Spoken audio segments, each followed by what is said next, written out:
The story kicks off with a massive explosion. Through thick smoke and crumbling rubble, the streets are flooded with unconscious bodies, while mindless husks wander aimlessly. From his balcony, our main character curses under his breath. He desperately needs sugar, because his coffee tastes bitter as hell. He steps back inside, completely ignoring the massive horde swarming the streets below. Back inside, he glues himself to his monitor halfway through a match. His squad chatters over the mic about breaking news, claiming people are morphing into zombies. A teammate's mom interrupts the voice chat, and the squad just laughs off the apocalyptic warnings. Our guy snaps, yelling that even in a tower defense game they are acting like absolute elementary school toddlers. He scolds them to lock doors so parents stop crashing the game, calling the constant interruptions insanely annoying. Slipping his headset on, he casually asks his duo partner if his girlfriend is still hanging right beside him. He warns him she is about to bite. Blushing hard, the buddy asks how the heck he knew, wondering if he is some psychic prophet. Right on cue, her teeth sink in.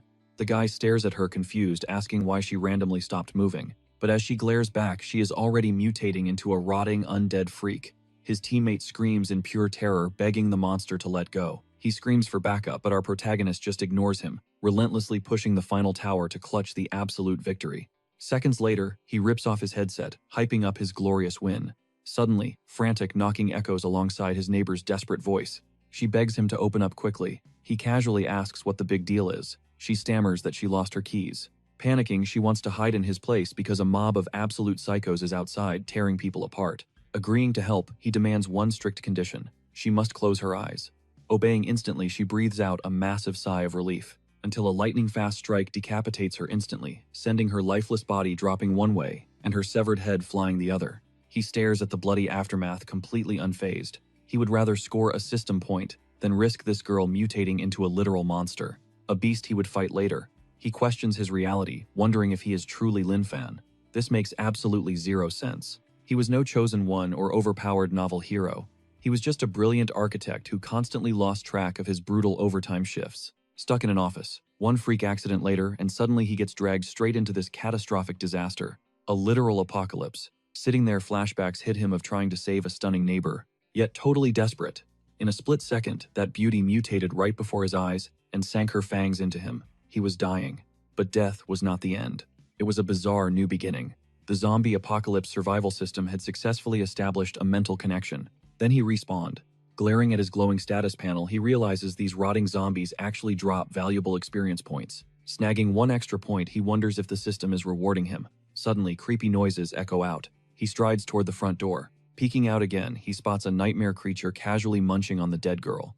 This grotesque freak is covered in squirming tentacles and eyeballs. Startled, the beast shrieks violently. Wasting zero time, our guy obliterates it with one flawless strike, coldly ordering the corpse to shut up. He just wanted to know if saving her was even possible. Now her bloody remains are definitely going to attract a massive zombie swarm. His best bet is locking down the heavy door and boarding up windows. Fast forward a bit, heavily panting and absolutely exhausted. After grinding multiple points by slaughtering monsters, he surveys the bloodbath outside his apartment. He softly tells the dead girl not to worry. Neighbors should always look out for each other. But seeing her lifeless body, reality hits hard. The virus already took her. Sighing heavily, he realizes this is a huge mess. Disgusted, he complains out loud. Once these dead bodies start rotting, this entire hallway is going to reek. Ironically, staring at his own blood-soaked clothes, he wonders what the local residents would actually say, catching him strolling through the lobby looking like a serial killer. He grabs the fallen neighbors, dragging their heavy corpses to a new spot. A few steps down the hall, the overhead lights start violently flickering. He squints curiously until a menacing shadow crawls up the concrete wall. Creaking wheels echo through the silence. Something is rolling closer in a rusty wheelchair. Suddenly, the mutant growls and forces itself to stand up. He instantly recognizes that twisted face. It is Uncle Sang from the second floor. One lethal strike later, he drops dead. Smirking, he jokes the old guy came upstairs just to deliver a free wheelchair. How incredibly thoughtful, promising to return it soon. Unbothered, he loads up the corpses and keeps moving. Strolling past Unit 203, he finally reaches the outdoor dumpsters. Tossing them in a wave of uncertainty hits him. Is this genuinely the actual end of the world? To survive this hell, he desperately needs to hoard supplies. Meanwhile, he debates if zombie corpses count as organic recycling. Living solo honestly brings too many annoying downsides. Nobody is around to help him solve these weird moral dilemmas. Turning his head, his eyes lock onto a nearby balcony. A creepy dude in a tank top is staring down, flashing a subtle, chilling smirk. Our guy knows that face immediately. It is the neighbor's junkie son. In that exact fraction of a second, a flood of dark memories strikes him. This same punk used to terrorize him, even jacked his ride back in the day. The coward smirks, plotting to use the kid's loud mouth as the ultimate zombie bait to make his own getaway. Or better yet, his personal apocalypse butler. He barks orders demanding the boy fetch him snacks and drinks immediately. Our MC instantly rejects him. The bully spits curses, trying to manipulate him, but seeing the kid stand his ground, he loses it, screaming and smashing plates to draw the horde. A vicious pack of undead sprints straight toward the noise. The MC just gives a cold side-eye. Up on the balcony, the punk laughs, thinking our hero is frozen with pure terror. A mutated tentacle freak lunges, but flash. One clean strike drops it dead. The system chimes in, tallying up his sweet EXP. Sweating bullets, the bully's jaw drops. He desperately masks his panic, screaming that one undead is still crawling around. Our boy just nods. This one is a gift, he smirks. He violently hurls the zombie straight up. The bully catches it perfectly. While blood-curdling screams echo, our hero casually grabs a bike. "Enjoy your new roommate," he yells, pedaling into the wasteland. Slicing through mutants, he hits the supermarket.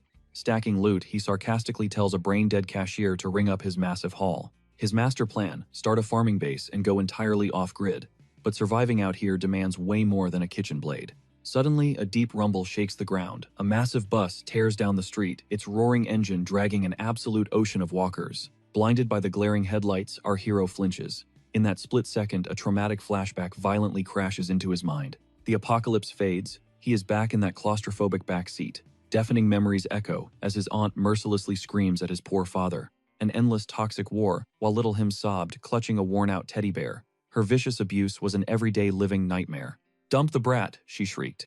In pure madness, she snatched the steering wheel. Boom, a speeding truck obliterated their entire world. Snap back to reality. The smug bus driver barks down at him, sarcastically asking if he wants a VIP ride to safety, or stay and get chewed up.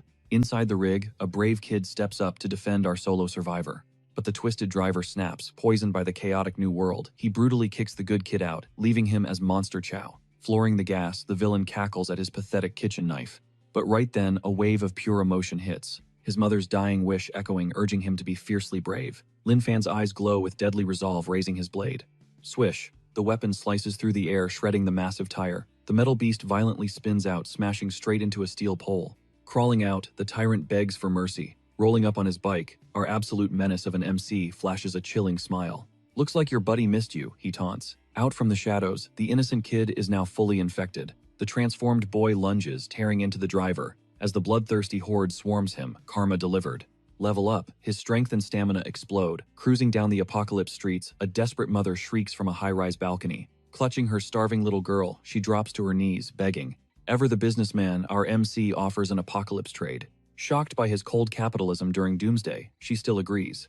Stepping inside, a glorious weapon instantly catches Lin Fan's gamer eyes. Her late gamer husband's prized replica. Touched by his help, the mother gladly hands over the legendary blade as payment. Holy loot drop. It is the legendary Frostmourne slicing. Mutant skulls with this absolute beauty is going to be epic. But wait, a blood-chilling shriek shatters the vibe. Thud. A broken body brutally slams into the cold pavement outside. Way up above, some arrogant trash smokes a cigarette, glaring down at the shattered girl like she is absolute garbage. Seeing the poor girl covered in savage wounds, righteous fury ignites within our hero. He demands to know why this psycho snapped.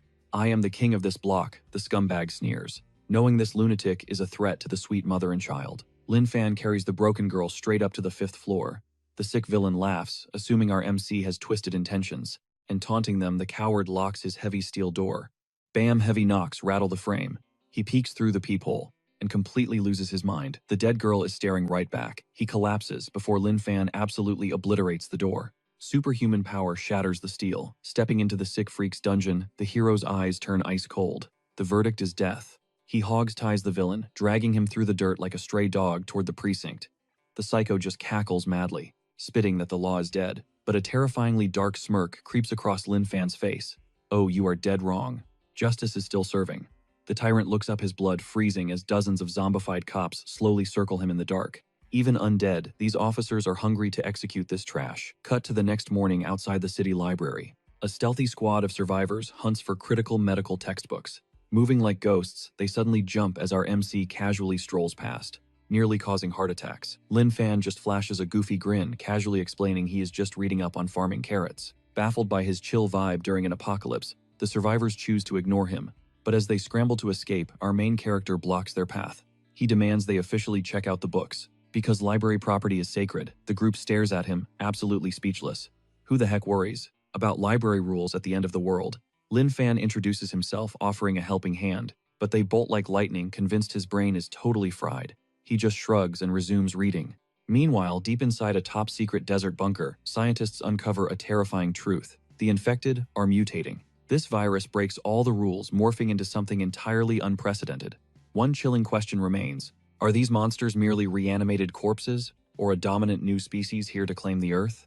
Back outside the neighborhood borders, dead leaves suddenly crunch with menace. After spending his entire yesterday grinding through farming manuals, our main character feels incredibly pumped about mastering agricultural survival skills. Eager to flex his newly acquired knowledge, he scopes out a massive, wide-open plot of land, right inside the district.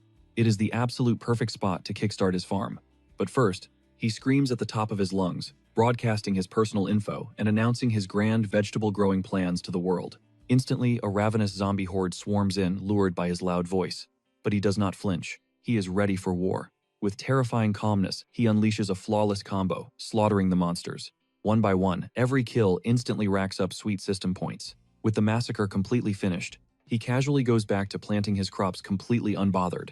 He lets out another massive shout, just to lure out any hidden stragglers. The dead silence finally confirms his precious veggies are safe.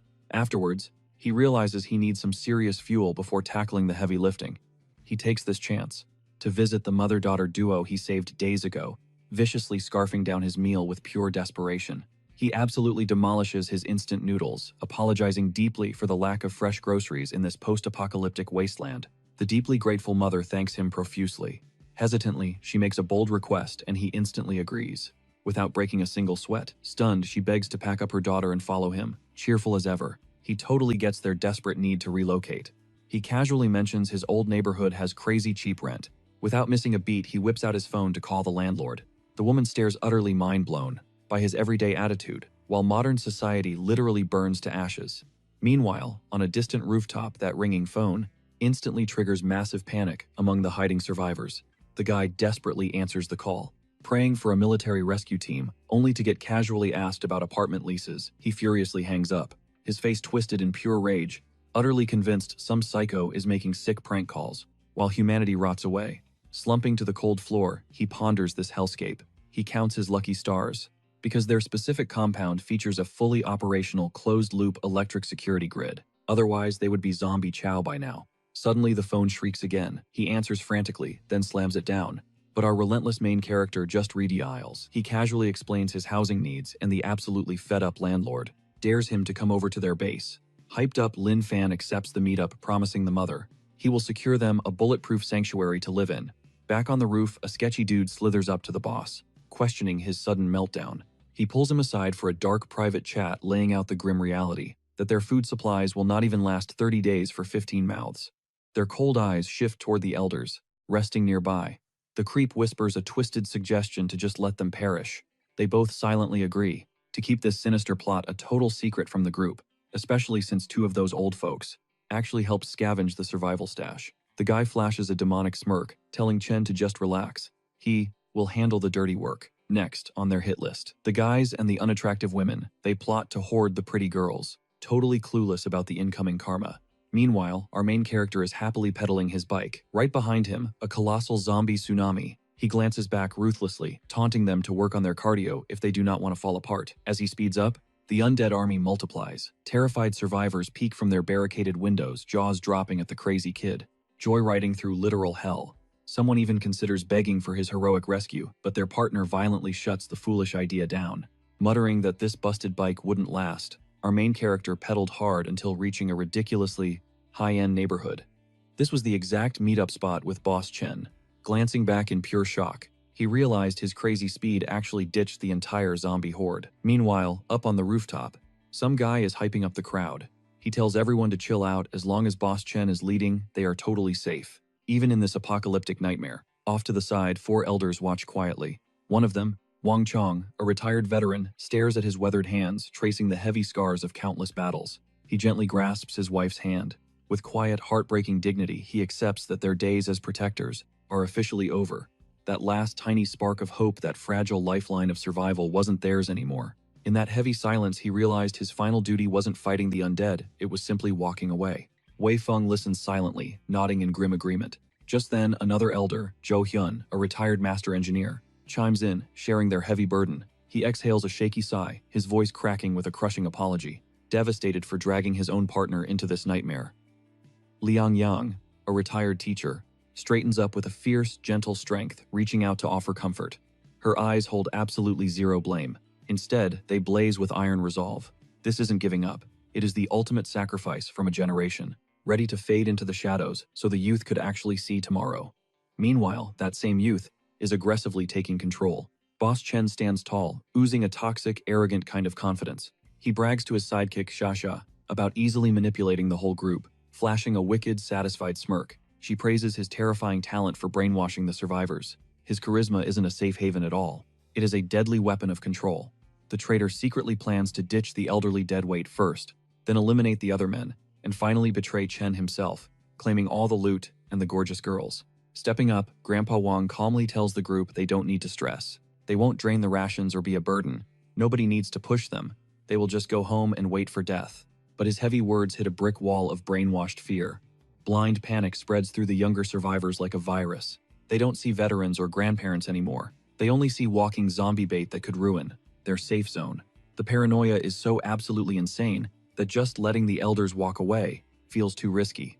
Instead, the twisted crowd starts demanding a much more permanent, brutal solution. Right at that boiling point of pure tension, the silence shatters. Two massive, echoing knocks slam against the heavy door, followed by an urgent voice shouting out for Boss Chen. Our main character keeps hammering the entrance, explaining his deal. Chen coldly barks back that nobody cares about his living arrangements. Suddenly, a deafening crash cuts him off. The reinforced door literally explodes off its hinges, slamming onto the floor. The main character casually stands in the clearing dust, his hands thrown up in an awkward, apologetic gesture. Sweating bullets, he awkwardly says, "My bad, he totally didn't mean to obliterate the entrance that easily." Boss Chen freezes his eyes, locked onto him. Xia slides uncomfortably close, whispering a totally ruthless strategy into Chen's ear. The plan is pure evil. Use this random new guy as absolute bait for the massive zombie horde swarming downstairs. While the undead swarm him, he will be forced to sprint for his life, dragging the danger away. The twisted villains openly smirk at how brilliantly toxic this trap is. They secretly celebrate this dark, manipulative genius, willing to sacrifice an innocent life for their own survival.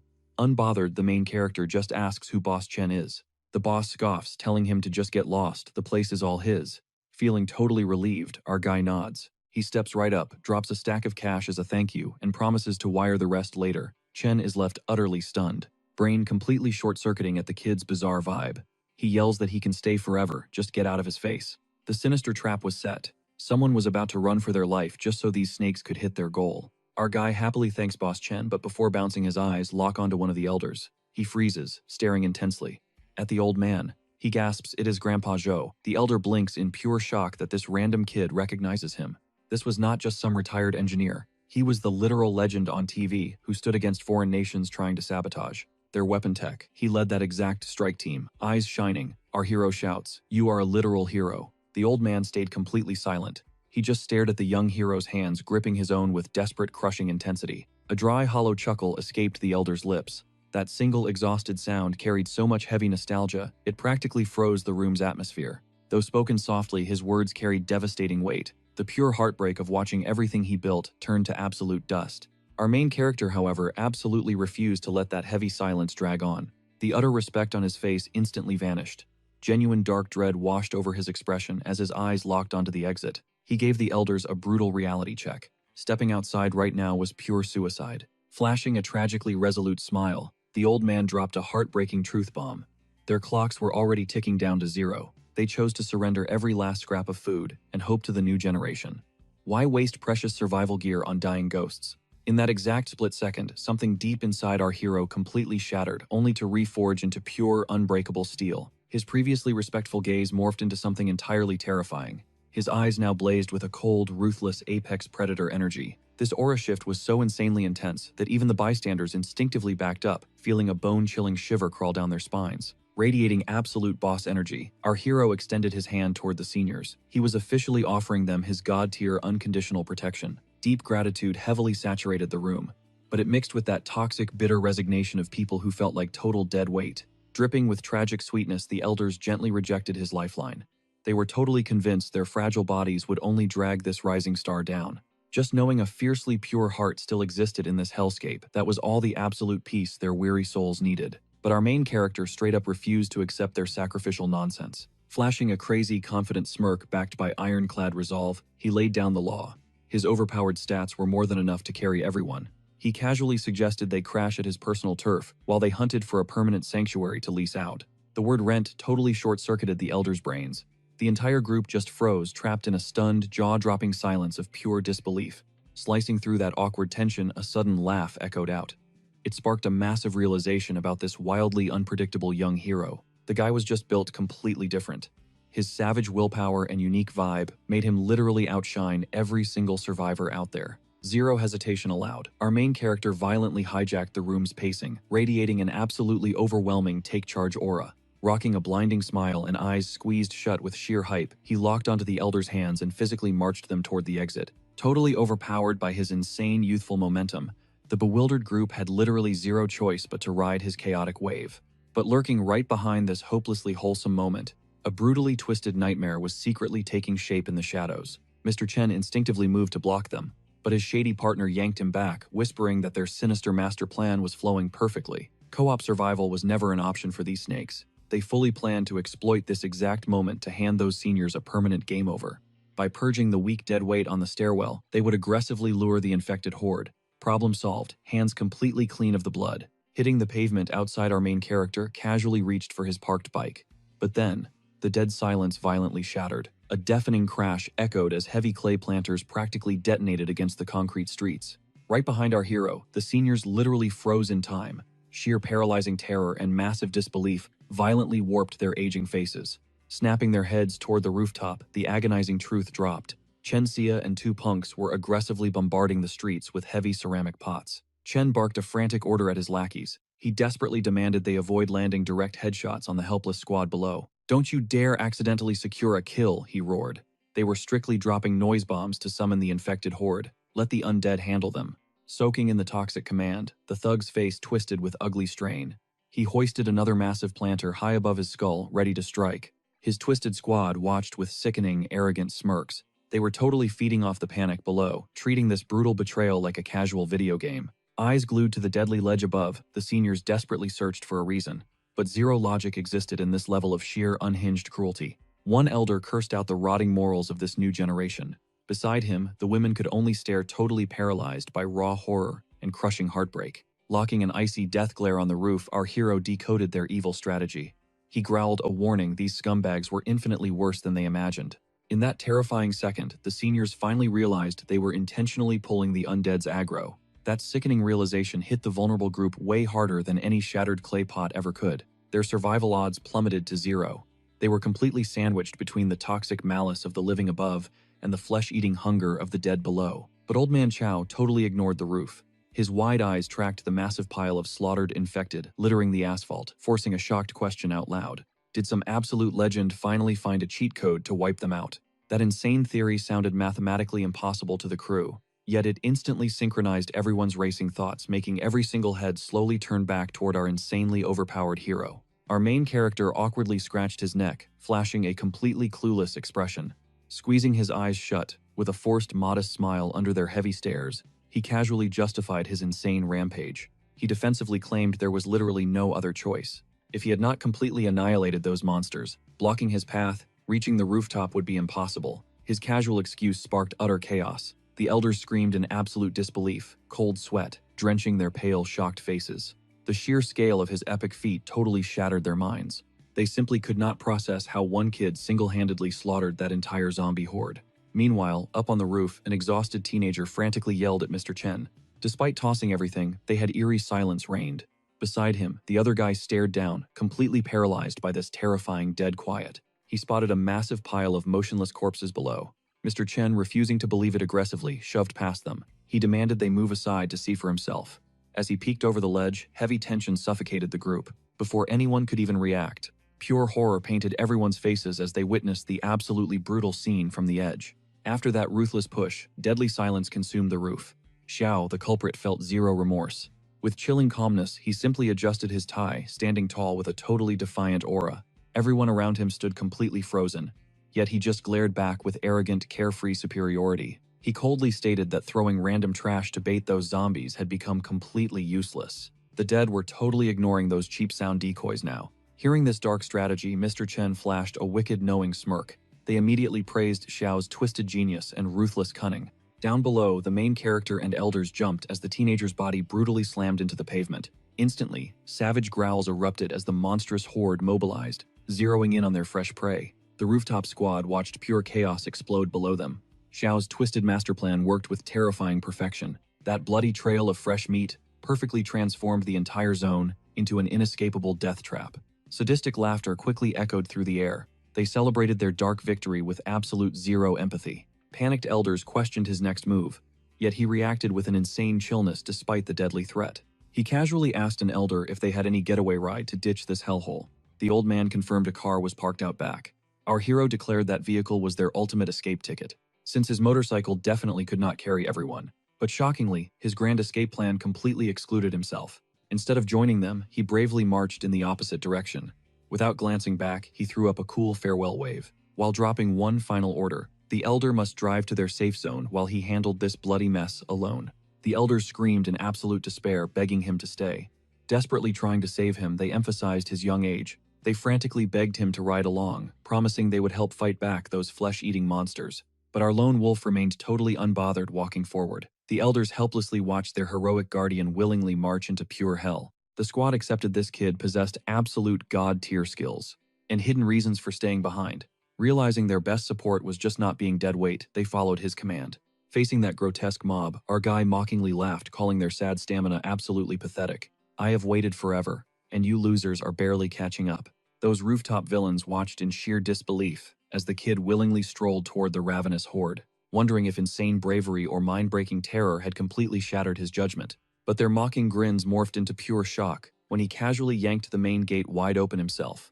Totally baffled by his sudden swerve, the spectators wondered why he suddenly started sprinting again. One guy assumed pure survival instincts kicked in, thinking even a fake tough guy would run from actual deadly danger. But the ultimate plot twist hit when they realized the kid was not actually retreating at all. It was a savage maneuver that completely terrified those rooftop thugs. Absolute dread consumed them once they realized he was not fleeing, but intentionally leading that entire zombie army straight toward their hideout. Finally, with the massive horde breathing down his neck, our boy stood his ground. He forced his haters to face their ultimate nightmare, the same monsters they casually ignored before. With a mocking smirk, he reminded them that they practically begged for these freaks. He casually strolled away, totally satisfied, letting the infected horde dish out some brutal poetic justice. He kicked back to watch his brilliant trap unfold, throwing them a savage wave goodbye. He abandoned them to the terrifying nightmare they foolishly underestimated. The very next day, a stunning sunset painted the neighborhood's sky bright orange. Suddenly, a familiar voice shattered the absolute silence inside a cozy house. It was time to wash off the apocalyptic grime and gather around the dinner table. The mouth-watering scent of freshly cooked meals promised pure comfort and family vibes. Sitting together, these former strangers were sharing way more than just survival rations. Under the dining room's warm, soft glow, the woman who handled the cooking leaned in with genuine affection.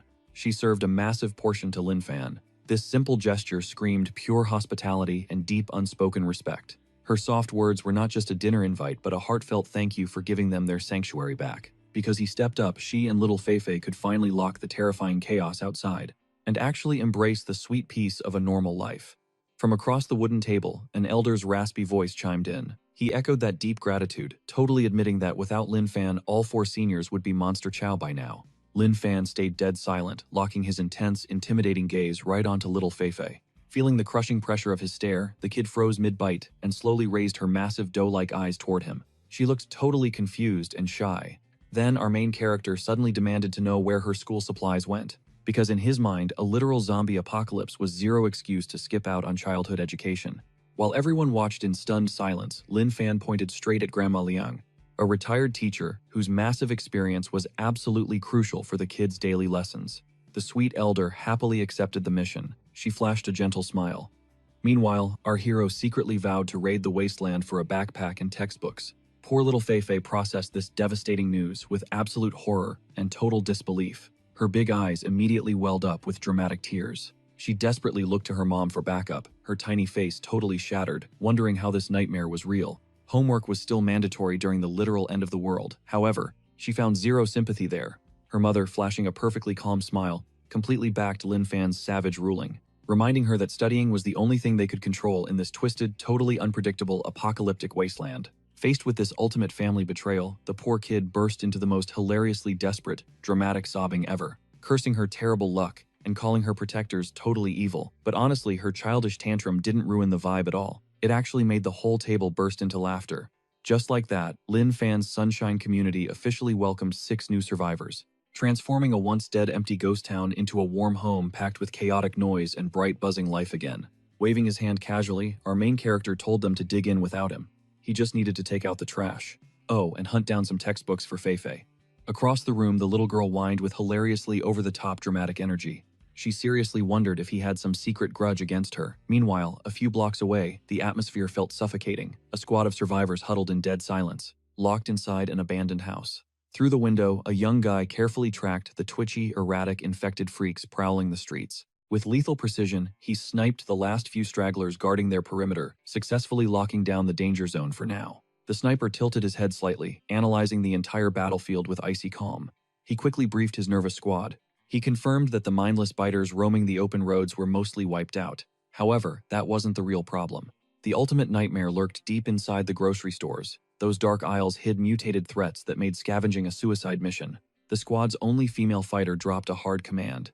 They were absolutely avoiding those death traps until they geared up properly. She confidently added that their clean water was still flowing, and their current loot could easily keep them alive for another solid week. But that temporary peace shattered instantly. Cold, terrified sweat poured down the young scout's pale face as he froze. He witnessed a massive, ear-shattering explosion outside the window. The girl instantly gritted her teeth in pure, agonizing panic. As deafening sounds of total chaos multiplied outside, they frantically wondered what kind of lunatic triggered that massive blast. In a split second, the terrifying, imminent threat of an unstoppable mutated zombie horde became a deadly reality.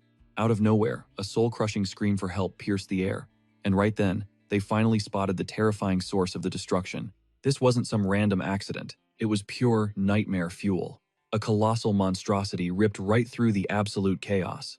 Bulging with sickly blue muscles, the beast flexed its blood-soaked claws and bared rows of razor-sharp teeth. The girl froze, staring at the nightmare, before stuttering out a bone-chilling realization. These weren't your average brain-dead walkers anymore. A deadly new mutation of the virus had just claimed this entire block as its personal hunting ground.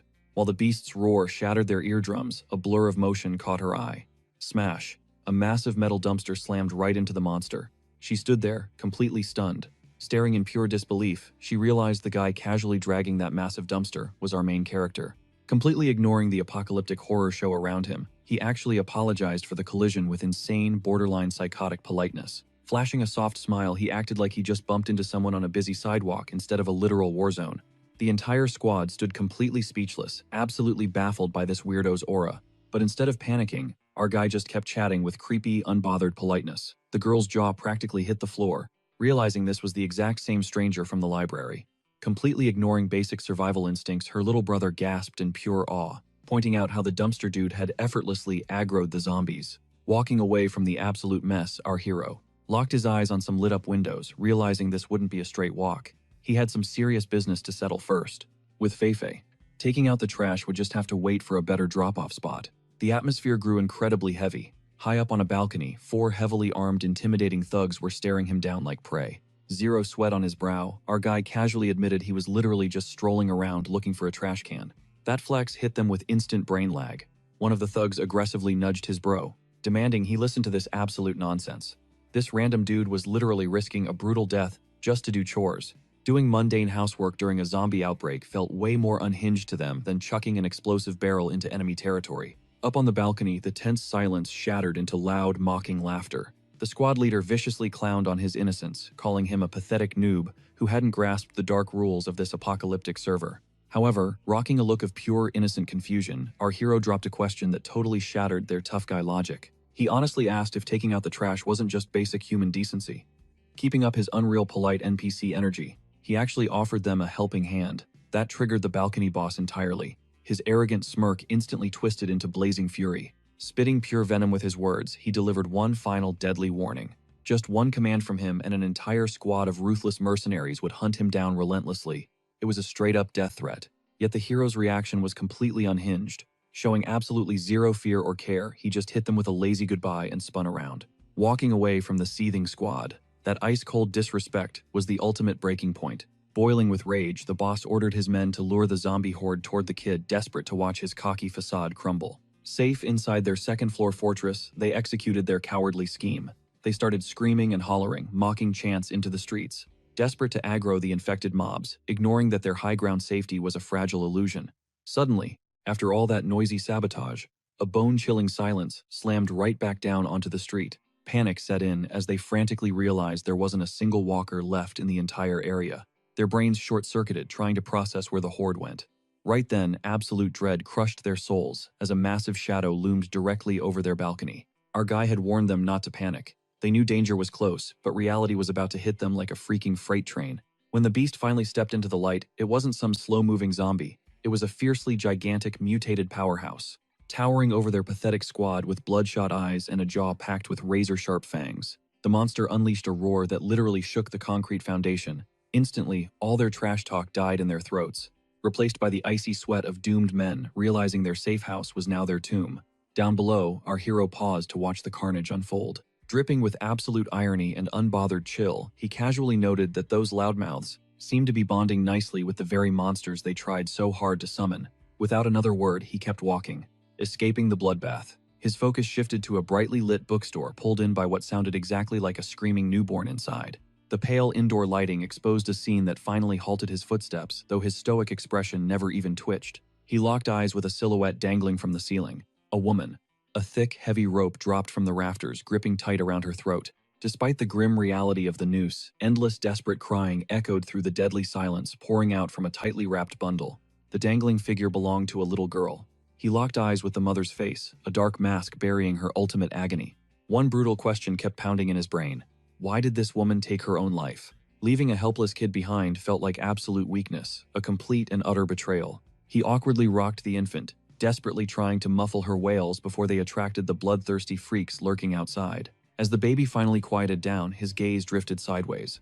Right there, scattered among the dead woman's belongings, sat a tiny blue-covered notebook. He snatched it up with his free hand, weighing the mysterious diary with deep curiosity. This journal was the hanged mother's final voice, a grim explanation buried deep within its pages, decoding the absolute nightmare he just witnessed.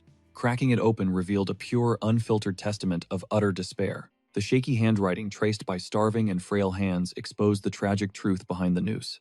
With zero rescue in sight and starving daily, she had watched survivors mutate into walking corpses after taking their last breath. Knowing her doom was locked in, she chose this ultimate sacrifice while a sliver of strength still remained, setting up extreme precautions so she wouldn't resurrect as a flesh-eating monster and tear her own daughter apart.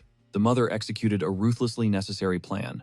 With trembling fingers, she tightly wrapped heavy-duty tape around her entire face, forging a hardcore containment muzzle. To her, the agonizing pain of shattering her own teeth was absolutely nothing, compared to the nightmare of sinking infected jaws into her baby's flesh.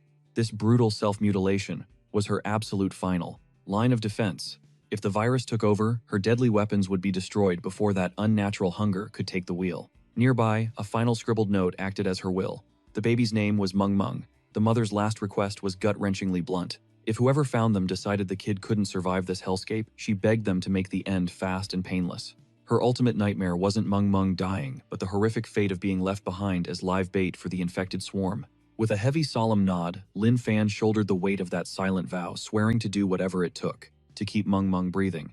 Suddenly, a stray basketball bounced right out of the shadows, followed by a terrifying, inhuman roar that shattered the dead silence. A grotesque mutant erupted from the darkness, possessing wildly long hair and clusters of glowing, bloodthirsty red eyes. Its movement was unnaturally fast, completely outclassing any infected nightmare the young survivor had ever clashed with. Our main character barely had a split second to react. He instinctively drew his blade perfectly, parrying a flurry of savage strikes.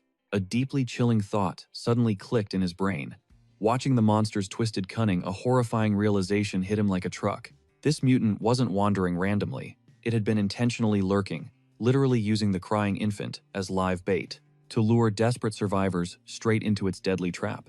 With one surgically precise flash of his steel, The young warrior absolutely obliterated the evolved infected, finally pulling baby Mung Mung out of that literal house of horrors. Right then, a glowing system prompt popped up. Slaying a speed-type evolved zombie had just scored him 3 sweet bonus points. He froze for a second, his eyes darkening with heavy suspicion. Until now, his entire survival playbook relied on one basic rule. The infected were just brainless predators, driven by blind hunger. But the game had changed. The sinister behavior he just witnessed revealed a deeply terrifying intelligence. A sudden spark of dark realization violently illuminated his face. As the twisted irony fully clicked, despite the massive danger, he absolutely refused to waste this golden opportunity of stumbling into this untouched sanctuary of knowledge. Locking his intense gaze onto the dusty bookshelves, he decided to loot some valuable educational materials for Fei Fei. Swiping the heavy tomes, he just knew the little girl would absolutely light up with joy when she saw this epic loot later. While our hero crammed the heavy books into his backpack way out in a brutal remote desert, a massive underground base sat hidden, burying insane tech and dark secrets beneath the shifting dunes.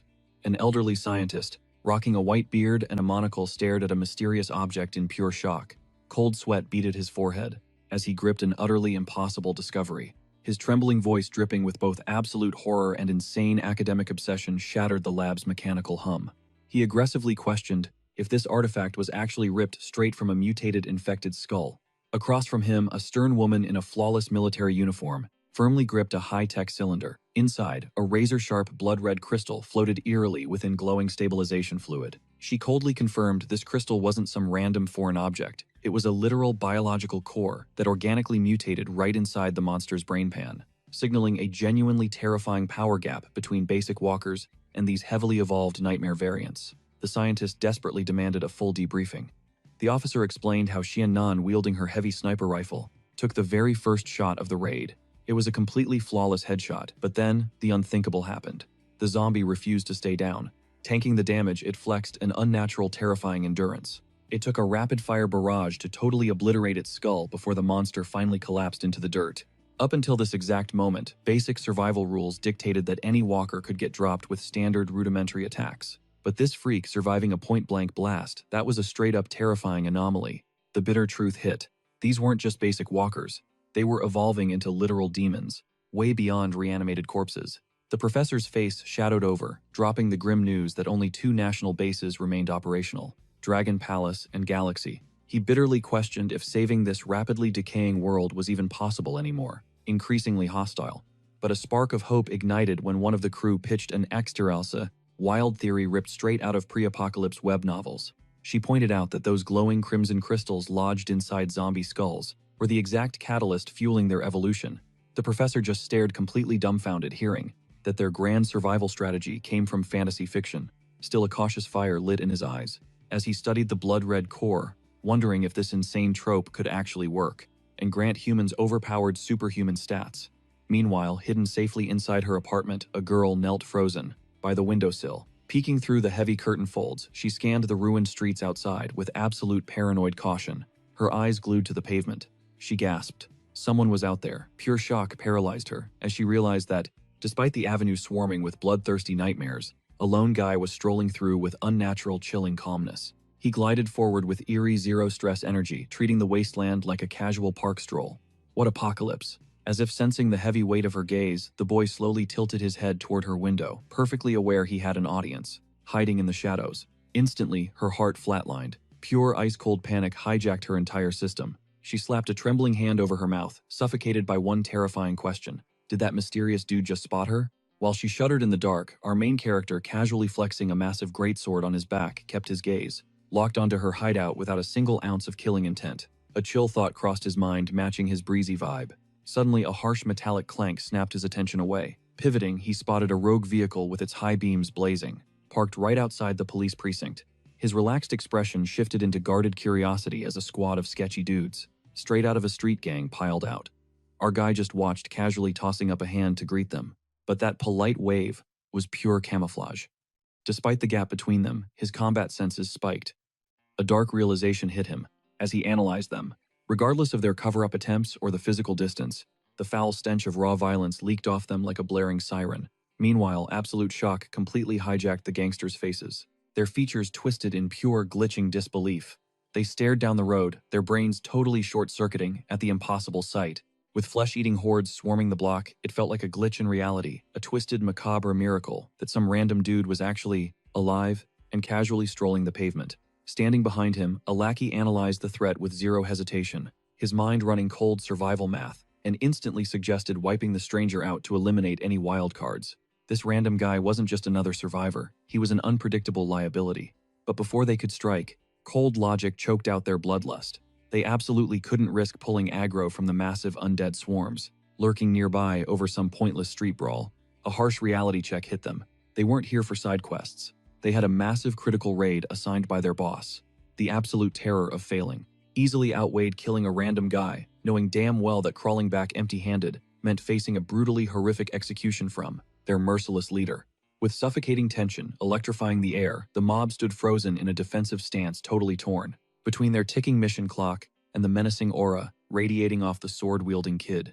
Meanwhile, chilling inside the whip, sat the designated getaway driver, a bald, battle-scarred brute glaring daggers at our main character with ultimate disgust. His toxic brain started mapping out a brutally savage end for the street-walking target. A twisted, deeply sadistic smirk slowly infected his face, as his dark ambitions ran wild. But on the other side of the windshield, the kid who looked like total cannon fodder teleported directly to the glass, totally glitching the laws of physics and space. Zero panic registered on his face. Instead, he dropped a death stare so insanely terrifying, it made the undead horde look like a joke.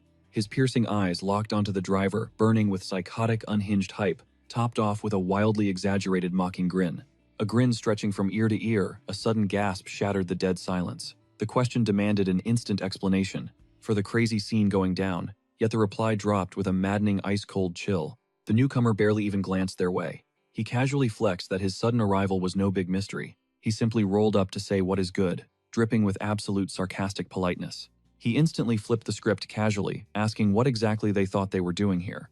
Eyes totally wide and jaw clenched hard, the guy could barely process the imposing aura that just ambushed him out of nowhere. A bitter realization hit like his racing heart flatlined. For a split second, pure, chaotic confusion hijacked his brain completely, swallowing his initial panic. He simply could not fathom how this kid practically teleported right up to his face. His eyes literally tracked him, in a totally different spot just a millisecond ago. From the back, the crew's voices erupted in pure hostility. 4 shady dudes glared daggers at the dark-haired kid rocking a crossbody backpack. The heavy tension snapped with a furious shout, demanding some immediate answers. They desperately wanted to know what he was plotting against their bro, and why he dared to pull such a suicidal stunt. Swallowing the massive humiliation of getting sneaked up on the guy by the ride, desperately tried to flex his fake authority again. He slightly looked away, trying hard to ignore how this absolute menace moved way faster than humanly possible. Barking orders though, clearly sweating bullets beneath the surface. He demanded to know if they finally snagged the exact loot the boss ordered them to find. It was a pathetic play to act normal. The deadly vibe actually faded a bit when the stash dropped. Gripping a heavy duffel bag tight, one lackey smirked back with a confidence that screamed pure arrogance. Scoffing hard, the leader admitted this kid either had some insanely massive guts, or literally zero survival instinct left. He could not wrap his head around someone solo roaming these cursed streets, and actually staying alive long enough to cross their deadly path. When asked how he was not dead yet, our boy did not even flinch once. With terrifying chill, he broke down his bizarre survival meta for traversing this ruined wasteland. He claimed that upon running into zombies, his first move was never running away, or throwing hands but starting a chat. Straight-faced, he described how he tried to reason with the flesh-eaters, begging them not to give in to their base hunger. Only when peace talks completely crashed and burned did he bring the heat. One clean, lethal sword slash was all it took to drop them and keep stepping. Following that insane flex, dead silence hit.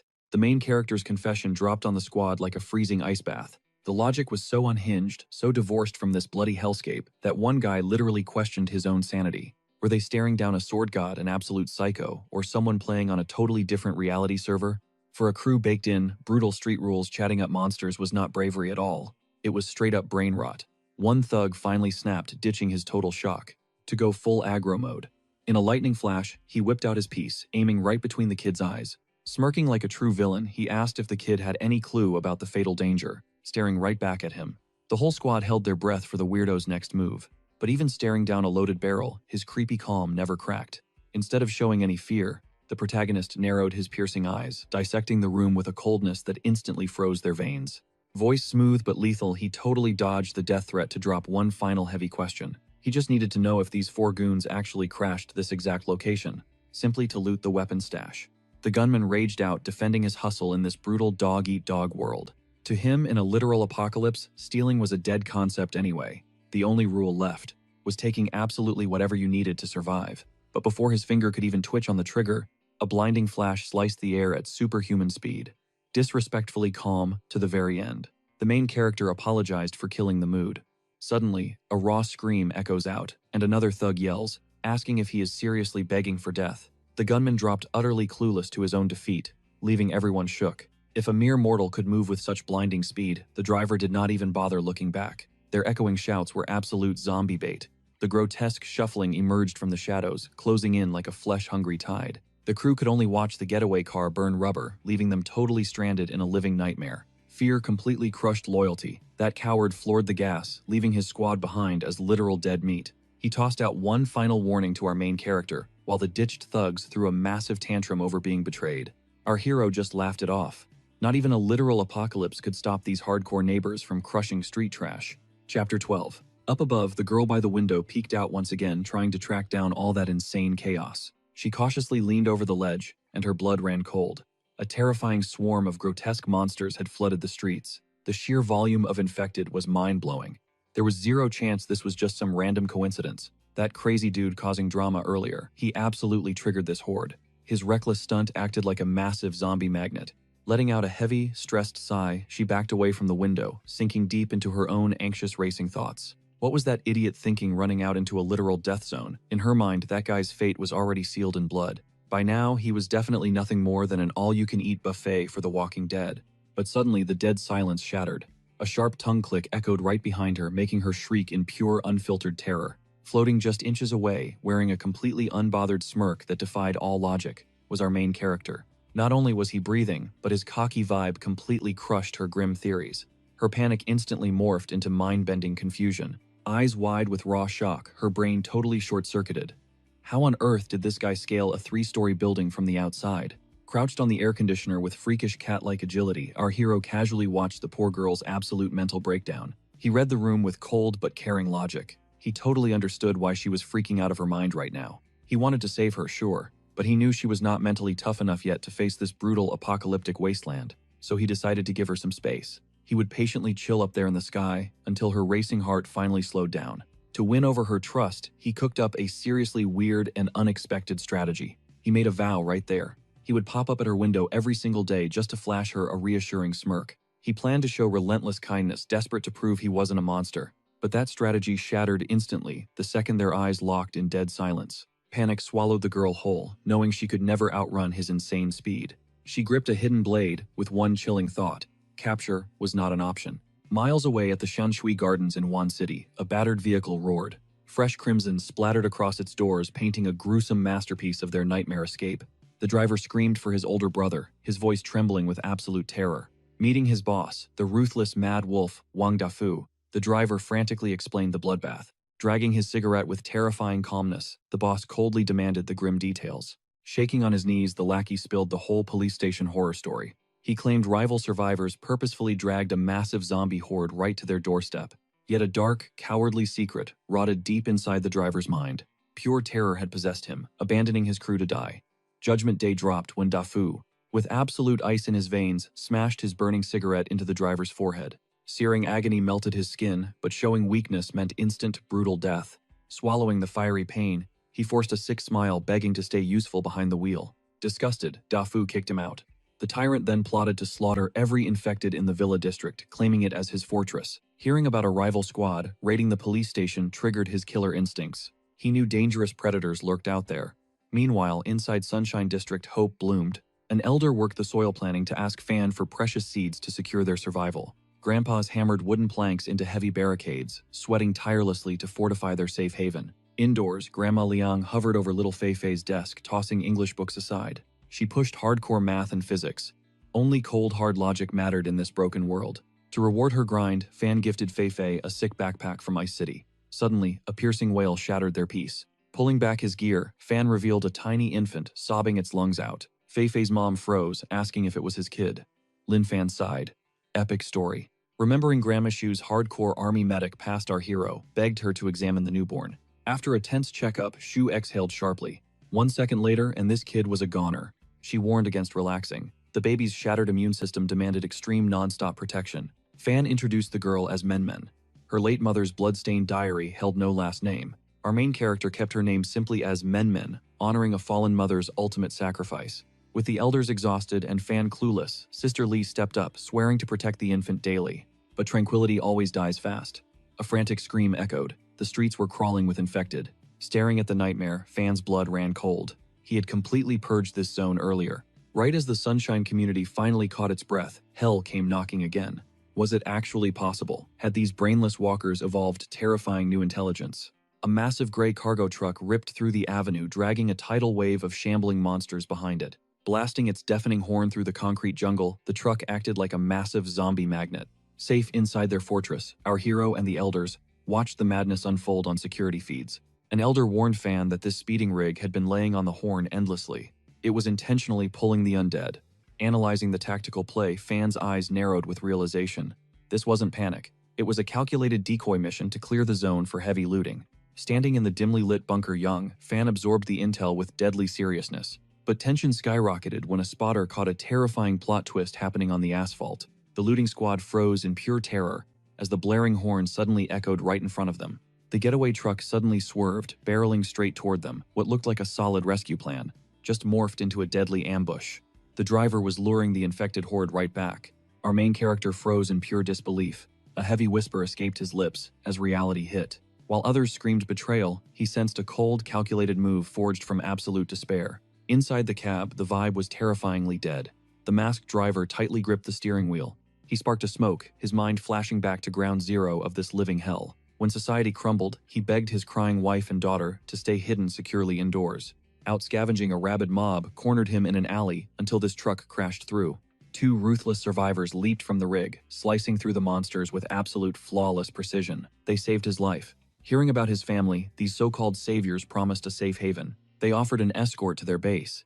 But that hope quickly spiraled into a total nightmare. Seeing his vulnerable family unleashed their inner demons, they brutally assaulted his wife right there. When she fought back like a lioness, those monsters tossed her from a 3rd-floor window. He was utterly paralyzed. They held his little girl hostage. Total annihilation dead ahead. Screaming in pure rage, he slammed the gas pedal straight to the floor. The rig morphed into a steel missile, dragging a rotting horde behind it. Hearing that deafening crash, our hero dashed straight into the chaotic street. Facing a literal tsunami of undead, he calmly dropped a polite, yet savage warning for them to back off. His logic was wild but valid, explaining their rotting vibes ruined the peace of the helpless residents he guarded. The monsters just stared blankly, completely glitching out in total confusion. But that hesitation vanished instantly. The beasts lunged straight for his throat, roaring in absolute bloodlust. Realizing diplomacy was totally dead, our main character unsheathed, his gleaming blade shifting into a deadly combat stance. Watching this brutal massacre from safety, the elders were absolutely shook. One whispered that young Fan had to be an awakened super soldier, wielding power way beyond human limits. After that bone-crushing crash, our hero checked on the reckless driver. Grandma Shu quickly verified he only suffered minor bruises, entirely saved by the airbag's clutch deployment. Our guy made a ruthless call. Since this dude triggered the disaster, he was going to scrub these blood-soaked streets entirely himself. Witnessing his god-tier strength and wild logic, the elders just stood there completely stunned, absolutely speechless. Blinking awake, the dazed driver mumbled, asking if he had respawned in heaven. With an icy tone, our hero shattered his delusion. He was still breathing inside the Sunshine complex. The survivor frantically introduced himself as Cheng He, a former network tech. He bowed in deep gratitude, but desperately begged to leave, needing to save his stranded daughter, trapped deep inside the infested city limits. But our cold-blooded hero wasn't buying into the emotional drama. He roasted the guy for spawning a nightmare, ordering him to mop up the guts while he soloed the rescue mission himself. Cheng He just stared at his retreating back, utterly mind-blown by this crazy transaction. Following the terrified father's exact coordinates, our overpowered youth breached the girl's dark hiding spot. Spotting his imposing shadow, she whispered in a tiny, trembling voice, asking if her dad actually sent a hero to grab her.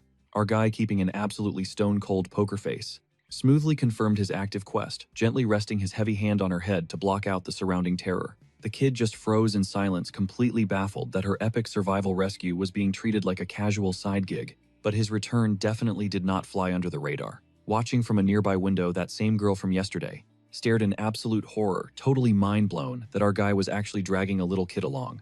Our hero looked straight up at her window and started waving both arms around like an absolute maniac. Completely terrified, she fully believed he was some twisted monster who snatched the kid after failing to catch her. She immediately burst into tears and violently yanked the curtains shut, desperately trying to block out this tragic nightmare.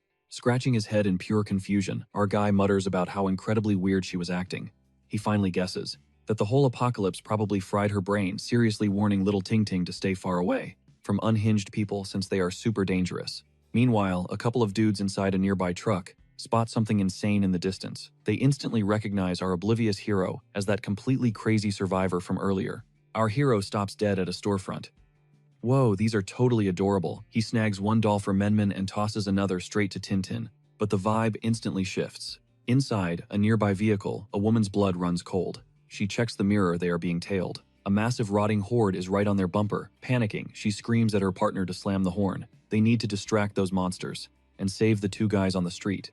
But this heroic rescue mission, it instantly turns into a massive, catastrophic fail. Instead of a blaring horn, a super loud, upbeat nursery rhyme starts blasting. That high-pitched melody instantly grabs every single undead eyeball. The entire rotting mob completely shifts focus, sprinting like rabid dogs straight toward that cheerful beat. Meanwhile, our main character and Tintin are chilling in their own peaceful little bubble. They are totally hypnotized by a dancing toy cactus, completely clueless about the death wave heading their way. Cut to somewhere else. The desert military base looks like humanity's final stronghold of absolute logic. Deep inside their sterile labs, scientists are sweating over a bizarre glowing crystal. They ripped this thing straight from a zombie's brain. Zero records exist. Nothing even comes close.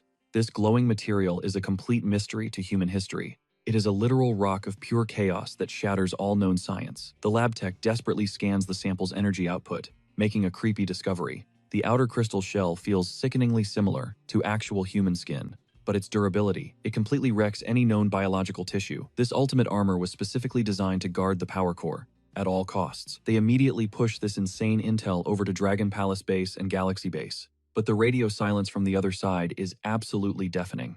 Zero updates mean this crystal puzzle is still an impossible, maddening code.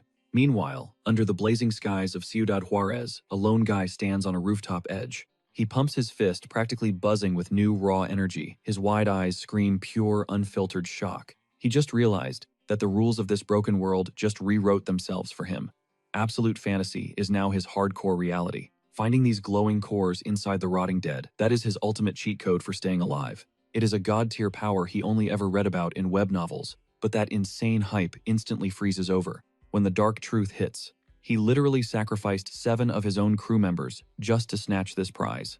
Gripping the cold crystal, he forces it into his mouth and bites down hard, his face twisting in madness. Instantly, a devastating, burning agony explodes in his gut, yet a wild spark of hope flashes through that absolute hell.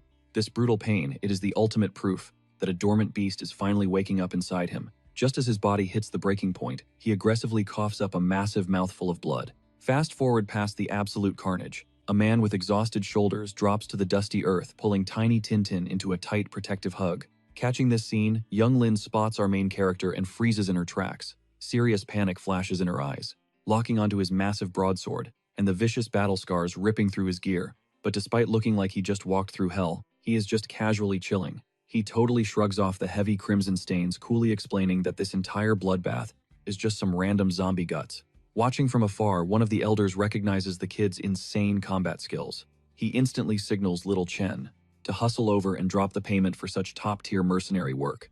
As Lin Fan casually struts away, he laughs at the absolute joke of carrying useless paper cash during the literal apocalypse. Behind his back, the vibe is total disbelief that anyone would actually take dead currency in this ruined wasteland.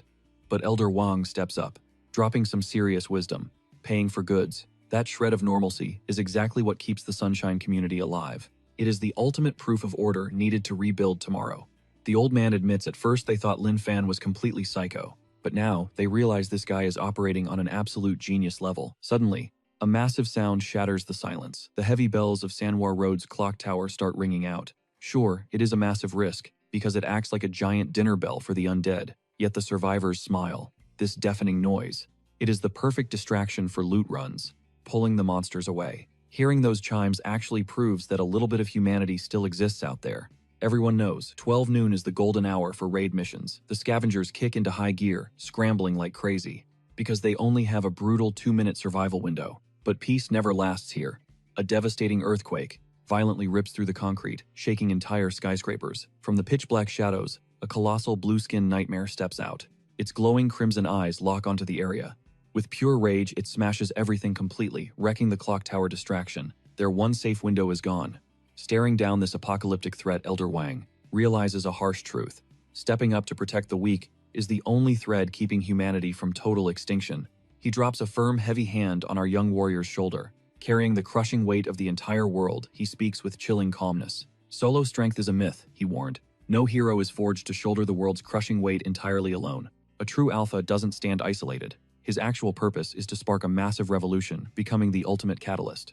Binding shattered souls into an unstoppable vanguard, the protagonist just blinked his eyes, completely blown wide in absolute shock. A single drop of icy sweat slid down his face. "Bro, what are you even yapping about?" he flatly deadpanned. The elder face-palmed hard. Pivoting instantly, he pitched the epic quest as a basic part-time side hustle, passing out flyers. Wait, fat commission. That single phrase flipped a switch. Raw, unfiltered greed instantly ignited like fireworks inside his dark pupils. He dashed off like a literal rocket. Elder Wang just smirked, knowing that despite this kid's totally unhinged goblin energy, this insanely overpowered freak was humanity's absolute final lifeline. Later, our main character stared in pure, unadulterated hype as a slick ride violently braked right in his path. His jaw practically hit the concrete, buzzing with major fanboy excitement. Inside the whip, an icy-eyed dude locked targets. With an intense head tilt, he dropped a heavy, silent invitation. "Get in." The vibe was crystal clear. An impromptu squad up to aggressively blast through this hellscape as a dynamic duo. Teaming up against the apocalyptic nightmares sounds epic, but our boy dropped a response that literally crashed the driver's brain. The driver's face completely glitched into pure, baffled Error 404 mode, flashing a painfully polite smile and a casual peace sign. Our guy rejected the team up without skipping a beat. Survival. Nah.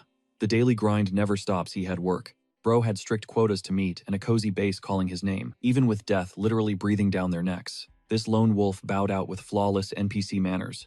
The driver just sat there completely paralyzed, watching this madman casually stroll through the war zone. Then without looking, he confidently swaggered off, ghosting the mystery VIP entirely.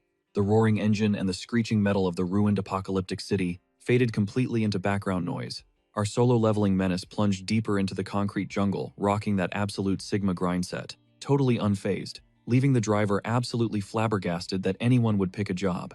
Over a literal apocalypse survival squad, the tires aggressively screeched, kicking up a massive dust cloud as the car finally bolted, leaving the crew to stare blankly into the rearview mirror. Because in this brutal new reality, where trust gets you killed, rejecting free backup is straight-up psychotic. You just do not question a crazy person's survival choices, especially during the literal apocalypse. But the chill vibes died instantly.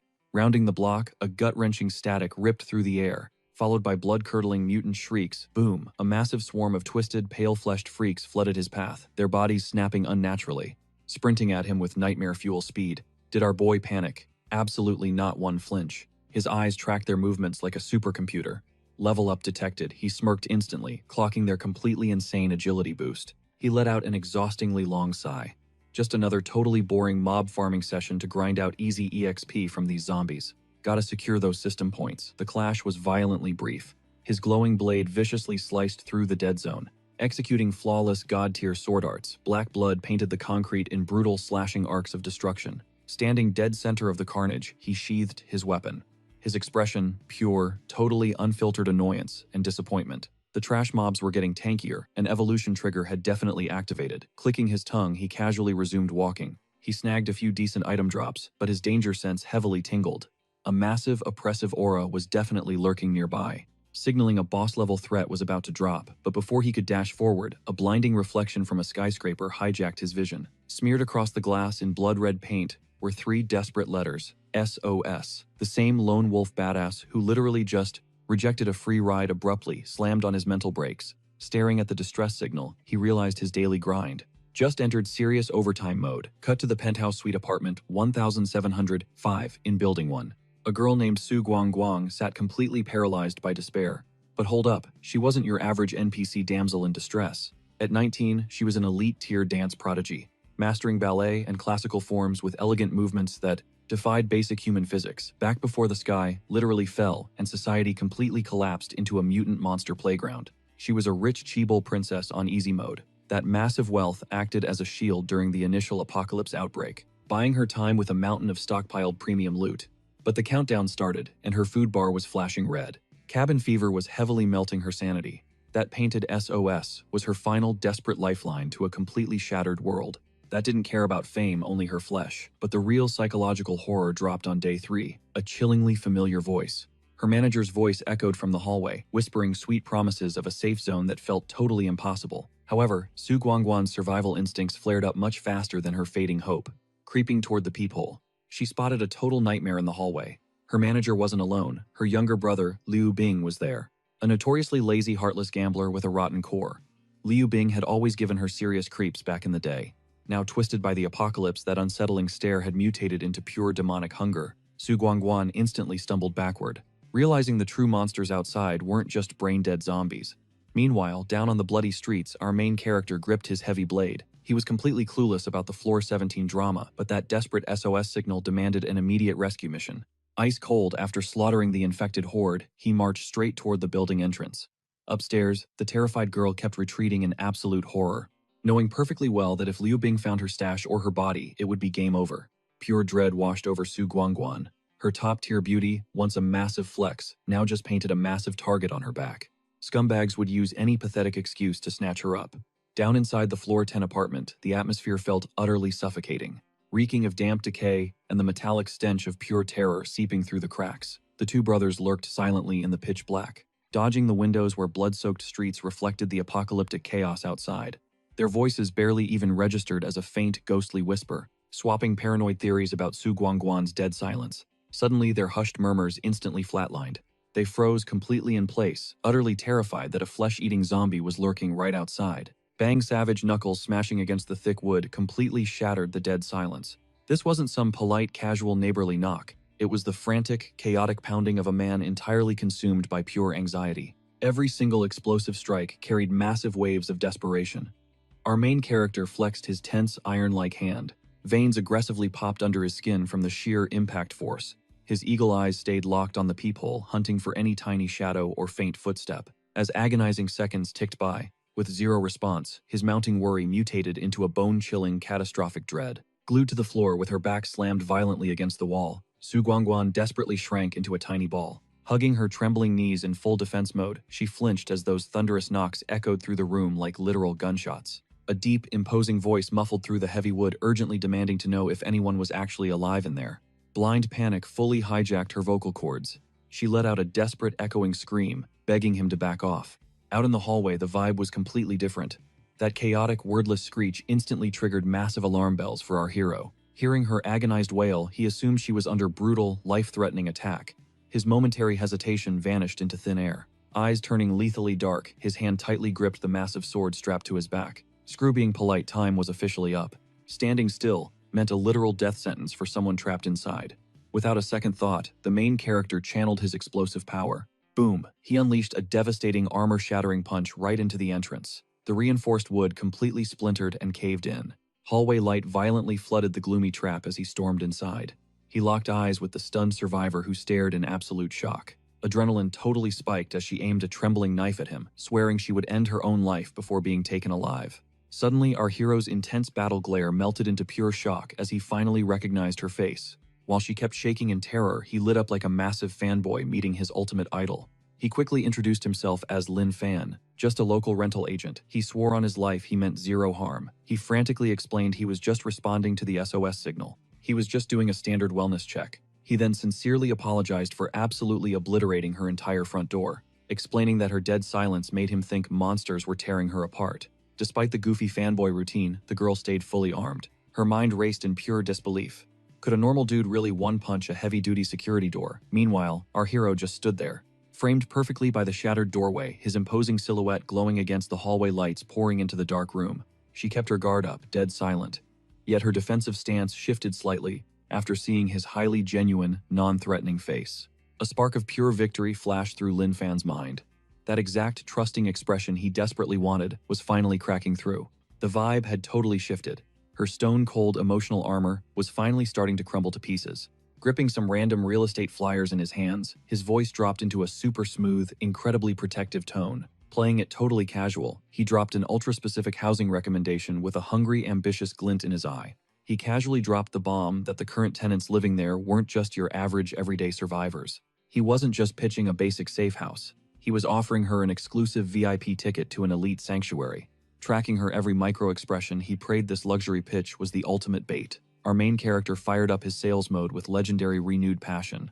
Determined to sell a utopian dream, his voice swelled with absolute fatherly pride as he hyped up the Sunshine residential block. He flexed that, despite its rundown neighborhood, his iron fist management kept the entire zone totally spotless and pristine. The real flex was the VIP tenant roster, featuring top-tier doctors, teachers, and even a retired military engineer. After rattling off those insane perks, his gaze suddenly shifted dead serious. He dropped a heavy cinematic pause, letting his sales pitch marinate. The guy watched her mind short-circuit with pure, unfiltered satisfaction. She stood totally paralyzed, glitching over this sword-wielding weirdo, dropping insane charity. Internally, our boy was throwing a massive victory party. The master plan was clicking perfectly. He totally validated her sheer terror. Surviving a catastrophic doomsday solo would break absolutely anyone. Pitching the Sunshine block was not just a galaxy brain play, it was the ultimate lifeline in a broken world. He gently draped his hand over hers, practically begging her to drop the blade and trust him. While reality was literally crumbling into nightmare fuel, he swore that genuine humanity still existed. With a smooth flourish, he slapped a promo flyer in her hand, urging her to step into the light. Still rebooting from the shock, one massive question haunted her brain. Who is this guy? When she finally choked out that identity question, his lips curled into a dangerously mysterious smirk. He stripped away the warrior title, rebranding himself as a rookie real estate agent. A dude whose ultimate superpower was just finding folks their perfect forever home. They finally sat down to hash out the hardcore technical specs of her new sanctuary. He whipped out complex blueprints with absolute pro-level confidence. He broke down the math. Standard rent hits $1,500 a month, but this fortress boasts working elevators and premium lighting. He hard-launched a 7th floor unit, raving about its flawlessly designed floor plan. Trapped in that doom-filled room, our main character flipped the literal apocalypse into a casual real estate hustle. Slipping into dark comedy, he casually dropped that this specific lease had very recently expired. Why? Because the previous gorgeous tenant literally died of sheer terror on Doomsday Day 1. Hit with that unhinged professional detail, she gave him bombastic side-eye, questioning his actual sanity. Acting super offended, he snapped back that he was literally just helping. Accepting his weird apology, she could not stop wondering if he was always this completely unhinged. He dropped a massive truth bomb to finish. The apocalypse true nightmare is not zombies, it is humans who think the rules no longer apply. She locked eyes with heavy suspicion, totally weirded out by his completely bizarre outfit choice. Yet, she admitted his crazy words held some deeply terrifying survival logic. Was this mysterious dude dropping a crucial survival warning? Or was she staring at a certified psycho? With pure dread choking her, acting totally skeptical was not an option. She instantly agreed, swallowing any crazy terms just to lock down a bulletproof roof. The main character casually pointed, telling her to pack her survival gear. Under her completely stunned gaze, our boy dropped the final price tag for this elite sanctuary. $1,800 a month, demanded right, while human civilization literally burned to ashes around them. Demanding monthly rent felt totally unhinged, yet it perfectly maintained the thin illusion of sanity he protected. Facing absolutely certain death as her only alternative, she scrambled to pack her bags. Accepting that cold, hard cash might be her final anchor to whatever humanity was left. As they started their descent, pure panic suddenly shadowed her face, remembering the trapped others. She desperately warned the guy that more broken survivors were still breathing downstairs, but their condition was totally critical, and she feared they would not survive another minute. Our totally unfazed main character promised her to drop all that heavy anxiety immediately. Flexing his insane aura, he guaranteed her absolute safety because he was built incredibly different.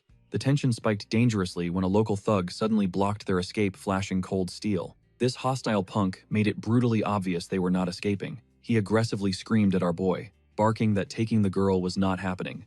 Facing this trash mob, our hero squared up, flashing a dangerously cocky, mocking smirk. Totally baffled, he just stared.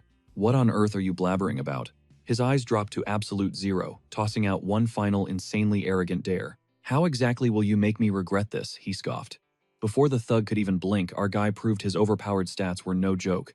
Flash. In one flawless motion, he swiped the blade. The attacker just stood there, brain, completely short-circuiting in pure disbelief. That deadly steel. It was now just chilling in our hero's hand, casually flipping the script on this supposed debt collector. Talk about absolute dominance. The thug's mind was completely spiraling. How did his foolproof extortion plan to protect the girl crash and burn this spectacularly total system failure? Panic choked him. Was that insane speed even humanly possible? He was absolutely terrified. Spinning the blade effortlessly, our boss dropped a spine-chilling reality check. Do you have any clue how reckless holding a chef's knife like that is? He lectured, completely destroying the guy's tough act. Threatening folks literally violates public safety codes, he stated, hitting him with raw legal facts. Then he casually handed the weapon back to the shell-shocked thug. No more playing bad guy, okay? He smiled peacefully. But his aura darkened. Try striking me again and I'll fight back. Things will get seriously ugly for you. Chaos managed. With his weirdly calm logic satisfied, he casually turned to walk away. Nearby, the girl watched, eyes filled with heavy sorrow. She remembered her rise to stardom, and making Liu Hong her manager. She gave her total respect, never predicting this violently toxic betrayal. Let's move, he commanded simply. Suddenly, a venomous accusation sliced through the air, a desperate final grab for control. It wasn't just pathetic clinginess driving this loser. He was delusionally convinced that our hero's intentions were just as toxic and selfish as his own. To him, love wasn't affection, it was pure ownership. Losing her shattered his fragile ego, and he refused to accept defeat. Hearing this absolute garbage, our dark-haired main character froze instantly. His aura stayed sub-zero, completely shrugging off the toxic venom dripping from those lies. Instead, he slowly glanced back, radiating an absolutely unbreakable boss-level energy. To him, that trash talk wasn't just a personal hit. It exposed a twisted mindset, treating human free will like a cheap trophy. His voice dropped dead serious. Heavy with unspoken authority, he called out the pure disrespect dripping from those words. He wasn't trying to throw hands just yet. He was simply drawing an unbreakable line in the sand. Staring down that toxic behavior, he slammed those claims, calling out the absolute zero respect for women's dignity. But the attacker, blinded by pure salty rage, he completely threw basic human decency out the window. He desperately played the ultimate savior card, acting like she would be totally screwed without his protection. That warning quickly spiraled into a sick, twisted prediction of her future. Flashing a psycho, bitter grin, he tried planting absolute terror in her mind, hyping up totally fake horrors about leaving with this mysterious stranger. He painted a literal nightmare of scumbags destroying her, doing everything possible to freeze her in pure panic. Our main character soaked up every single toxic insult until his patience absolutely snapped. He was finally done. The dead silence was instantly shattered by the girl herself. Her brutal rejection totally destroyed that creep's fragile ego. His face twisted into pure, unfiltered hatred, drowning in toxic jealousy. Totally unable to handle hard reality, the psycho snapped and chose ultimate violence. Screaming pure venom, he unsheathed his blade to finish the job. The sudden danger sparked panicked screams from the crowd. But boom, one lightning-fast kick sent that loser flying, smashing him against the concrete with bone-crushing force. That heavy thud officially ended this pathetic little ambush. Both brothers who thought they literally owned this lawless apocalypse were now eating dirt. Su Guangguang, still shaking, stared at their trashed bodies. Her massive wall of fear finally shattered. Unbothered, our hero casually adjusted his gear and coldly dropped. That was strictly self-defense. Without even looking back, they walked away. Hitting the stairwell, the vibe instantly dropped. A thick, suffocating smell of fresh blood overwhelmed their senses. Su Guangguang completely froze, staring at crazy blood splatters painting the walls. But our guy, he just kept walking. He casually explained that monsters jumped him the second he arrived, forcing him to totally clear the path. As her mind processed the brutal chaos, she realized her escort wasn't just human. He was an absolute force of nature, straight through death itself. Her mind was spinning. She desperately tried to process the absolutely unhinged explanation he just dropped about his so-called job.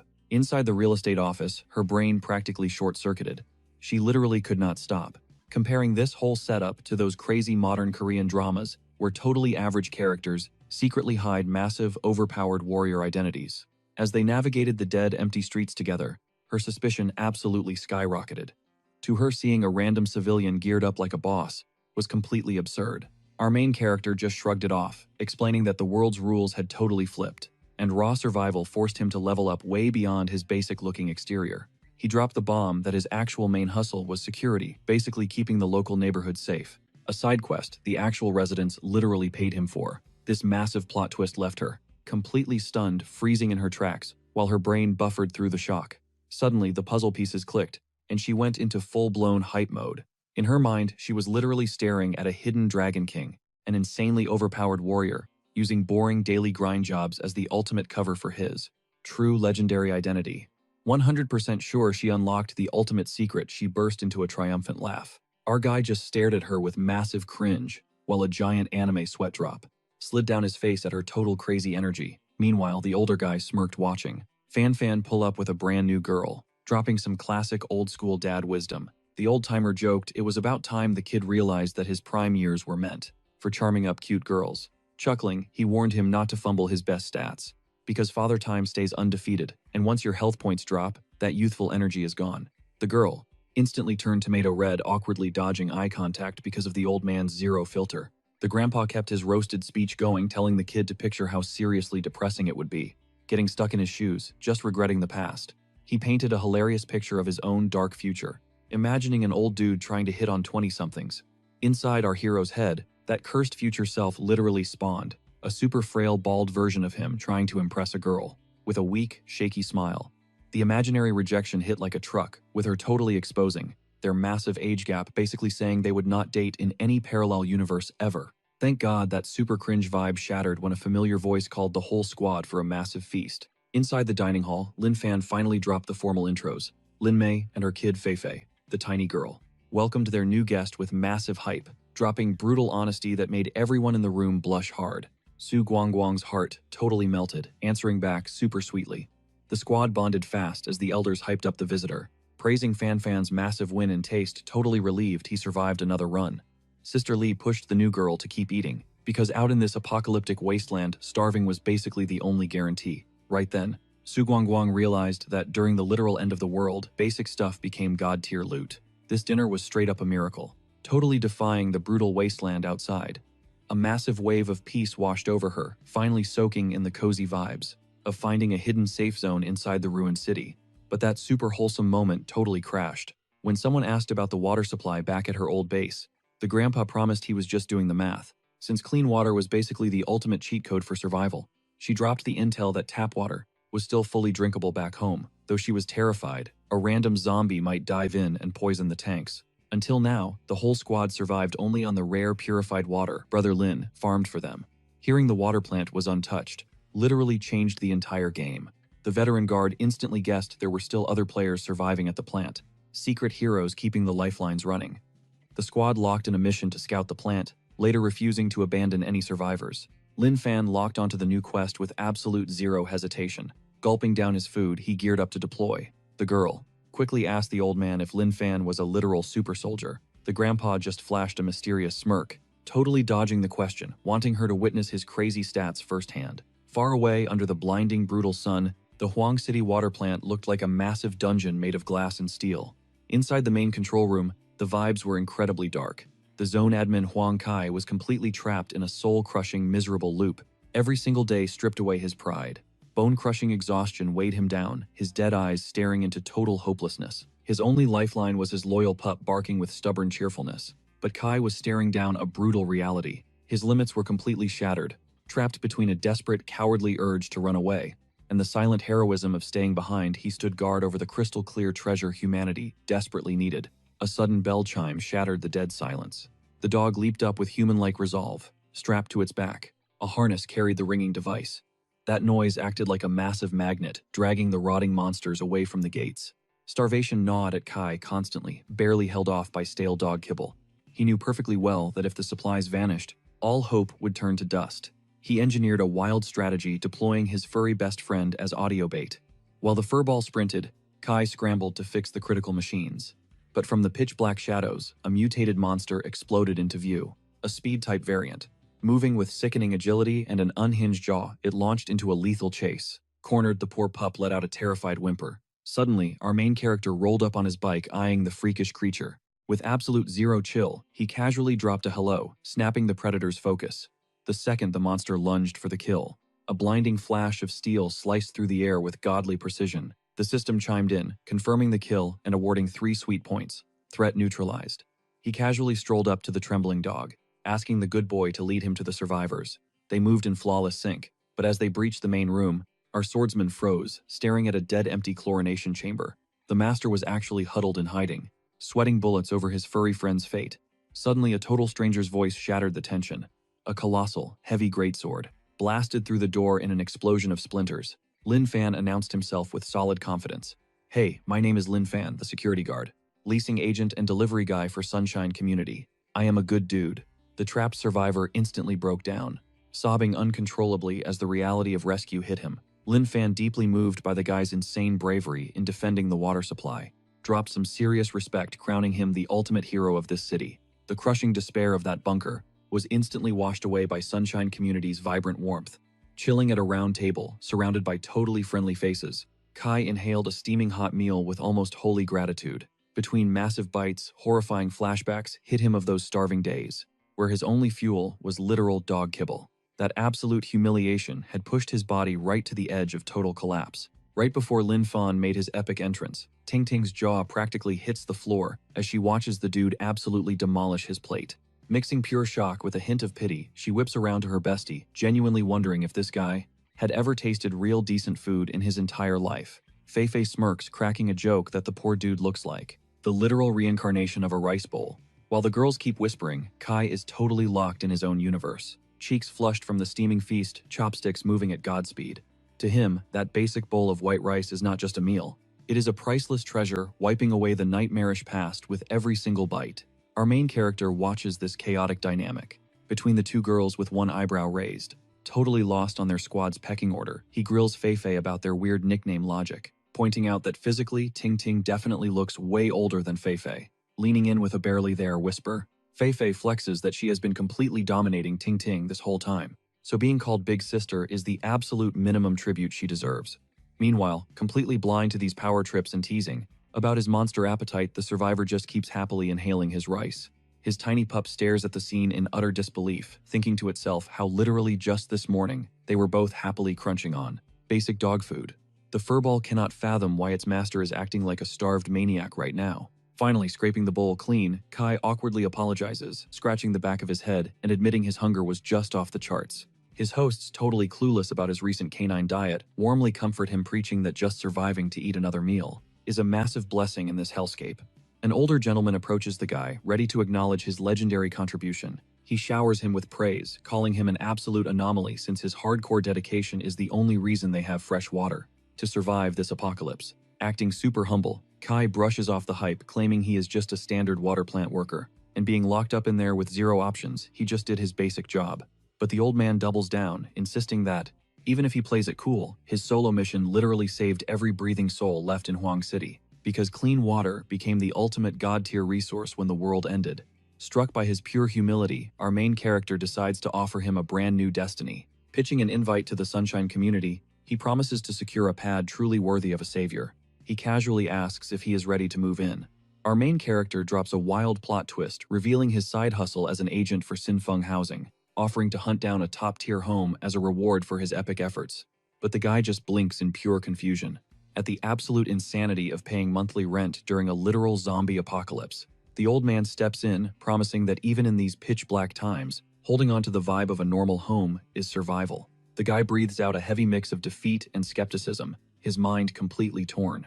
He grasps the crazy logic on the surface, but the real truth keeps slipping right through his fingers. Speaking with a calm, grounding tone, they try to melt away his burning anxiety, swearing that this massive transition will be smooth and that soon enough, he will totally vibe with this new, twisted reality.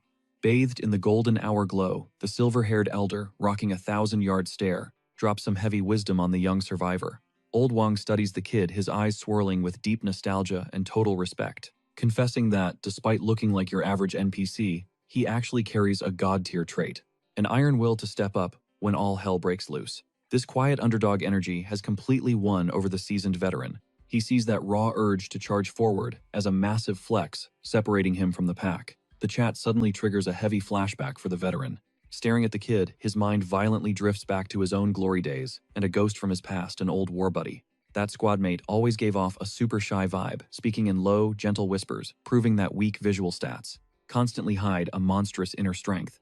However, all those toxic prejudices about his soft look were instantly vaporized during a life-or-death crisis. The same dude nobody believed in suddenly dashed straight toward a massive enemy tank, gripping a rigged explosive pack to blow it sky high.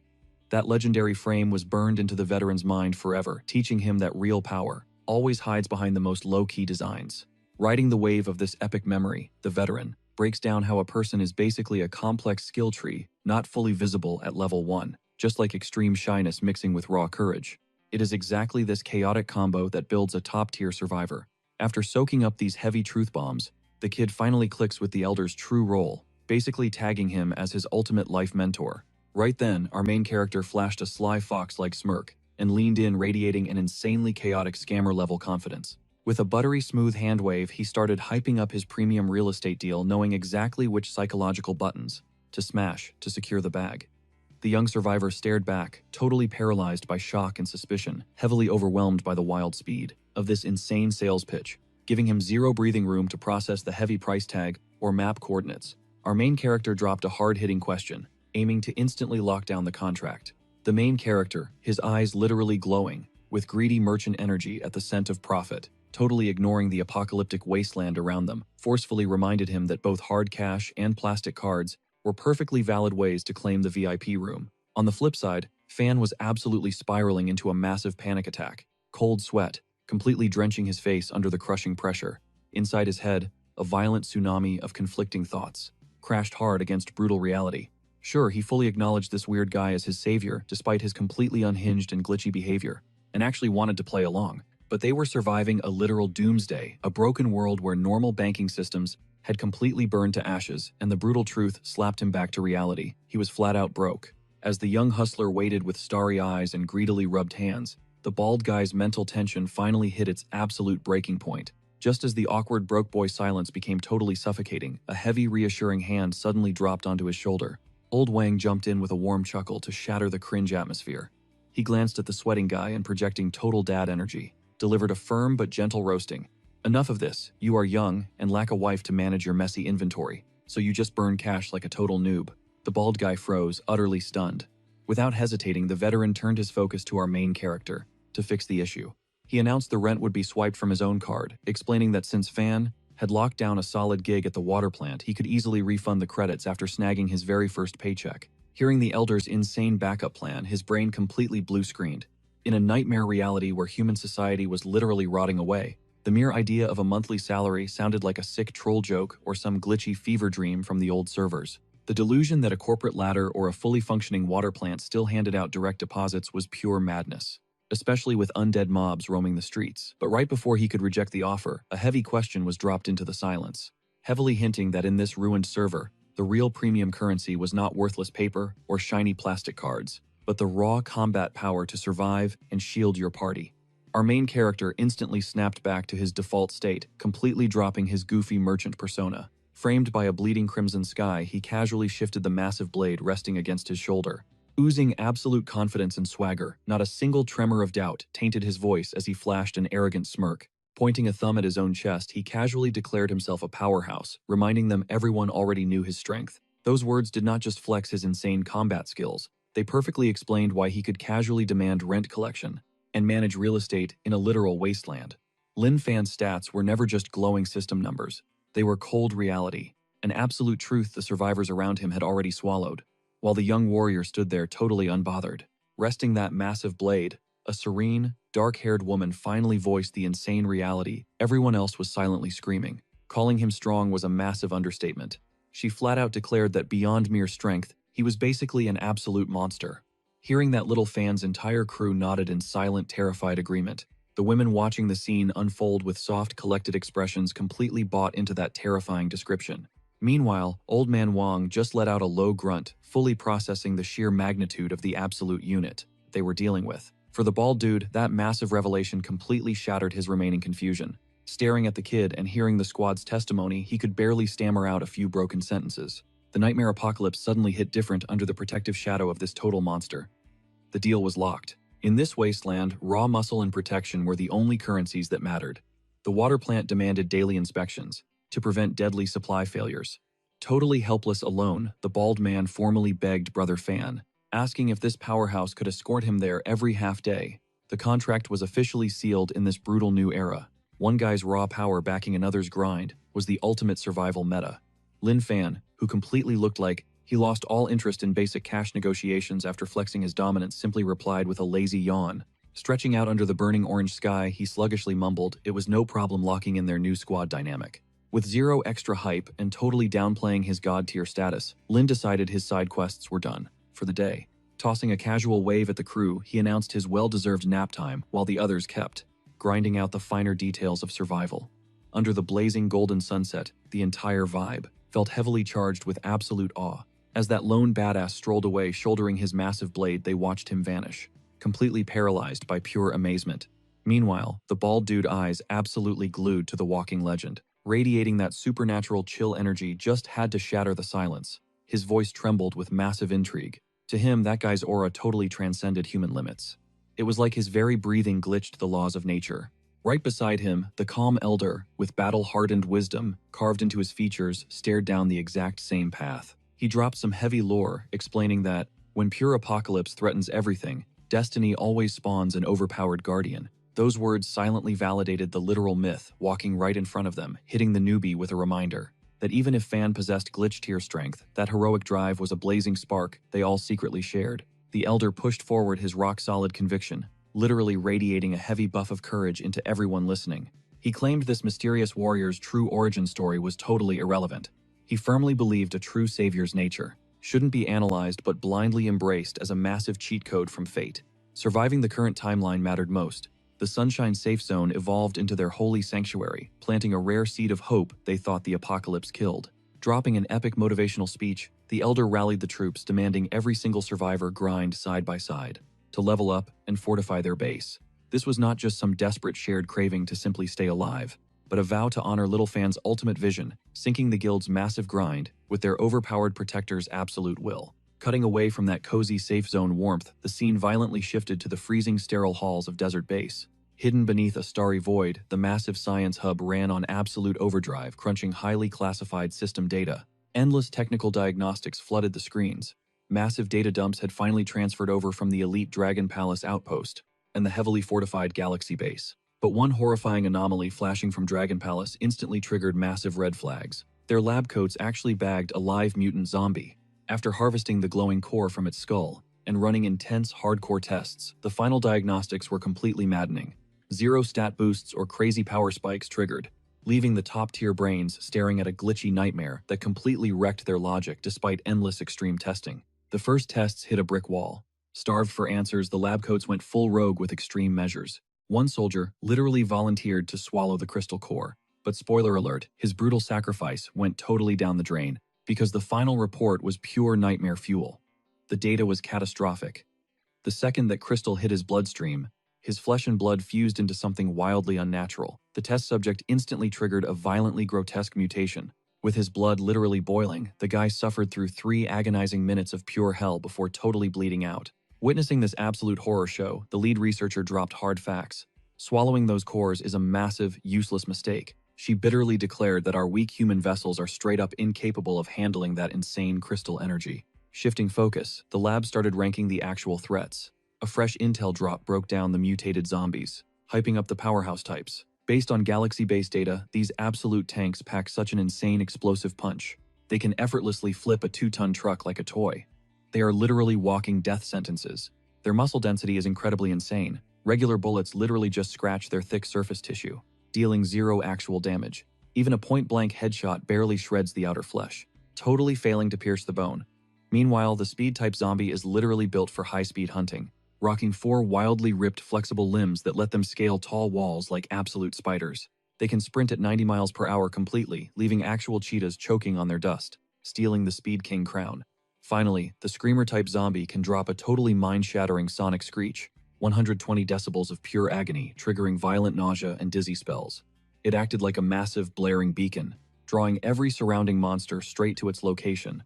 The lead scientist dissected this data with razor-sharp precision. This abomination was practically hitting 160 decibels. Her mind instantly pictured the devastating physical backlash. It wasn't merely loud noise. At this insane level, sound literally became a crushing shockwave. It violently hammered the air, shredding human eardrums like soggy tissue paper. While past mutants relied on brute physical force, this terrifying new variant attacked on a completely invisible front, yet incredibly deadly. A single maximum volume shriek wouldn't just plunge its prey into a bloody, permanent silence. It would leave them utterly defenseless, totally disoriented, as their internal equilibrium shattered into pieces. Long before the horde's rotting fangs even touched them, inside the briefing room, the tension felt suffocatingly thick, drowning in a heavy despair that the harsh fluorescent lights couldn't pierce.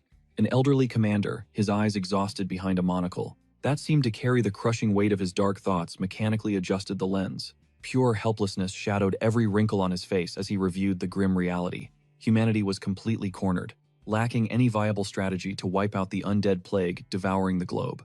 It wasn't just their overwhelming numbers, crushing their fighting spirit. It was the plague's evolving nature. Bizarre, nightmarish mutations kept spawning from the infected swarms. Glitches in nature that defied all logic, making humanity's best scientific breakthroughs look absolutely pathetic. The dark question hung heavily in the room. Nobody needed to speak it out loud to feel its crushing weight. As their world morphed into a living hell, did a single shred of hope actually remain for mankind? His dark thoughts instantly drifted toward the human cost of this apocalypse. The desperate survivors clinging to life in the ruined wasteland outside. How much longer could they possibly hold out? He wondered, knowing seconds bled away without a cure.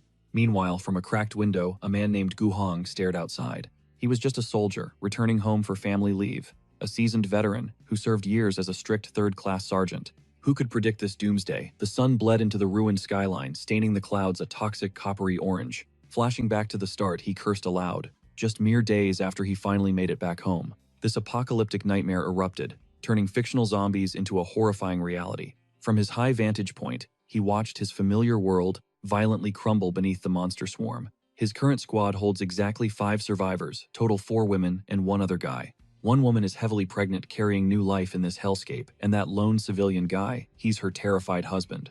The crushing weight of their survival rests entirely on Gu Hong's shoulders. They hide in the suffocating shadows, dreading their next move. The tension is razor sharp, their unity barely holding together. Another survivor existed initially, but bitter arguments completely tore them apart. They chose to walk away. As of today, absolutely nobody knows if that loner is still breathing, or if this brutal new world has already devoured them.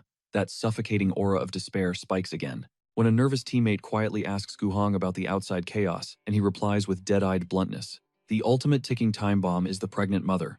Though she's stabilized slightly, her panicked husband expects labor within mere days, desperately confessing his absolute terror for the future, fully realizing their escape routes are burning to ash. Gu Hong locks in his choice. He commands everyone to hold the bunker while he braves the streets, hunting for critical life-saving loot. In this cursed era, taking one single step outside could easily be your ultimate demise. Running critically low on gear, Gu Hong boldly volunteers for a solo supply run. Though the anxious husband bravely offers backup, the hardcore sergeant orders him to guard his family. Gu Hong fully trusts his own elite military conditioning and beast-like stamina, knowing it guarantees his escape if things suddenly go completely south. Giving one final grim warning, the veteran braces for the external bloodbath. Suddenly, a new source of deep anxiety surfaces. Survivor whispers speak of a rising urban myth. They claim a lone shadow roams the ruined streets wielding a deadly sword. They dub this mystery fighter the Evergreen Ivy of Wan City and the Immortal Apocalypse Ghost. These edgy titles leave Gu Hong utterly baffled. Meanwhile, far from being some edgy phantom, this young blade master is actually grinding through endless community survival quests. Patrolling the infected block, clearing out loot zones, escorting allies to the water plant, and keeping his agency business running smooth. Every single camp resident grinding away at vital base-building chores bathed in the fading golden hour sunlight. One young mother gently approaches the flourishing vegetable garden, carrying her precious infant close to her chest. Strapped securely to her back, gripping a wooden hoe tight, she stood ready to conquer the dirt just ahead. Grandma Shu crouched low among the crops, completely zoned into her fieldwork, catching the younger girl's arrival. That lonely garden vibe instantly sparked into teamwork. Just around the corner, Fan bumped into Miss Yan. She insisted he drop the formalities like her squad did. But our guy, he kept things strictly respectful. Strolling side by side, Yan dropped a heavy question. Did he actually buy into old Wang's crazy theories? Was there any real hope of restoring this ruined city? She admitted meeting his crew totally flipped her mindset. They debated the wild hustle of chasing cash during an actual apocalypse. Yan let those deep thoughts sink in, chewing on everything Fan and Wang shared. Then shooting her shot, she casually asked if he was taken. Without missing a beat, our stoic MC hit her with that trademark blunt honesty. Just a flat no. Catching a slight blush, she confessed she was single too. Then she went straight for the kill, asking if he ever considered getting into the dating game. Keeping a stone-cold poker face radiating zero romantic energy, he coldly dropped the hammer. I do not need that. She instantly froze up, glitching out in total disbelief. Brutally curved with zero hesitation. Caught between shock and sheer offense, she demanded to know why. To which, he casually shrugged, not even breaking his stride. I am still young, only 20 years old. Finally, Brother Fan completely shut down the romance talk. Locking into his focused alpha mindset, he announced playtime was officially over. Time to slaughter some nearby walkers. Striding away, his ultimate goal burned brighter. If he kept grinding to purge the infected zones, Wan City would rise from the ashes once again. Watching his back fade, the truth finally smacked her. His harsh rejection actually carried a massive hidden meaning. Until this zombie hellscape ends, romance is a useless luxury. Utterly shaken by his insane level of drive, she realized how terribly narrow-minded her worldview was, especially when stacked against the colossal ambitions, burning wildly inside Brother Fan's heart. Meanwhile, lurking in the shadows, another survivor watched this unfold, totally bewildered. Staring down our MC, her brain practically short-circuited. Just who was this crazy guy, and why did he have absolutely zero fear of the undead? Exhaling a shaky breath, she questioned how he could stroll through infected streets like a literal walk in the park. Did this overpowered dude know some cheat code to avoid them? Catching her intense stare, Fan quietly wondered if her traumatized mind had healed yet. Deep down, he knew medicine could not fix psychological scars. True recovery totally depended on a person's inner willpower to push through. Suddenly, a dark shadow of doubt that had been quietly creeping in her mind morphed into sheer metallic terror. The bone-chilling shing of cold steel sliding from its scabbard shattered the dead silence. Hitting like a brutal death sentence, it slashed away her hope. Her pupils blew wide with raw, overwhelming panic, threatening to completely break her. Her gaze locked onto the blade's icy glare. A single drop of cold sweat traced her temple as her breathing spiraled out of control. Choking on her own paralyzing dread, she forgot every single logical thing about store-lurking monsters. In her terrified mind, that drawn weapon meant one fatal thing. Meanwhile, our MC just stood there, radiating absolute laziness and zero actual interest. He was definitely no bloodthirsty psycho. Instead, his eyes just showed off this vague, hazy distraction, like his brain was literally floating anywhere else but this death zone. Spinning around with super casual energy, he did not look like a killer at all. He actually flashed her a smile, packed with shocking, out-of-character sweetness. Honoring a sacred promise, he dropped that warm expression like a daily healing gift, genuinely hoping his positive vibes would reach her heart and fast-track her mental comeback. But her trauma-warped brain completely glitched the moment. What our guy meant as a pure act of healing kindness registered as a sickening, twisted villain. Smirk. Shaking uncontrollably in absolute paralysis, she stared at this supposedly creepy, filthy grin, 100% convinced he held the absolute worst intentions. While Fan calmly tried to cure her broken spirit, through a promise she spiraled violently into the terrifying certainty of a repeating nightmare. The pharmacy's heavy shadows were barely sliced by the freezing glare of glass cabinets. A single ray of amber daylight bled inside, washing over the dusty shelves like some legendary, totally out-of-reach treasure. The dead silence felt suffocating, only shattered by the harsh scrape of combat boots and the chaotic racing heartbeat of a survivor knowing the clock was ticking down. Backpack strapped tight, our stoic MC coldly scanned the desolate perimeter. Endless rows of medicine bottles blurred together. His shaking fingers desperately skimmed the dusty shelves. His mind frantically chanted the one item he needed to survive. But that fleeting relief of finding loot shattered in a heartbeat. Pure ice-cold dread completely paralyzed his spine. Through the dim aisles, a twisted shadow twitched. This was no desperate survivor looking for a safe zone. This was a flesh eater. Even with his elite military background and peak physical stats, this was a death trap. He was dead-ended in a claustrophobic corner, zero weapons in sight. His veteran instincts calculated the fatal gap. Brawling with that nightmare, barehanded, was not brave. It was straight-up suicide. All his combat confidence totally vanished. Brute strength means nothing against a monster that feels zero pain. Exploiting its sluggish startup, while it mindlessly stumbled without a locked target, the veteran soldier pivoted hard. Agility was his only lifeline here, until those dead eyes lock on their clumsy mechanics, makes them severely lag. Without wasting a single breath, he fiercely bolted for the exit doors. Raw survival instincts kicked into overdrive, snatching just one extra second of distance. Was literally life or death. The zombified pharmacist just groaned at the empty air, where her prey used to be. He successfully ghosted the undead horror. Nearby, a much deadlier scene unfolded. Flashing an almost godlike technique, our hero unleashed a spinning slash, slicing through rotten flesh like absolute butter. In a split second, the monster's head launched into the sky, painting the concrete with a fountain of black blood. Threat eliminated. He smoothly sheathed his glowing blade, proving that in this apocalyptic game, ignoring survival warnings gets you executed by those truly ready to do whatever it takes. Distant heavy thuds suddenly shattered the eerie silence. As our hero walked toward the sunlight, his grip tightened, sensing his unique blade was actually leveling up. He sensed shifting tides in the outside world, fully primed to crush whatever chaos spawned next. Meanwhile, our pharmacy escapee realized his luck just ran dry. The streets outside offered a literal death sentence. An entire infected mob swarmed the block, Completely trapped, he desperately scrambled onto a wrecked bus roof. Taking the high ground, he wildly kicked at the rotten hands, actively clawing up at him. Cursing his trash luck muscles screaming from sheer exhaustion, the tired veteran seriously thought this was his final game over screen. Suddenly, a chillingly calm voice pierced through the savage monster growls. The blue sword wielder was just casually watching him, utterly unfazed by the raging apocalypse. Analyzing the trapped guy's stance, our hero instantly spotted something familiar, that gritty, unbreakable aura, forged through hardcore military discipline. But despite dangling on death's literal door, the bus survivor totally panicked seeing this random kid just standing there. The aggro was currently locked on the bus. If the swordsman just stayed quiet, he could easily stealth away. Furious at this suicidal rookie mistake, the veteran mentally screamed for him to run, before catching his toxic bad luck. But the blue blade user didn't flinch, offering a rescue.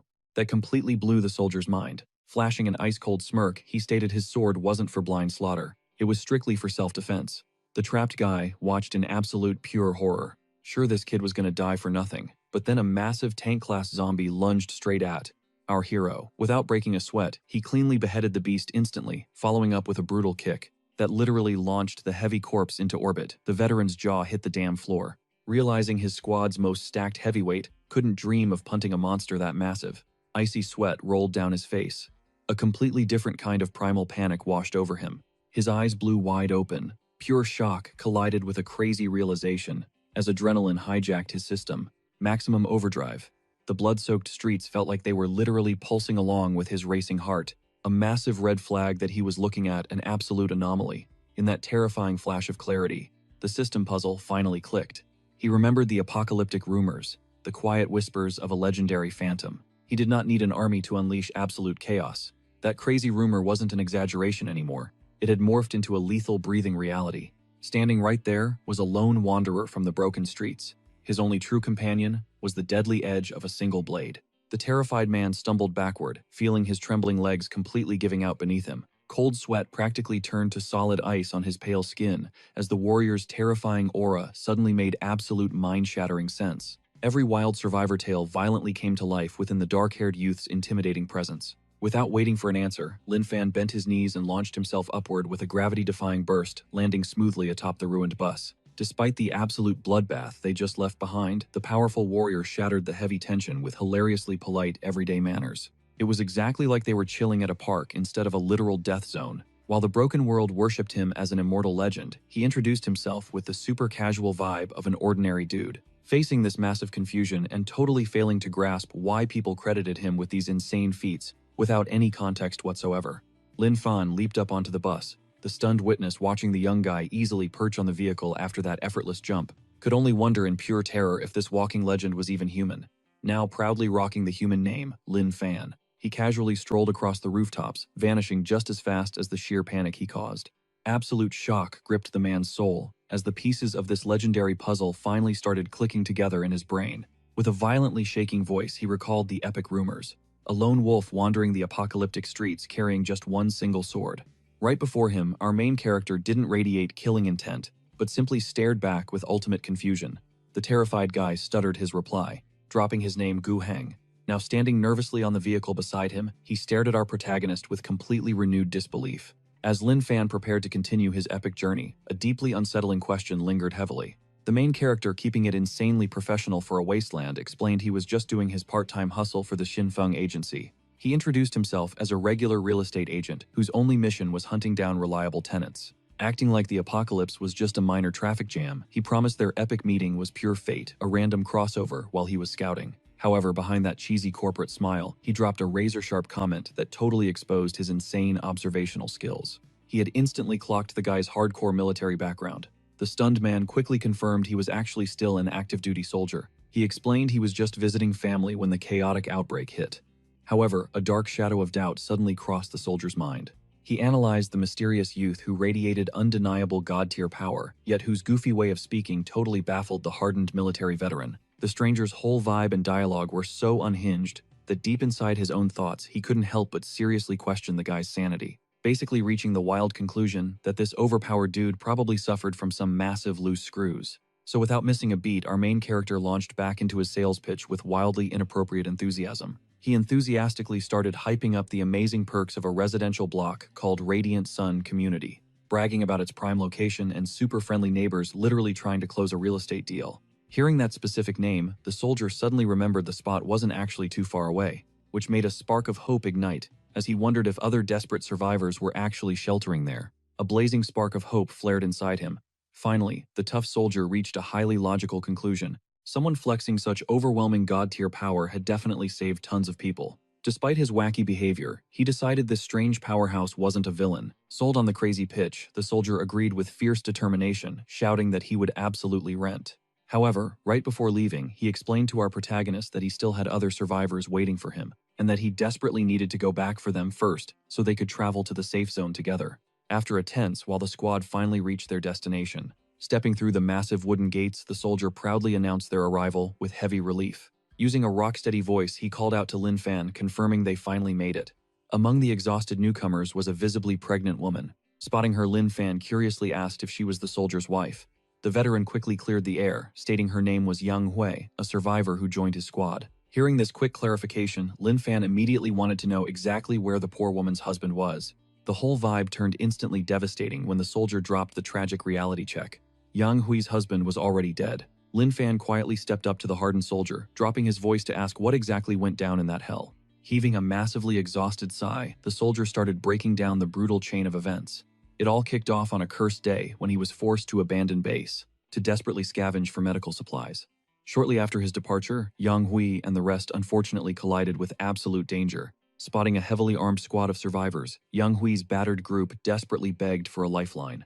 Those strangers stepped closer, but it triggered an absolute nightmare. Sure, teaming up during the apocalypse sounds like a major buff, but reality hits completely different. It is ruthless. Their fake unity instantly shattered the second they spotted her massive vulnerability, a pregnant woman.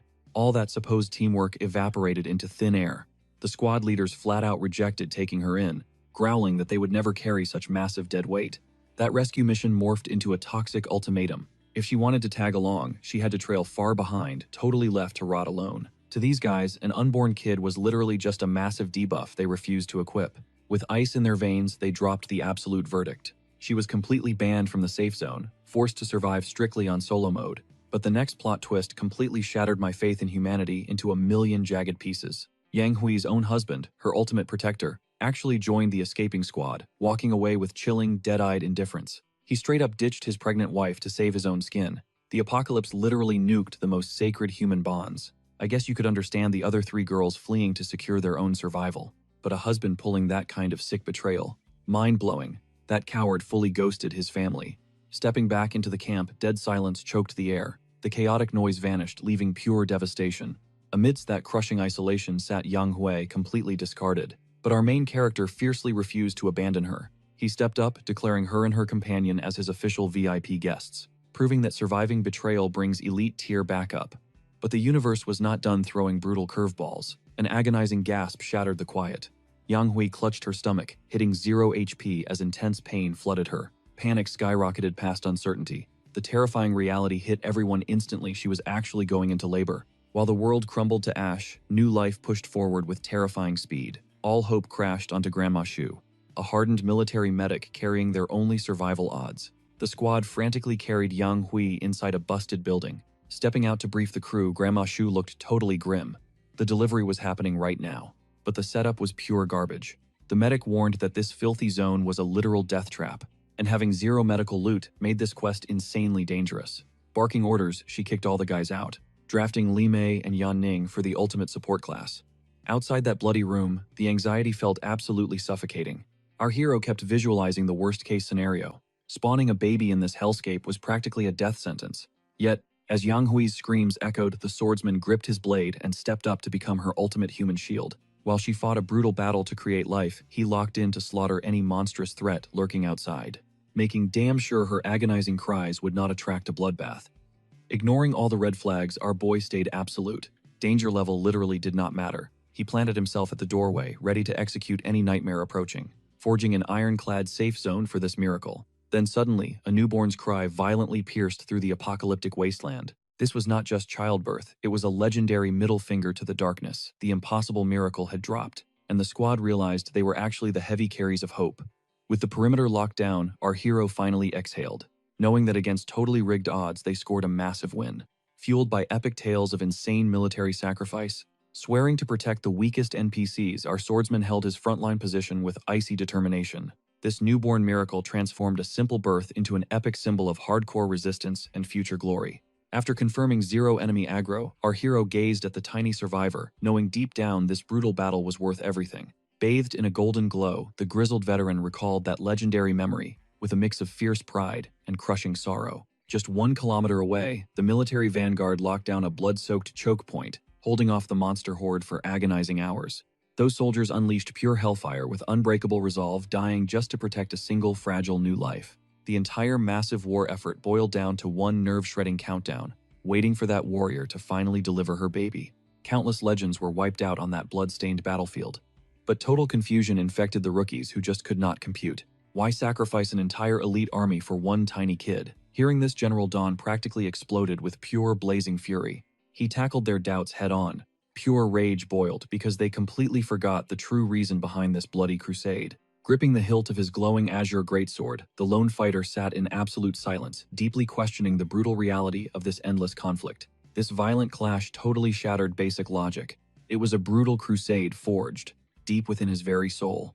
Miles away from the deafening battlefield chaos, the hidden legacy of these bloody sacrifices finally discovered. A brand new witness. Our main character chilled with an open novel in his grip, flashing a subtle knowing smirk, and declared that a guy like Stark lived a insanely complex life.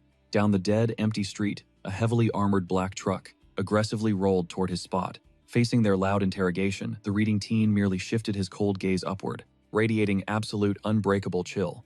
Meanwhile, the squad lounging in the back seats totally ditched any sense of caution. Obnoxious laughter instantly exploded from the crew. They deadass thought this bookworm had completely lost his damn mind. But suddenly, their greedy eyes locked onto the massive iron gates of a nearby apartment compound. Spotting the heavily reinforced barricades, pure greed instantly wiped away their mocking sneers. The sketchy passenger named Brother Hao flashed a wicked grin, openly plotting to raid the exact sanctuary those survivors desperately tried securing. Hao arrogantly claimed that such a trashy rundown base probably held absolutely zero top-tier loot for him anyway.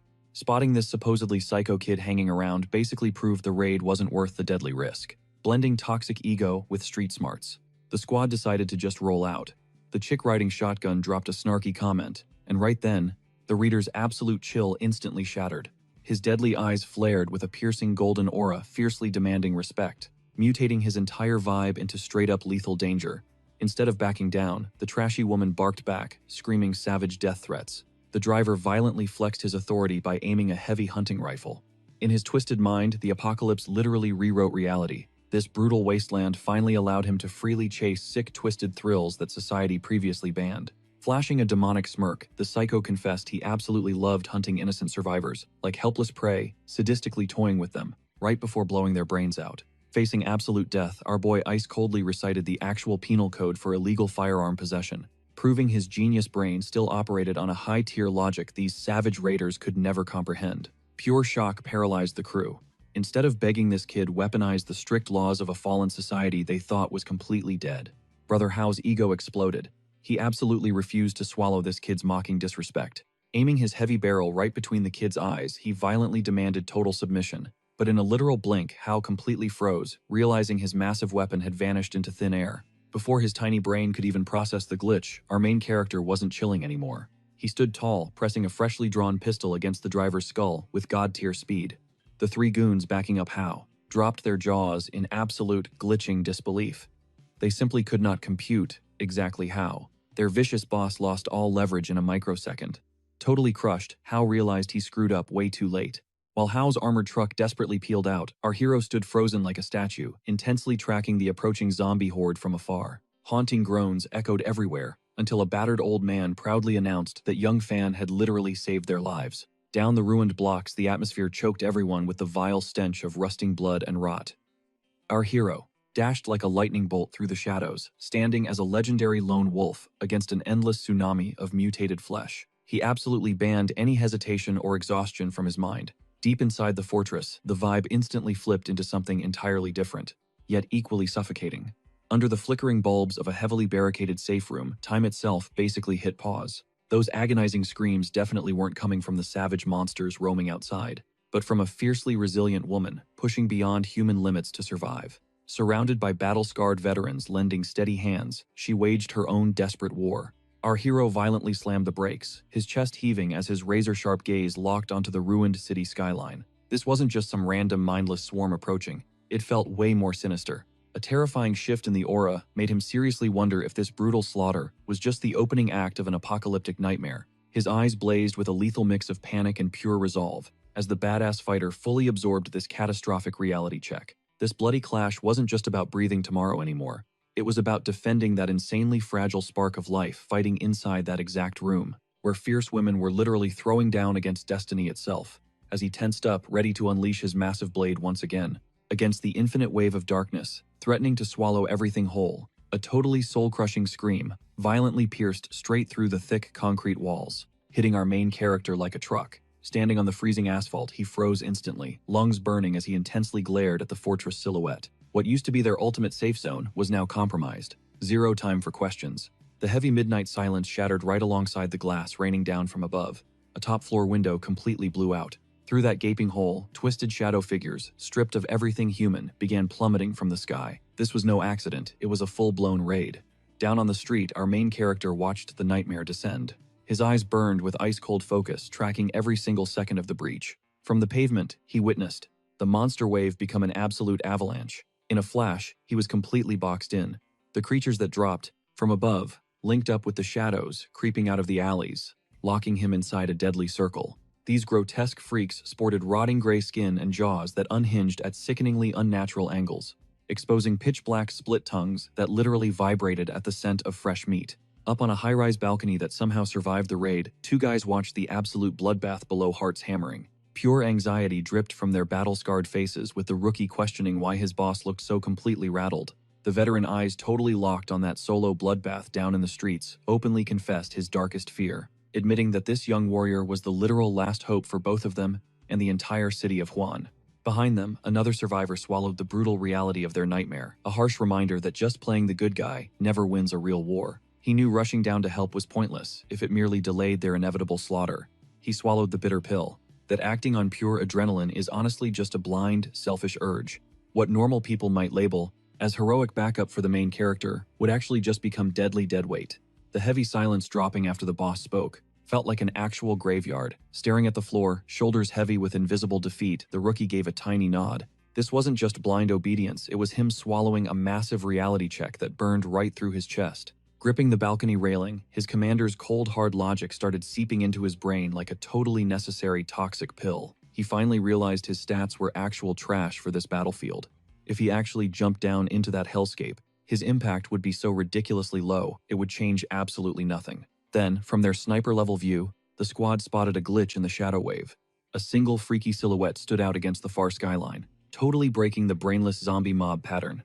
This was 0% your average walking corpse. The mutant stood tall, flexing a sickeningly warped body crowned with dark spikes mimicking twisted demon horns. This boss-level threat ignored the feeding frenzy. It just stood perfectly still, scanning the zone with a dead quiet vibe that felt way more terrifying than an actual attack. It was a Screamer-class mutant, a rare variant whose mere aura completely rewrote the combat rules. Boom, the monster broke its statue phase. Its spine arched violently, as its jaw unhinged at an utterly impossible angle, expanding its massive chest. With thick black veins bulging from the grotesque mutation, the Screamer finally unleashed its signature skill. Devastating sonic shockwaves ripped through the air, triggering a massive difficulty spike for this entire monster raid.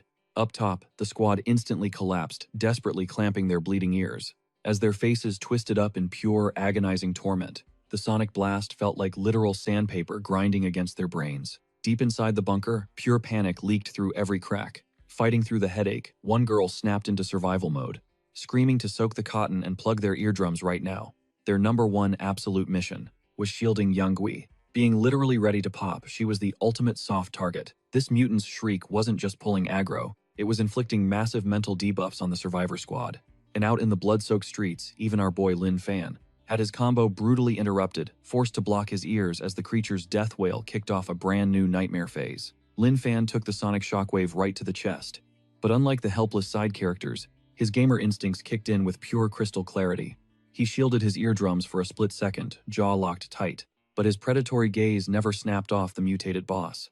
He instantly calculated that this screamer was dropping an invisible nuke, totally shredding his squad's HP from afar. Zero hesitation, he exploded into a full dash, totally ignoring the low-level mobs, swarming his blind spots. He blasted forward in a hyperspeed sprint, straight for the elite tier threat. Concrete cracked beneath his boots, but his sheer willpower was pure titanium. He knew this was a one-shot boss fight. He had to mute this freak right now, or his entire guild would be wiped before the real boss even spawned. He locked eyes with the monstrosity. The Screamer was the absolute core of this nightmare, and he had to eliminate this mutant freak before the swarm devoured what little remained of their sanctuary. Crouching behind the heavy drapes, the redhead barely dared to breathe. The dead silence inside the shelter now felt suffocating, heavier than ever, shattered only by the heavy booming echoes thudding from outside. With trembling fingers, gripping the fabric, she peeked out just a fraction of an inch, enough for her eyes to witness an absolute nightmare. Days, maybe weeks, had blurred together since they went into hiding, but the scene outside shattered everything they knew about this apocalypse. Never in her darkest nightmares had she witnessed such sheer terror. Outside, the horde wasn't a mindless mob anymore. Instead, an ocean of rotting bodies marched forward with bone-chilling military precision. Watching the undead move with actual purpose meant a mastermind was pulling the strings completely, rewriting the rules of this survival game. Slapping a hand over her mouth to choke back a scream, she melted into the shadows, realizing their hellscape had just become infinitely more lethal.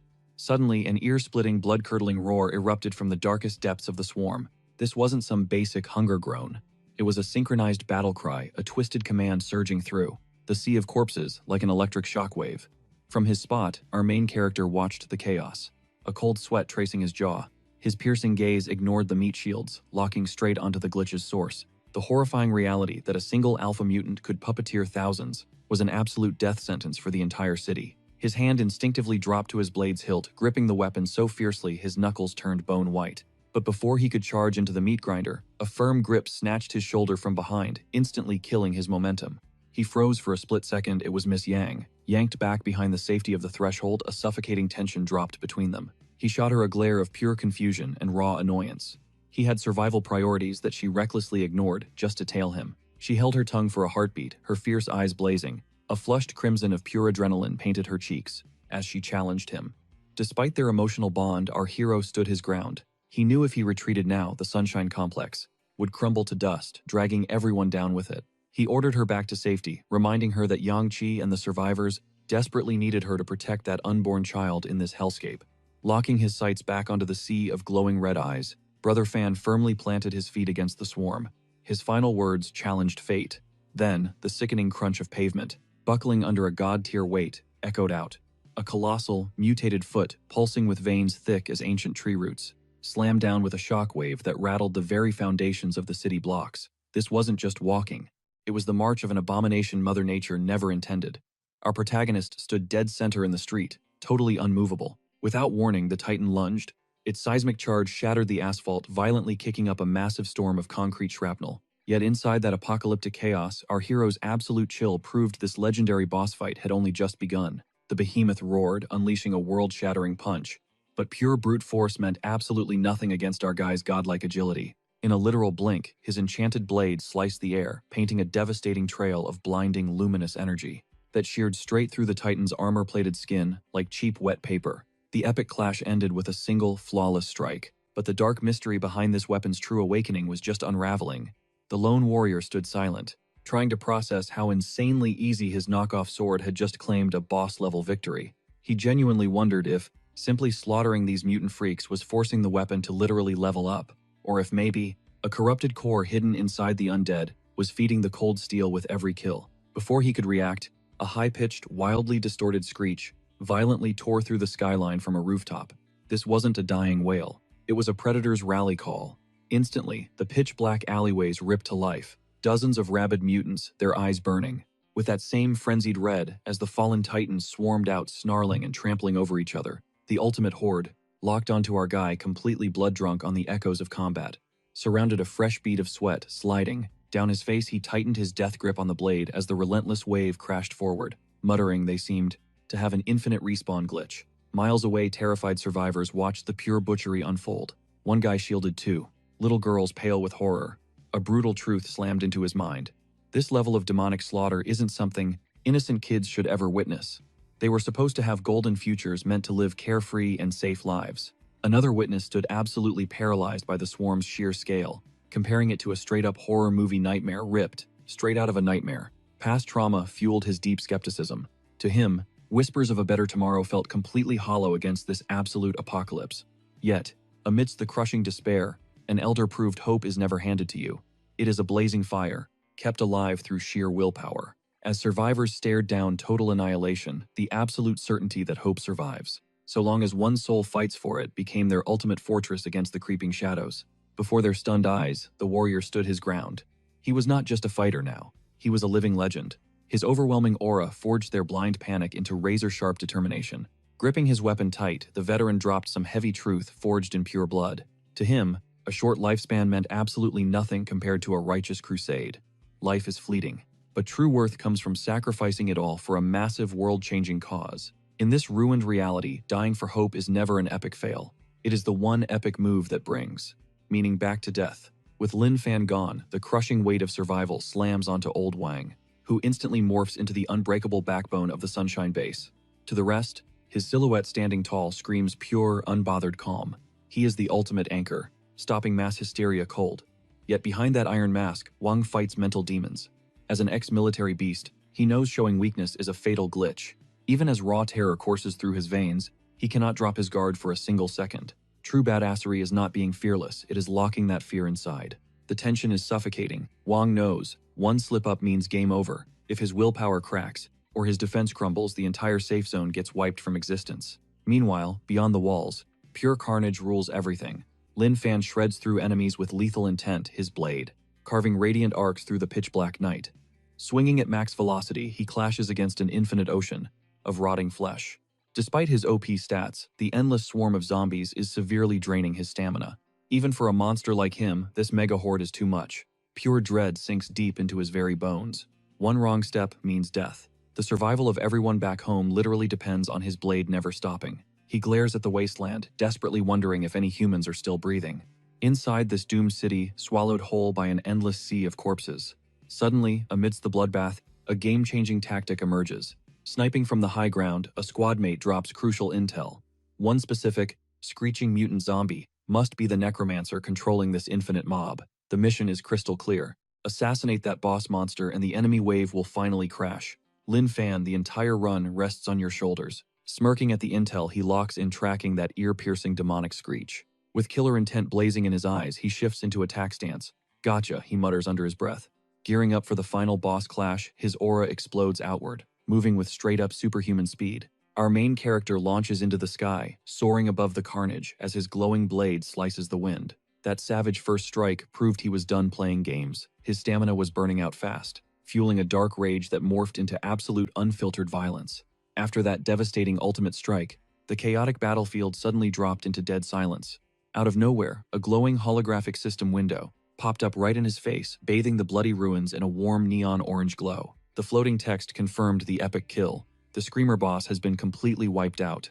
The system rewarded him with +3 stat points. That glowing notification was the sole witness to his massive level up, proving his brutal grind was finally paying off in this twisted video game reality. That heavy silence shattered when rusty hinges screamed.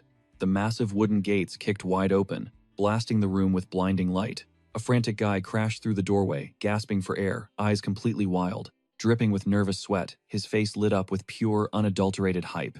Gripping the doorframe. For dear life, he yelled out, shattering the heavy tension. A brand new life just dropped into this ruined world. He confirmed the massive success. Announcing it was a healthy baby boy, the entire atmosphere instantly flipped, buzzing with an electric, hopeful energy. Amidst the absolute slaughter, our warrior stood his ground, gripping a jagged blade. His eyes blazed with an icy, unshakable resolve. Losing here meant the absolute destruction of everything he swore to protect.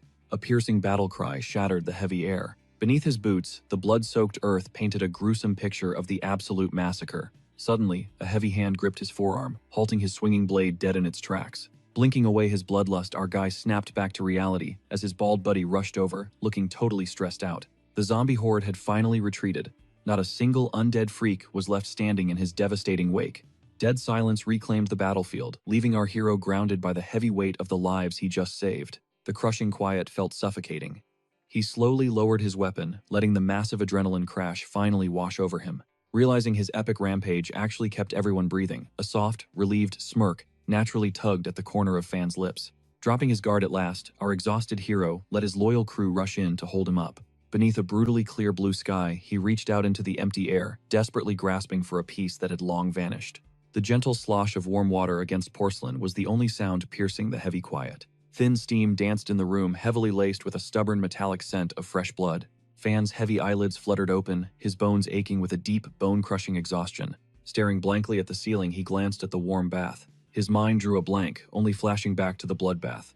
Out of nowhere, a damp, gentle touch grazed his cheek. A delicate hand was holding a warm washcloth, carefully wiping away the grim battlefield grime. Turning his heavy head, his tired eyes locked straight into hers. Pure panic flashed across the girl's face. She froze completely as a massive blush set her cheeks on fire. Jerking back on pure instinct, she awkwardly stuttered out that she just wanted to scrub the wounds before infection hit. The room's vibe grew super thick, caught between his unspoken gratitude and her absolute frantic shyness. Finding his rough voice, he dropped a sincere thank you politely, nudging her to step out so he could finish scrubbing down in peace. Stuttering a quick okay, she spun around in a total panic. But fate was feeling incredibly chaotic today. Her heel totally slipped on the slick tiles. A wild shriek ripped from her throat as she tumbled backward, plunging straight into the tub. Crashing directly onto Fan's bare chest, the entire bathroom descended into absolute screaming chaos. Pinned in an incredibly spicy position, the flustered girl started babbling wildly about a huge misunderstanding. Soaking wet and totally stunned, Fan just stared in dead silence. Making things way worse, the massive splash caught someone's attention outside. His bald buddy popped his head through the doorway, letting out a hilariously impressed wolf whistle. Instantly, the whole squad crowded the frame. The glasses-wearing guy quickly shielded the little kid's eyes, while the older dude chuckled, muttering about how wild youth was. Just a few awkward minutes later, the chaotic energy shifted to the living room. Fan strolled in, trailing behind an insanely embarrassed blushing girl. That spicy romantic tension completely dissolved into the squad's loud chaotic warmth. The old man clapped for order, eagerly waving Fan over, to officially meet the tiny newborn who survived purely because of his epic defense.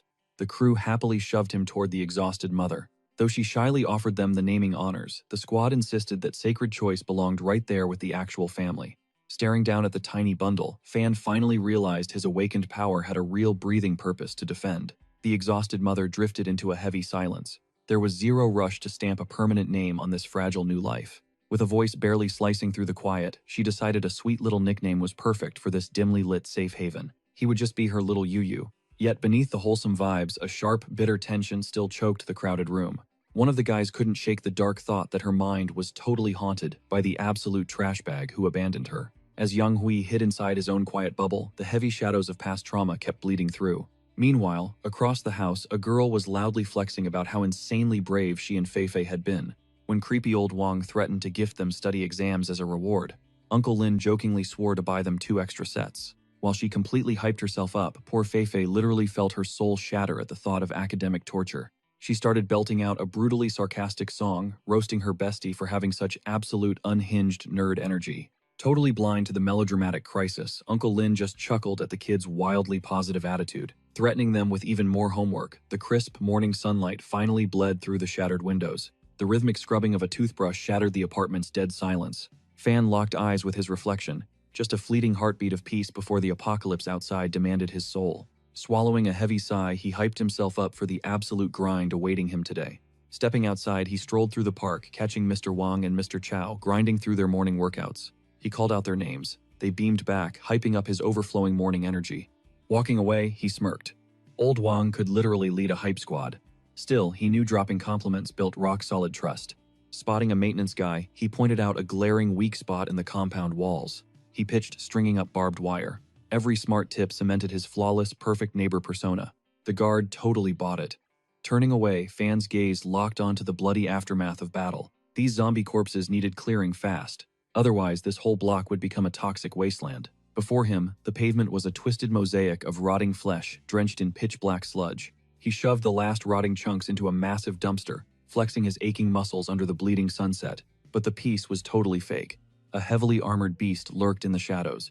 Inside, a girl gasped. "Brother Hao, look, it is that guy from before." Hao clenched his fists, flashing a bone-chilling smirk. To him, this dude's strength meant literally zero against his multi-ton war machine. One girl bitterly recalled how this punk disrespected their boss. The whole squad believed this kid's fate was permanently sealed. Right at impact, killer instincts hijacked Fan's body. He launched into a desperate barrel roll, dodging death effortlessly. Hao's jaw literally dropped. Fan rotated in slow motion, his fingers gripping his deadly sword hilt. Hao spat out a lethal threat, vowing to crush him flat with his armored beast.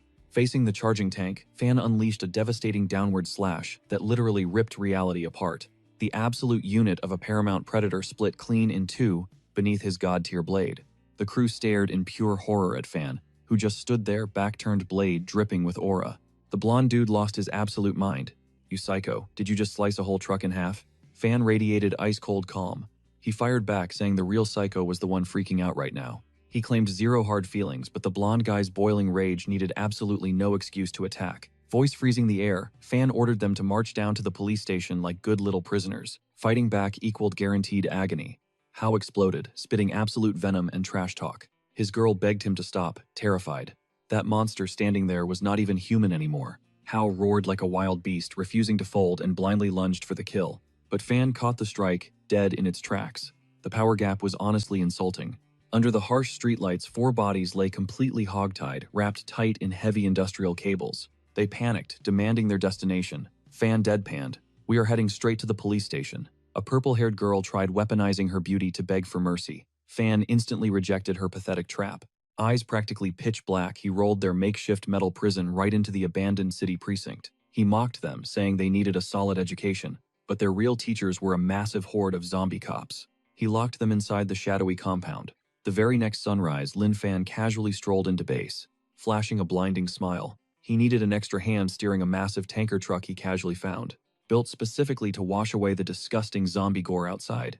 When questioned how he moved it without driving skills, Lin Fan just strapped himself to the colossal beast and literally dragged it by hand with godlike strength. He smartly explained that scrubbing the entire grid was mandatory to keep absolute psycho raiders away. Brother Han Brain, totally short-circuiting, just nodded and grabbed the wheel.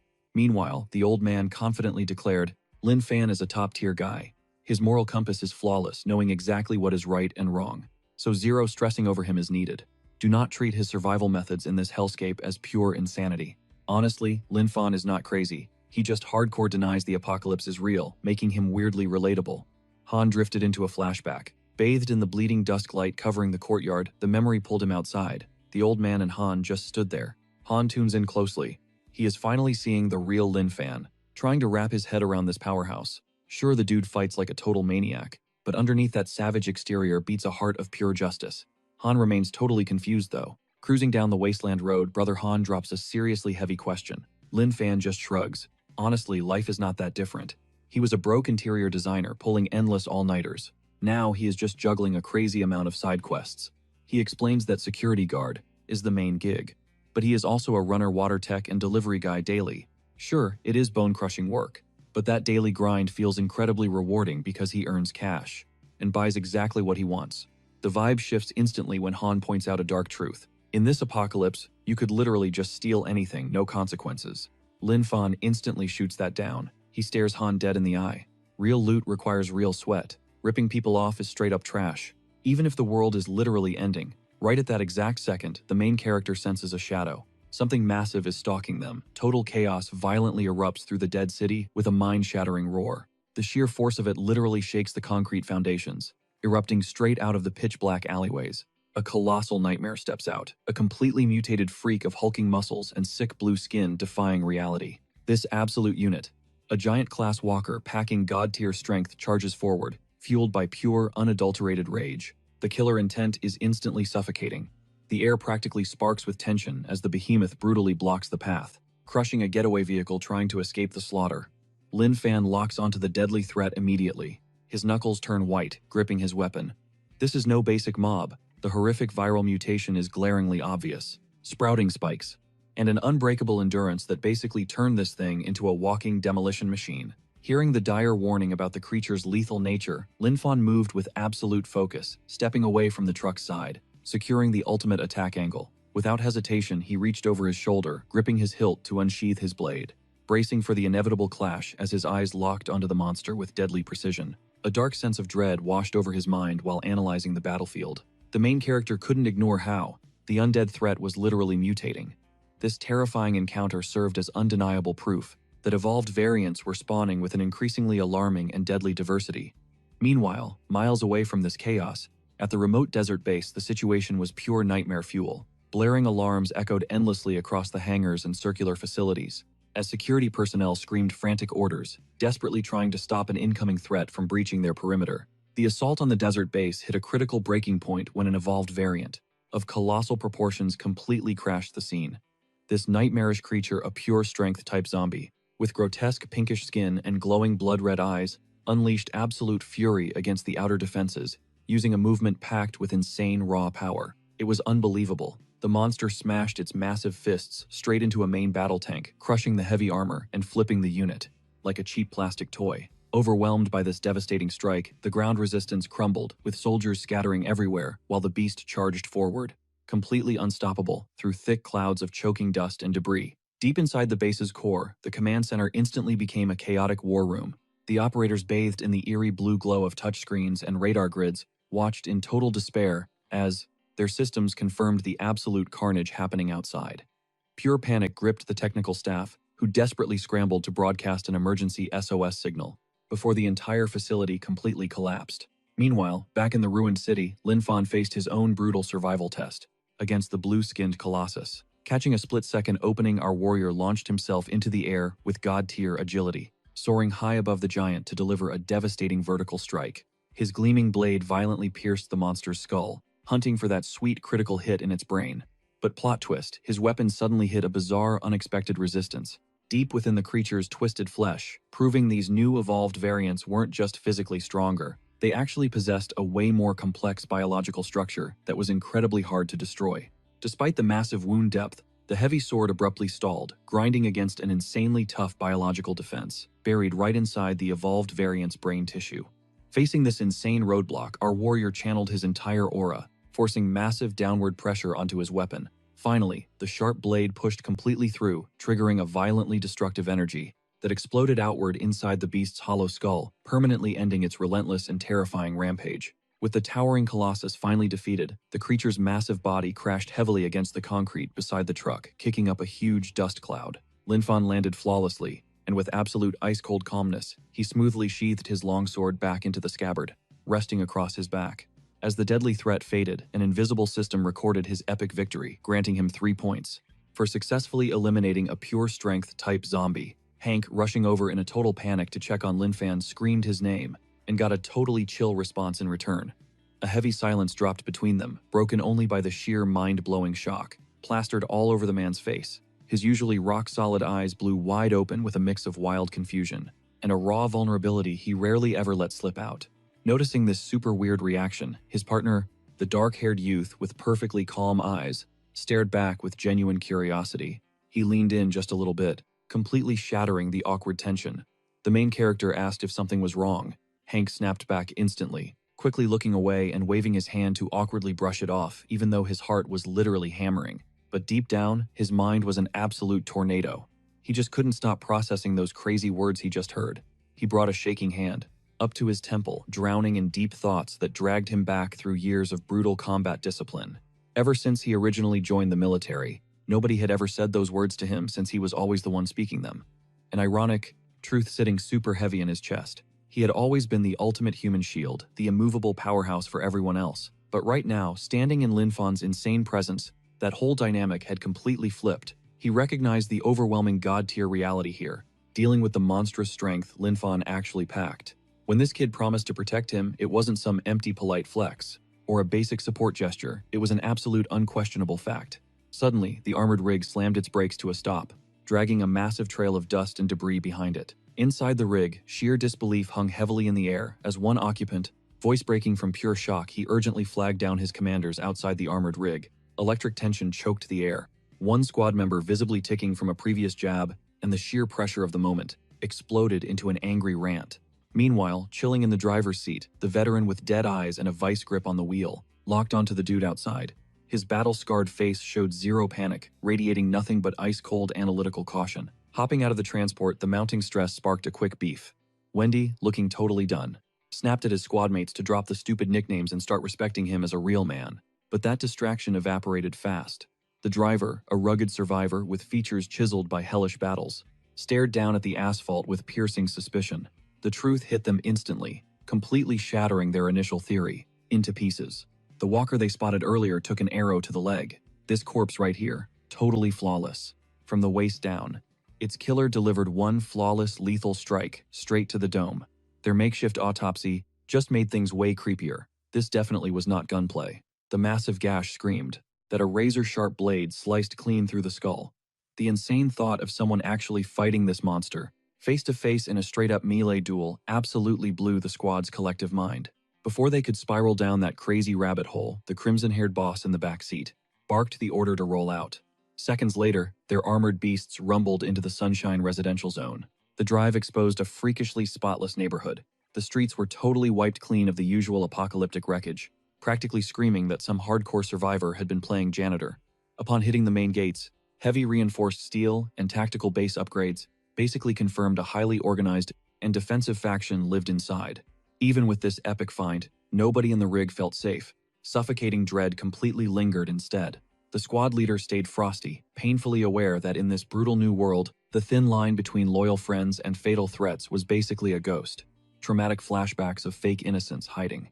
Murderous traps haunted her troops heavily, reinforcing her strict command to avoid absolutely any contact unless it was completely vital for their current mission. Deep inside, the fortress walls chilling in room 704, the entire vibe shifted completely. He watched how Yang, completely shrugging off the outside nightmare, had fully recovered her mental state and vibrant energy rocking. A fit that gave her this unreal charm amidst the wasteland. Inside the safe house, the cozy names of Fei-Fei, Tintin and Menmen echoed like a warm hug, proving that even during Doomsday, humanity desperately fought to rebuild their lost sense of home and sanity. Little Yang, flexing a perfectly crisp high school uniform, with a pleated skirt and formal blazer, froze outside Lin Fan's door, battling between deep respect and nervous hesitation. She softly knocked. Once he gave the green light, she stepped inside only to catch Lin Fan busy, wearing an apron and gripping a kitchen tool, giving off some seriously chill stay-at-home husband energy. Welcoming her in, he casually dropped a bomb, mentioning she was literally just the second young woman to ever step inside his crib. That random offhand comment struck the poor girl like straight-up lightning. Cold sweat instantly rolled down her temple as her terrified eyes blew wide open. His insane confession sparked a sharp burning curiosity deep inside her. Flashing an unbreakable smile with closed eyes, Lin Fan delivered a punchline that froze his guest's blood solid. His very first female visitor was the neighbor whom he literally hunted down and brutally hacked to death with an axe. Spitting that psycho fact with zero hesitation left her absolutely paralyzed, drowning in deafening silence, desperately fighting to keep her cool while icy sweat dripped off her pale face. She stammered out a shaky reply, trying to laugh off his morbid murder confession as just some quirky dark humor. Even with her fake smile, sheer terror screamed from her panicked eyes as her trembling hand instinctively reached up, desperately grasping at her chest to slow her racing heartbeat. The room's vibe grew suffocatingly heavy, while Lin Fan just kept radiating that terrifyingly peaceful aura. Meanwhile, Yang Nini shook like a leaf, fearing she just triggered a deadly misunderstanding. Thick silence choked the room, shattered only by the deadly metallic gleam of the blade still gripped in Lin Fan's hand. Facing him, sister. Yang glued on a plastic smile, though the icy sweat sliding down her temple and her violently shaking voice completely exposed her massive panic. He watched her quietly reading the room. He knew dropping a logical explanation right now would only tangle this messy web even worse. He had already learned the hard way that sometimes the cold truth felt way sketchier than a white lie. He let out a hidden breath, finally lowering his weapon. If she wanted to write off his weird vibes as just being quirky, he definitely wasn't going to burst her bubble. Besides, she already seemed to treat his cryptic way of talking as some kind of fascinating character trait. Our MC casually explained that constantly bugging Sister Lee for every little thing just didn't sit right with his conscience, so he was just whipping up his own meal. Hearing the guy's chill response, the heavy tension paralyzing the woman's stiff shoulders totally melted into a massive sigh of relief. She brushed a stray lock of hair away from her face, a single drop of cold sweat trailing down her cheek. That tiny bead screamed just how terrified she had been. That comforting thought completely hijacked her brain instantly, wiping out all her dark suspicions. Honestly, she felt pretty ridiculous now. She desperately gaslit herself into thinking she had totally overreacted. There was absolutely zero chance this guy was a murderer. She figured his intense vibe earlier was just a dark joke. Meanwhile, Brother Fan, totally oblivious to her internal panic, dropped his gear onto a stack of supply crates. Then, he suddenly pivoted toward a hidden presence he just sensed. Slinging a ragged towel over his shoulder, his face stayed completely stone cold as he shattered the silence with one blunt question. The suffocating death game tension instantly crashed into pure, awkward slice-of-life vibes. Sister Lee, whom he casually called Little, Yang let out a shaky exhale. She fully believed she had just been paranoid. The poor woman shrank into her seat, her entire face flushing a radioactive red from pure, unfiltered embarrassment. She nervously practically crushed her hands together in her lap, dodging his eyes like the plague as she choked out her painfully awkward request. Her voice was literally trembling as she stammered, asking for a huge favor. A rare flash of surprise cracked Fan's stoic mask. He bluntly asked if it was her time of the month, quickly calculating the dire stakes in a ruined world where basic hygiene supplies were basically legendary loot. Even with the apocalypse raging, Fan's sharp mind drifted back to how she managed to actually reach this safe house. It was honestly mind-blowing that his relative survived the bloodbath and made it here in one piece during a literal zombie apocalypse. With a surprisingly soft kind of logic, he figured she had battled through hell to find them. Throwing a proper welcome party was the bare minimum, so they absolutely needed to scavenge some top-tier food to give her a legit hero's welcome. He resolved. He was dead set on braving the monster-infested streets again, though this mission felt way more desperately human. Raw terror flashed in her eyes at the mere thought of him stepping outside. She frantically confessed her actual super-urgent problem. The streets are crawling with undead. I am terrified. I was really praying you could scavenge some sanitary pads. For me. Catching Fan's utterly clueless expression, she started desperately rapid-firing off different brand names, praying at least one would ring a bell in his survival-wired brain. Fan finally just nodded, flashing a rare, reassuring smirk, totally trying to kill the awkward vibe. Overflowing with gratitude, she practically begged him to hoard extras if possible, since Sister Yang and the other girls would definitely need a stash too. Deep within the steel guts of Huan City, the hollow metallic clanking of the water treatment plant was the sole proof that human civilization wasn't entirely dead yet in this hellish wasteland. After a brutal back-breaking shift, the system diagnostics and heavy machine repairs were finally locked in. Massive gears roared back to life, securing the absolute most crucial lifeline for the remaining survivors. Stepping out of the compound, the bald dude, rocking blue overalls, paused, wiping grease and heavy sweat from his brow. Even with his bones aching, pure pride lit up his gritty face. His partner just watched in total awe, admiring their flawless handiwork. He quietly confessed that only down here, surrounded by rusted pipes, did he actually feel human again. In a nightmare where humanity constantly shatters, clinging to this one mission was his only shield against feeling like total trash. The journey back demanded absolute stealth, totally abandoning any loud engines that might trigger a zombie horde. The duo pedaled away on a single beat-up bicycle. Thanks to a janky welded back seat, they could actually ride together. They glided through the ghostly ruined streets in dead, suffocating silence. In this cursed era, staying invisible wasn't just a smart play, it was your only defense against the flesh-eating nightmares lurking in every shadow. While fleeing the facility, a sudden ripple of movement across the dark water forced them to slam on the brakes. Floating dead ahead, gently bobbing near the desolate shoreline, emerged the striking crimson and white shadow of a mega yacht. The shock hit them like a truck. They weren't alone. Against the apocalyptic skyline, an actual squad of survivors clustered on the deck of that massive ship. Squinting through the gloom, they spotted exactly 5 souls, 3 women and 2 random guys, who seemed totally clueless about the literal bloodbath waiting on shore. This mysterious crew chilling on the luxury yacht dubbed Noah, basking under the apocalyptic sun. Survivors cast fishing lines off the deck, casually lounging and completely shattering the harbor's eerie, dead silence. Their reckless noise felt like a total death wish right now. This carefree vibe from strangers seriously sparked deep anxiety inside Brother Fan's buddy. He watched totally sweating bullets as the yacht's loud chatter drifted through the apocalyptic air, wondering if those flesh-eating freaks could actually swim to get them. The insane risk of baiting the infected hordes with all that wild racket was super obvious, but wondering if deep water actually acted like an invisible wall against the walking dead, Brother Fan could only offer a chilling, clueless shrug. Staring dead ahead into the ruined horizon, Brother Fan's eyes locked in. He fully admitted having zero clue, even though this nightmare apocalypse was already their brutal reality. The exact mechanics of these rotting monsters remained a terrifying mystery.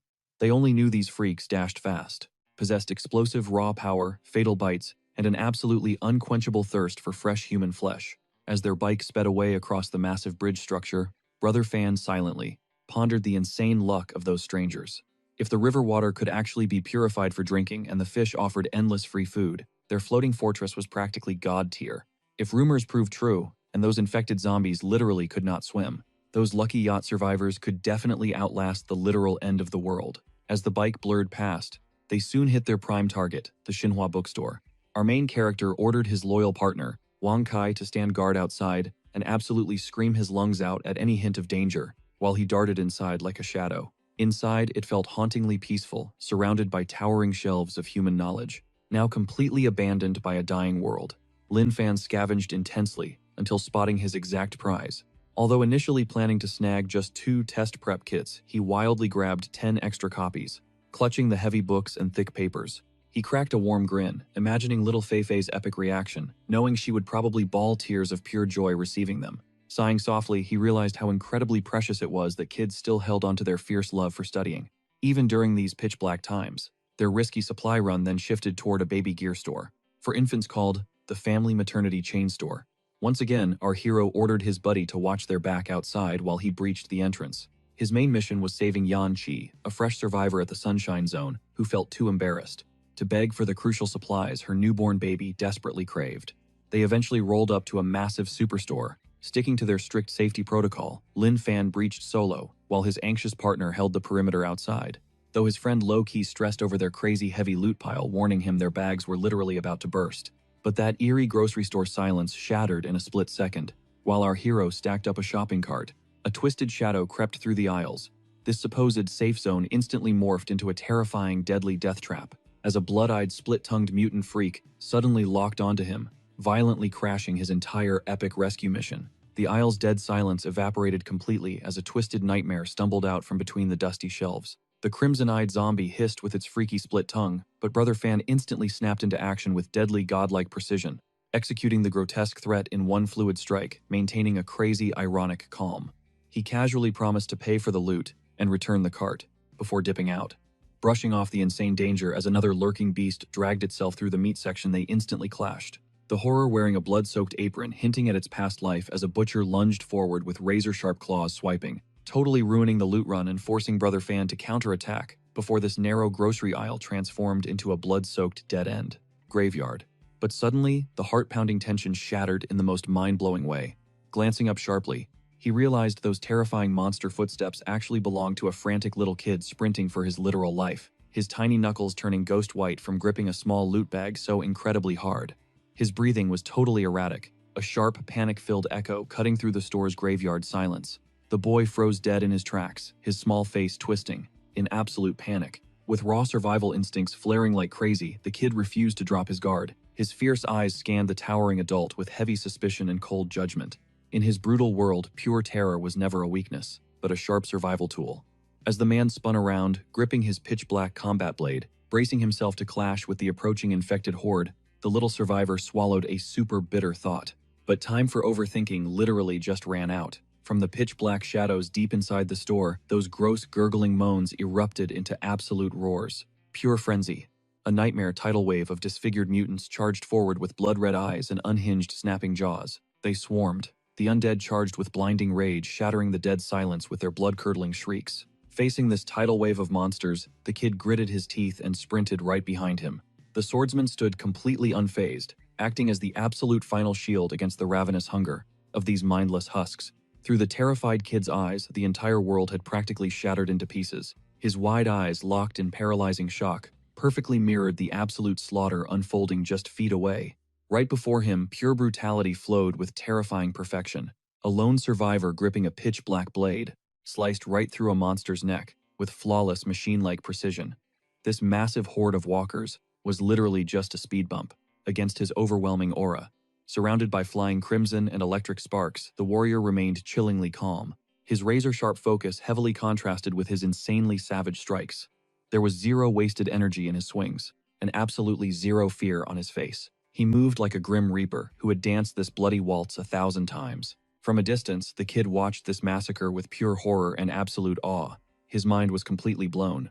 This dude wasn't just surviving, he was heavily dominating, tearing through a zombie horde with such unnatural, cold-blooded chill, and totally relaxed muscles instantly put him in a god tier completely beyond human level in the kid's eyes. This slaughter wasn't a desperate survival fight, it was just a casual Tuesday stroll.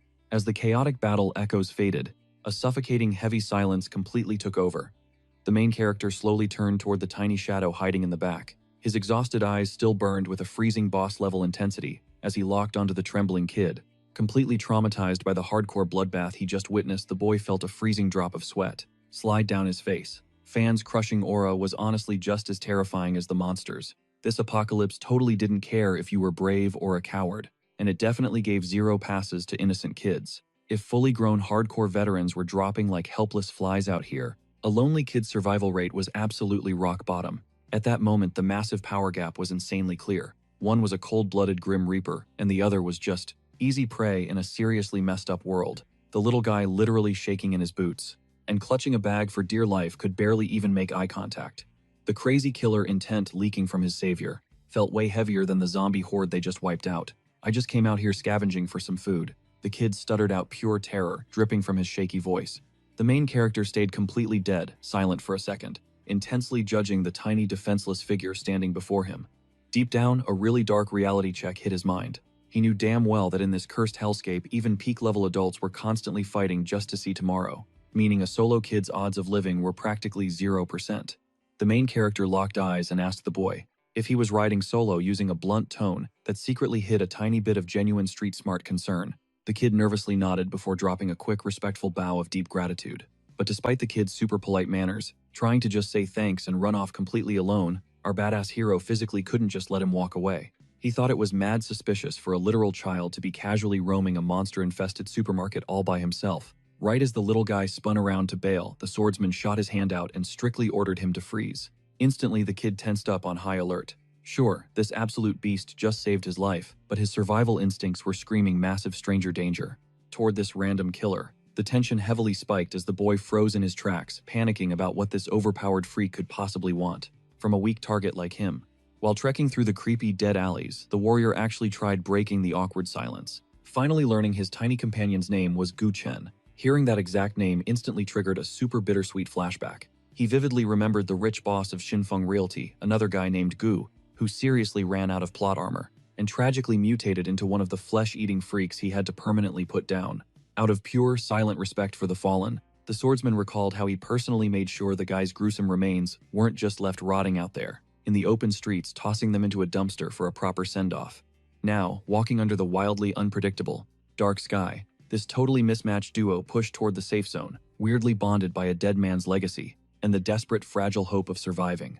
After confirming the kid only had his grandpa left, the warrior safely escorted him right to his front door. Standing there, Gu Chen softly knocked, signaling his safe return to the absolute last piece of family he had in a brutal world that had entirely lost its mercy. Inside that tiny apartment, the pure joy of a family reunion sparked. But the joyful reunion was shattered by absolute starvation. Confined to his wheelchair, the old man clutched his returning grandson and stared at the pathetic scraps of noodles and bread. Our warrior watched silently from the doorway. The grandfather's gratitude quickly morphed into a totally heartbreaking confession about human greed. Starvation had violently twisted their once friendly neighbors into a ruthless pack of scavengers. Taking advantage of the little boy's pure innocence at the door, the mob had ruthlessly stripped away every single bite of their food. The paralyzed grandpa sat frozen, staring into absolute nothingness, while the brutal echo of starvation haunted their empty walls. Just days ago, their pantry held enough rations to survive this apocalypse, but pure survival instinct crushed basic human decency. He bitterly replayed the exact nightmare when that fatal knock echoed through the hall. His sweet grandson swung the door open, allowing the feral mob to stampede inside, violently snatching away their very last crumb of hope. Trapped inside his cold metal wheelchair, the tragic old man felt paralyzed in his very soul. The crushing weight of total helplessness practically suffocated him. His tiny grandson was utterly defenseless against the savage brutality of grown adults they once proudly called their friends. A heavy sigh of absolute defeat slipped past his lips, vanishing into the suffocating, stagnant air of their ruined apartment. Suddenly, an intense aura shattered his quiet despair. Standing right there in the shadowy doorway, perfectly silhouetted against the flickering hallway lights, an unexpected figure materialized. It was a formidable young man rocking a bright orange track jacket, a thick strap crisscrossing his chest to secure a massive weapon strapped across his back. His stoic expression fiercely contrasted with the apocalyptic nightmare outside. The crippled grandfather stared at this stranger with wild shock and deep suspicion. He definitely did not look like some desperate scavenger. His towering posture and piercing gaze radiated overwhelming confidence. He wasn't here to steal. No, he carried the spark of an entirely new fate. Our main character boldly stepped forward, instantly shattering the suffocating tension in the room. Speaking in a calm yet commanding voice, he quickly crushed the old man's terrifying fears, promising he meant absolutely zero harm. He smoothly explained, bumping into the tiny kid at the ruined grocery store. Seeing the absolute mortal danger swarming those blood-soaked streets, he absolutely refused to abandon him. His one and only mission was escorting the boy safely back to his family. Bubbling with pure, unfiltered hype, the little kid dashed straight to his grandpa's side to back up that epic story. Calling the stranger his awesome big brother, stars sparkled in his eyes as he hyped up how this absolute unit rescued him from a brutally gory death. To this innocent kid, the guy was a walking, breathing legend, an absolute beast who treated flesh-eating zombies like total trash. The stunned grandpa, his frail hands still violently trembling from the adrenaline rush, shifted his gaze between this mysterious swordsman and his precious grandson. Hearing this insane survival story and seeing his boy completely unharmed, the agonizing tension finally melted from his weary bones. A wave of profound, soul-deep gratitude washed over him, his voice cracking with emotion. The old man poured his heart out to their savior, but our overpowered main character totally brushed off his epic monster-slaying flex. Flashing a super chill, modest smirk, he coolly insisted it was seriously no big deal. Just a tiny side quest that literally any decent human would have tackled. The blade-wielding hero casually strolled over to the apartment's battered wall, where several shiny frames desperately fought against the creeping shadows. Scanning them with major respect, he took in the framed academic awards. "Your grandson is seriously built different," he noted, with genuine awe, totally recognizing the kid's massive brainpower alongside his crazy, monster-facing courage. The old man's chest puffed up with absolute pride, completely erasing the apocalyptic wasteland outside for one brief second. He nodded gently, flashing a super bittersweet smile. He proudly confirmed that before the system totally collapsed, his boy was an absolute academic genius. Not just a perfect angel, but his insane grinding at school forced his teachers to practically shower him with top-tier honor rolls for his god-level grades. As our hero soaked in these tragic relics of a beautifully normal past, the grandfather bowed his head again, aggressively thanking him for protecting the brilliant future those frames symbolized. The swordsman, totally downplaying the insane death match back at the grocery store, coolly shrugged it off, labeling his absolute hero moment as just another casual Tuesday. But the kid's nightmare was far from over. The frail grandfather bitterly confessed how his crippled legs made him feel like absolute garbage, forcing this tiny kid to become the family's sole protector while his peers were playing video games. This pure-hearted angel has been solo carrying the massive burden of his own survival, while desperately keeping his paralyzed grandpa alive. And he tanked all this trauma without dropping a single complaint. For literal years, this duo barely scraped by on basic government welfare and random drops of charity from kind souls. That fragile safety net was the only thing stopping them from starving to death, keeping this crumbling roof over their heads. Right before the entire world completely collapsed into a living hell, the old man choked back tears, drowning in gratitude and pure agony. Silent tears streamed down his weathered face as the crushing reality hit him, his trembling hand shielding his eyes. He confessed that after ruthless neighbors stole their last rations, his fierce grandson absolutely refused to just sit around. Driven by pure desperation, the kid actually risked the literal death trap outside, begging to scavenge for any scraps. Seeing his grandpa completely shatter, the little guy rushed over, grabbing those frail hands with a heavy grown-up gentleness. Flashing a brave smile to hold back the absolute despair, he desperately tried to comfort him. "Grandpa, please stop crying," he declared without shaking. "I am a grown man now." That tragic forced maturity instantly made the room drop dead silent, echoing like an absolute vow of protection. It proved that even with the entire world literally burning to ash around them, his fierce drive to protect his bloodline remained completely unbreakable. The old man completely broke down, shattered that a kid meant for playgrounds was fighting just to breathe. He choked out, barely whispering through the agonizing pain, "Good boy, Grandpa knows you are." Then a crushing silence flooded the tiny space, turning, suffocating as the elder gripped the swordsman tightly. With violently shaking hands, he dropped his ultimate desperate plea. Sensing the warrior's overwhelming aura, he literally begged the hero to take his grandson, sparing him from starvation and slaughter. The elder swore the kid was sharp and obedient, practically begging on his knees that the boy would never become dead weight for his new master. But the kid, his eyes suddenly blazing with absolute unyielding resolve, instantly threw himself between them. He fiercely screamed that he would never ditch his grandpa, telling our main character to leave, thanking him for the rescue, but boldly swearing he would defend his own turf with his own two hands. Our hero, struck by the kid's raw dignity and insane sacrifice, just watched this heartbreaking scene play out completely silently, fully realizing this tiny survivor packed a willpower sharper than a legendary master-crafted greatsword. Taking a step back from the rundown shelter, a massive wave of deep nostalgia suddenly crashed into the young swordsman. He viciously questioned himself. Why had he been so totally blind to the brutal reality choking the life out of those fighting a losing battle in the city's darkest slums? A bitter truth hit him like an absolute ton of bricks. In an era of fake peace and flashy luxury comfort, totally blinds society to the pure agony bleeding out next door. He knew that exact soul-crushing void.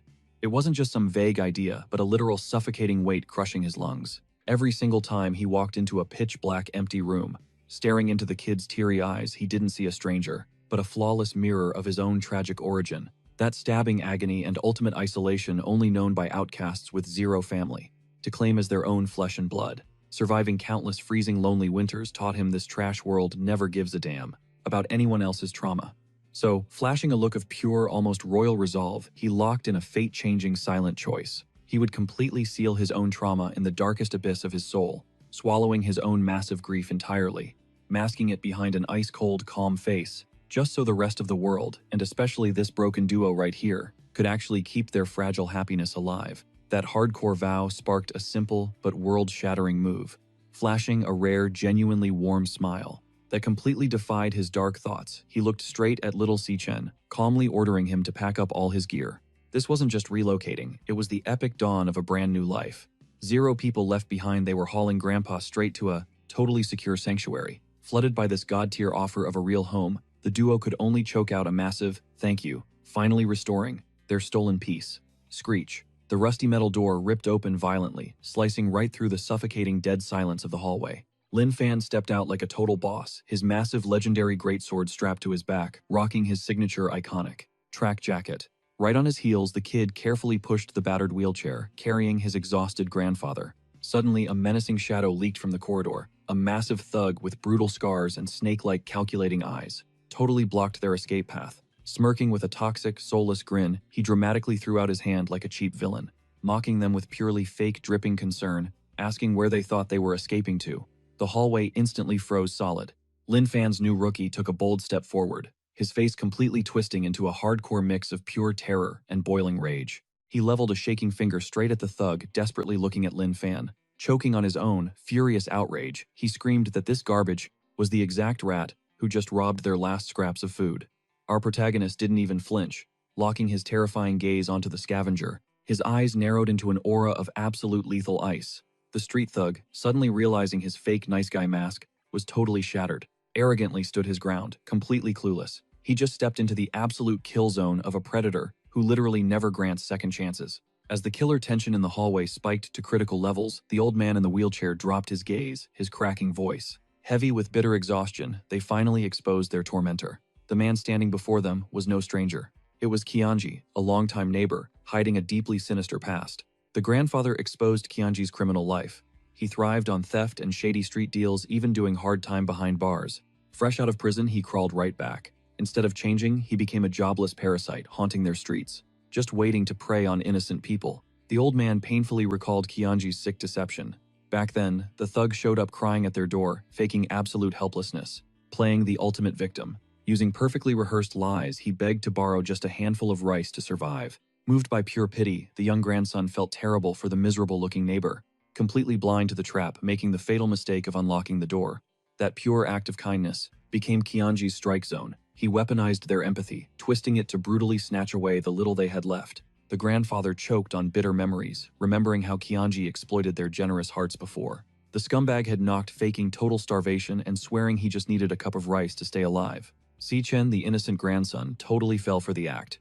Driven by pure compassion, he swung the front door open. That is when Kianji's demon mask slipped. Storming inside, he violently shoved young Si-Chen hard into the unforgiving floorboards, stomped straight into the kitchen, ruthlessly raiding the family of their last pathetic grain of rice. When Si-Chen tried fighting back, Kianji viciously slapped him twice, dropping the boy instantly. Grandpa's fists trembled in his lap. As the horrific tale ended, skinny little Si-Chen never stood a ghost of a chance against a hulking brute like Kianji. He just watched in pure agony as their lifeline was stolen. A crushing humiliation finally exposed right in front of Lin Fan. Eaten alive by toxic guilt, Si-Chen dropped his gaze. Choking back hot tears of absolute frustration, he mentally tore himself apart, feeling utterly worthless for failing to protect his grandpa or their meals. Suddenly, a rock, steady hand clamped onto his shaking shoulder. Lin Fan, radiating an icy calm that shattered the room tension, sliced right through the boy's dark guilt with steadying words. He promised Si-Chen the era of cowering in fear was dead. His very presence just flipped the entire script forever. Si-Chen was not facing this monster alone anymore. Lin Fan locked a death glare onto Kianji like a predator, silently judging. The absolute scum who preys on the helpless. Feeling challenged, Kianji fired back with the toxic arrogance of an untouchable street king. He slowly rolled up his sleeves, flashing trashy gang tattoos. He seriously thought cheap ink and a rap sheet would terrify the swordsman. Deep inside the shadowy building, the killing intent finally hit the boiling point, officially executing the days when pure terror ruled over Sichen's broken family forever. Ignoring the tough guy act, Lin Fan did not even blink. In one lightning-fast motion, his deadly blade began leaving its sheath, ripping a look of absolute horror straight onto Kianji's face. The thug scrambled backward, paralyzed by the warrior's truly terrifying aura. Driven by blind, pathetic rage, Kianji threw his whole body into shoving the young warrior. But Lin Fan stood his ground like a titan mountain. The attacker just froze totally, mind-blown by his own pathetic weakness. Losing his absolute mind, Kianji blindly grabbed a massive nearby object, hoisting it high over his skull, ready to smash him into a pulp. Lin Fan just watched with chilling serenity before a devastating impact completely rocked the room. Shattering the very laws of human physics, the young hero unleashed a god-tier punch that did not just target the enemy. The insane strike blew a clean hole straight through a solid metal chair, vaporizing it into twisted scrap metal and raw aura. This was not some basic street brawl. This was a legendary flex of absolute dominance. Seconds later, the suffocating pressure totally vanished. The main character, rocking a massive blade on his back, stood tall with a terrifyingly calm vibe. Not a single drop of sweat on his face, just pure ice-cold resolve. He gave a freezing nod, silently explaining why he dropped that nuke of destructive power. This was not about righteous honor or epic blood feuds. Staring dead at the stolen goods the scumbag tried taking, he laid down the ultimate law, with a badass line making it crystal clear nobody touches his loot. Snatching his rightful property back, the killer aura instantly evaporated into thin air.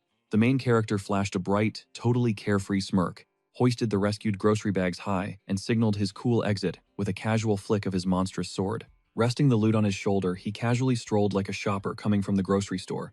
You would never guess this exact same guy just pulverized solid steel with his bare fists. Behind his back, the trembling thug who had just grazed the cold scythe of the Grim Reaper still could not process this insane reality. Shivering and totally lost, he questioned this sudden drop in killing intent. Was this absolute monster actually letting him walk away alive after that intense clash? The overpowered youth did not even waste a single second glancing backward. His vibe screamed nothing but absolute chilling indifference. As they walked away, it was actually the little kid who dropped the mic. Bursting with pride, he delivered one final, ruthless warning to the loser. Matching the main character's pace, the boy decided to teach the paralyzed attacker a fundamental rule about true dominance. Apex predators simply do not waste their breath on pathetic weaklings way below their level. Well, unless those bugs dare to provoke them again. With a razor-sharp glare, he brutally advised the guy against pulling any brain-dead stunts. An ambush would equal an instant death wish. He made it crystal clear that this mercy had a strict expiration date.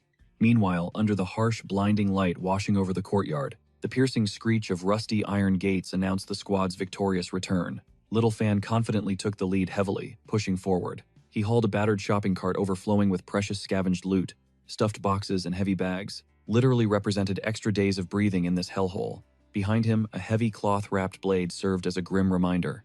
The wasteland was absolutely no playground for the defenseless. Old Man Wang watched Little Fan's back, his eyes swirling with a quiet, peaceful melancholy. In this nightmare era, survival logic was brutally black and white. Most survivors believed the ultimate key to staying alive was ruthlessly cutting off dead weight. In the freezing calculations of the apocalypse, the defenseless were branded as pathetic leeches sucking the camp dry. But Wang operated on a totally different frequency, actively fighting the current darkness. He watched in awe as the boy constantly dragged home the exact people other squads would have tossed to the zombies. Women, innocent kids and frail elders. People who could not swing a sword or haul massive supply crates. Found an absolute unbreakable shield in him. Rocking a gentle smile of hopeful defeat, the old-timer crushed his own toxic prejudices. He finally realized judging this kid was a huge mistake. Surrounded by total madness and lost humanity, Little Fan had actually morphed into the ultimate beacon of hope in this wasteland. Beneath a bright blue sky that fiercely mocked their bloody reality, the entire aura of Sunshine Residential Zone shifted. The young boss officially introduced the newest recruits. Meet Gu Zichen, a fiery kid radiating fierce bravery and unyielding loyalty alongside his grandpa Gu Jiang. He snagged them from a terrifying supermarket run where they were barely clinging to life. He instantly tossed them a lifeline, offering a true sanctuary where the crushing weight of surviving gets shared. The guards' heavy tension instantly melted into bright, welcoming laughter. In a crumbling world, falling straight into the abyss, scoring new lives even if they rocked wrinkles and gray hair, called for an epic celebration. They shared a unique comfort, that only surviving pure hell together could ever forge. The shelter's hardened veterans immediately swarmed Gujiang's wheelchair, showering the old man with a massive welcome. The Grandpa Squad sparked an instant, unbreakable brotherhood.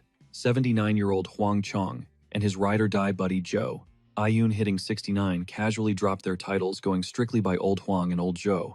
Right then and there, every single wall of toxic paranoia shattered to dust. They were not just random strays taking up oxygen anymore. From this exact second, shielded by Little Fan's overwhelming aura, they were officially family, with fresh blood joining the ranks. The base's gears instantly started grinding. Little Fan, flexing massive brainpower that went way beyond just smashing skulls, already had a flawless blueprint mapped out for the rookies. Totally aware that the elderly, Master Gu suffered from wrecked legs, he hooked him up with a prime spot on the first floor of Building 1. This was not just basic manners. It was a genius tactical play to guarantee smooth mobility and instant safety during sudden monster raids. While the guys unpacked their gear, Fan strolled over to another group, vibrating with pure gratitude. The resilient women of the stronghold. Standing out was a sharply dressed girl whose face practically glowed with massive, undeniable relief when she saw the boss. Fan's carry job did not stop at rescuing souls. He personally hunted down hyper-specific life-saving loot that usually got completely ghosted by other trash settlements.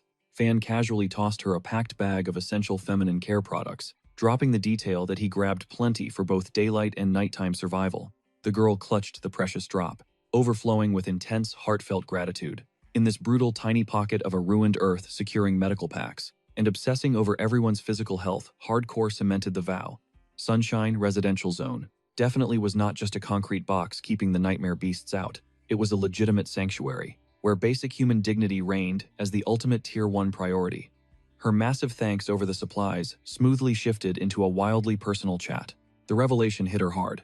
Little Fan, completely deadpan, explained his absolute logic. Before facing the wasteland, he actually asked Grandma Shu how to cure her intense cramps. The elder's advice was brutally honest. Drink hot water, and biologically the only way to completely stop the bleeding was to literally get pregnant. Hearing those wild words, her face erupted into a blazing tomato red. The entire world practically dissolved around her, as her brain short-circuited into pure romantic panic. Meanwhile, our oblivious hero just stood there, totally blind to the massive emotional hurricane he caused. She was completely paralyzed, trapped between a hilariously misunderstood medical tip and the sudden spark of apocalyptic romance. Right in the middle of doomsday, his absolute zero-riz comment built purely on clinical facts hit her fragile heart like a nuclear strike. Scratching his head in pure, unadulterated confusion, Fan simply could not process why basic health trivia triggered such a massive meltdown. To him, surviving the apocalypse meant pure logic, zero hidden meanings. Ignoring the heavy tension, he spun around, diving right back into his loot drop. He marched straight towards Sister Lee, handing over a highly prized care package. He casually mentioned it was rare baby gear for young Hui. Watching from the sidelines, Grandma Shu flashed a knowing, wicked smirk. Seeing the boy's relentless hustle, she loudly declared what a deeply caring protector he was. Honestly, whoever manages to lock him down would hit the absolute jackpot. Humble to a fault, Fan just sighed heavily, rolling his cart away to distribute the final scraps. Muttering about who would ever want him, he replied with brutal honesty, before snapping back to his endless sanctuary to-do list. Between infant rations and massive romantic blunders, they were somehow clinging to a beautiful forgotten normalcy. It proved to everyone that Fan's burning loyalty made this hellscape worth surviving. Shaking off that intensely awkward girl encounter, our boy pushed forward. He guarded that rusty shopping cart like it held the Holy Grail. Outside was pure apocalyptic chaos, but inside the Sunshine Safe Zone, a man's promise was absolute law, kept with honor. Whipping out 2 neon folders like legendary weapons, he yelled, a triumphant ta-da, leaving the women absolutely stunned by his insanely sharp memory. Then little Tintin bounced over. Her bright glowing smile completely defied the crushing darkness of doomsday. Fan handed her the sacred folder, swearing that an uncle never breaks a loot promise. Her pure, explosive joy instantly infected the room, and her eyes sparked with such intense gratitude that every death-defying risk suddenly felt justified. Fan soaked in the moment, feeling a rare surge of quiet pride.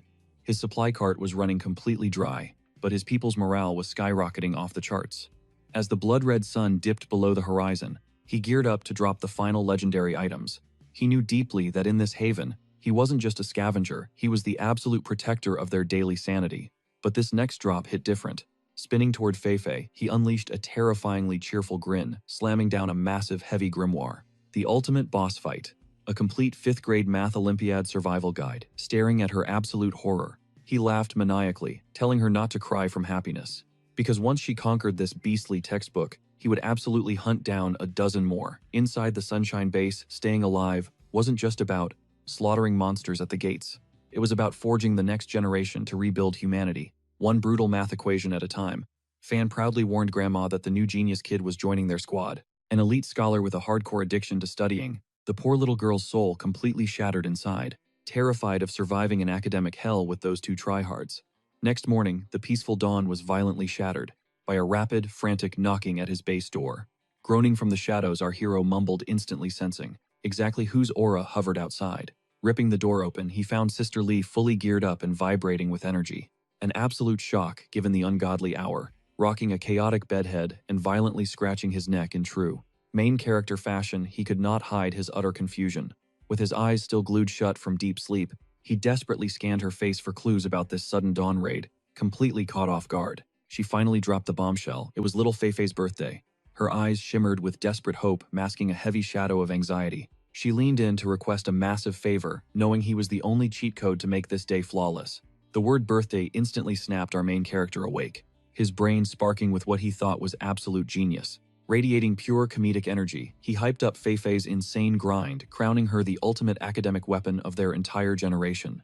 Totally convinced that a true scholar needed more grind material, he confidently pitched the ultimate reward. He deadass suggested gifting her a massive stack of brutal practice exams to celebrate. Sister Lee's reaction was instant. Her expression completely shattered, glitching into pure bewilderment as a massive sweat drop formed. Panicking at his unhinged logic, she waved her hands frantically, forcing out awkward laughs to slam the brakes on him. She swore that cursed gift was completely unnecessary, finally dropping the actual details of her quest. Her actual goal was incredibly wholesome. She just needed him to scavenge a cake or basic baking supplies. She planned to craft the dessert herself, determined to protect the magic of the kid's milestone.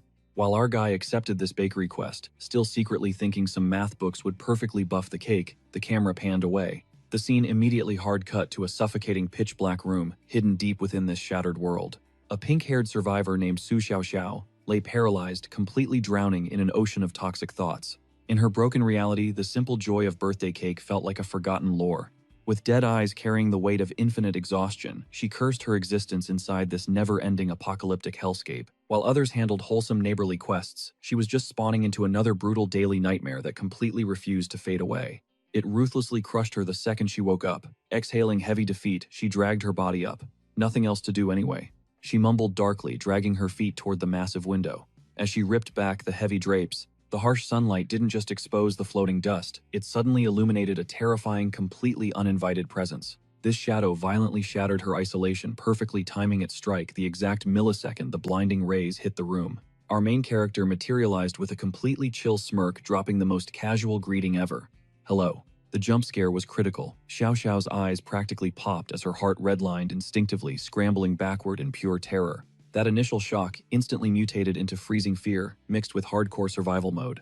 Voice vibrating with pure rage, she completely went off on the intruder, screaming to know what the hell his plan was. How dare he breach her safe zone like that? Facing her explosive aggro, our guy didn't even flinch once. Radiating absolute zen, he dropped his volume to a stealthy whisper, fully knowing that one sudden muscle twitch would completely shatter Xiao Xiao's fragile sanity. His brain was already running cold tactical calculations. He realized the brutal apocalypse and endless solitary confinement had mutated the girl's emotional state. She was a walking, ticking bomb.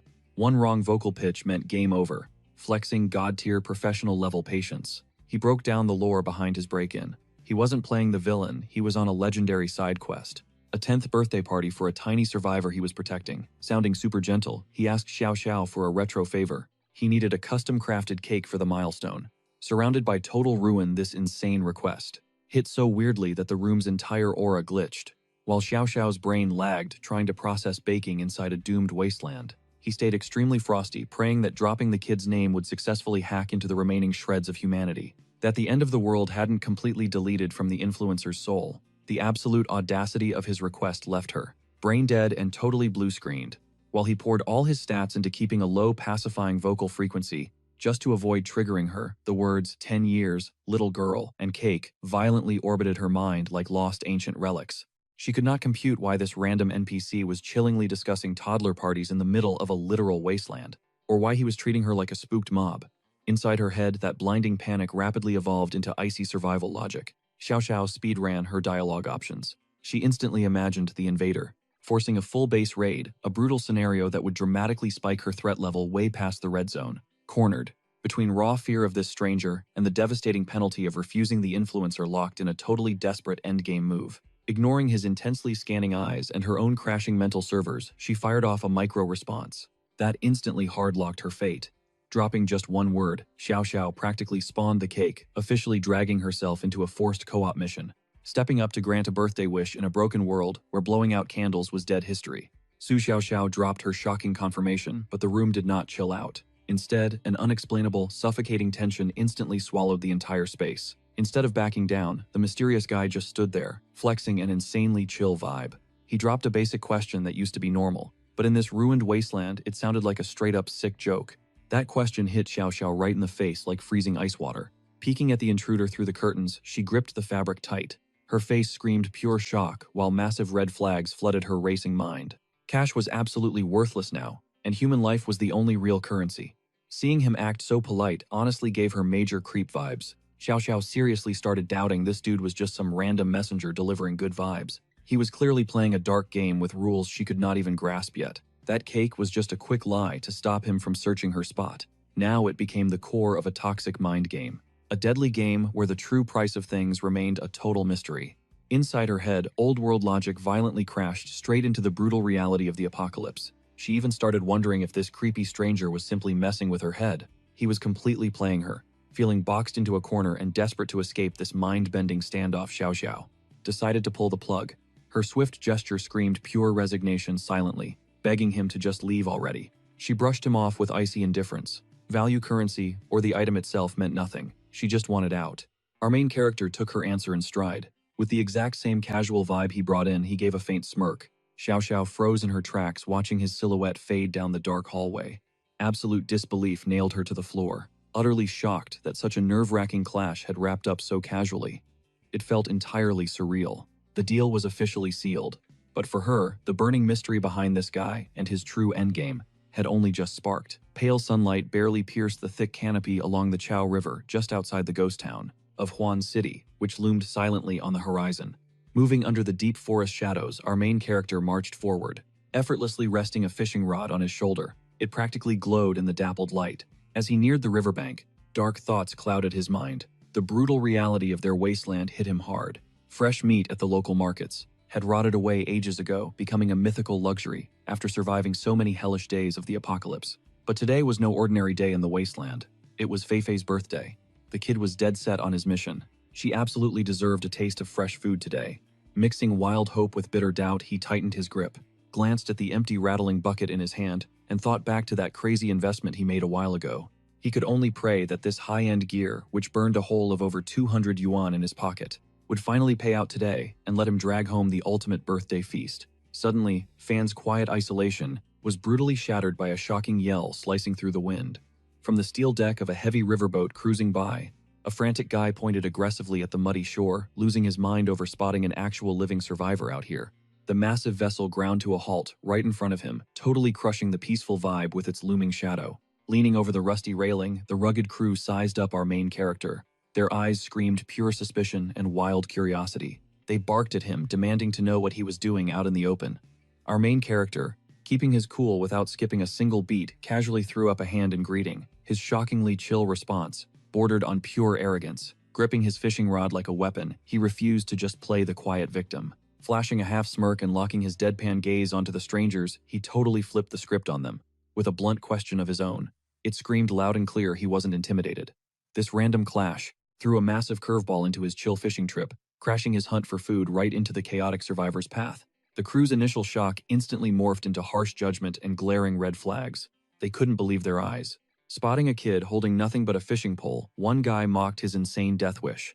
With bloodthirsty zombies swarming every inch of the ruined city, chilling by the river, looked like an absolute suicide mission to these hardened survivors. Shouting from the deck, the squad leader laid out the brutal truth. The entire concrete jungle was completely overrun, transformed into a total death zone. Their master plan sailed straight down this river until they hit the open ocean, hunting for a safe haven on the remote islands. By their logic, the undead plague hadn't touched those shores yet. Putting on a super generous front, they tossed the lone kid a lifeline, offering him a spot on their boat. But behind that friendly mask lurked ice-cold survival logic. The gray-haired leader wasn't playing the hero. He knew damn well that carving out a life in the untamed island wilderness required heavy lifting. He needed young, muscular meat shields. Plus, he had already run the threat assessment in his head, with 3 armed guys holding down the fort. Even if this random kid plotted to backstab them, they could crush him in a heartbeat, displaying an eerie calm that totally clashed with the apocalyptic nightmare around them. Our main character just smirked and shot down their offer. Despite the old man's sketchy vibes, the kid figured they couldn't be total monsters if they actually paused to toss a lifeline during the literal end of the world. But that peaceful thought shattered in a heartbeat. Creeping up behind him right out of the thick river, Weed's nightmarish shadows lunged forward, glowing red eyes and unhinged jaws. Guttural roars ripped through the air. Absolute terror paralyzed the boat crew, and they screamed their lungs out at the nightmare. They knew firsthand the pure devastation these monsters unleashed. Regular humans were basically walking chew toys against them, in a head-on bloodbath. Total panic erupted on the deck as they frantically screamed at him to dive into the water, knowing that staying on shore meant absolute doom as the rotting horde lunged straight for him. Our guy just stood there, back turned to the monsters. His chilling calmness completely baffled the sailors. They screamed their lungs out, begging him to dive into the freezing water to save himself. But he just brushed them off. With an eerie smirk, he claimed everything was perfectly fine. On the boat, pure panic morphed into ice-cold despair. The crew leader locked eyes on the bloodbath, watching the nightmare unfold. He knew the drill: these freaks had strength, speed, and hearing beyond normal humans. In his mind, no mortal could ever outrun these twisted, flesh-hungry abominations. Breathing a heavy, bitter sigh, the crew backed down. They definitely weren't throwing their own lives away for a straight-up suicide mission.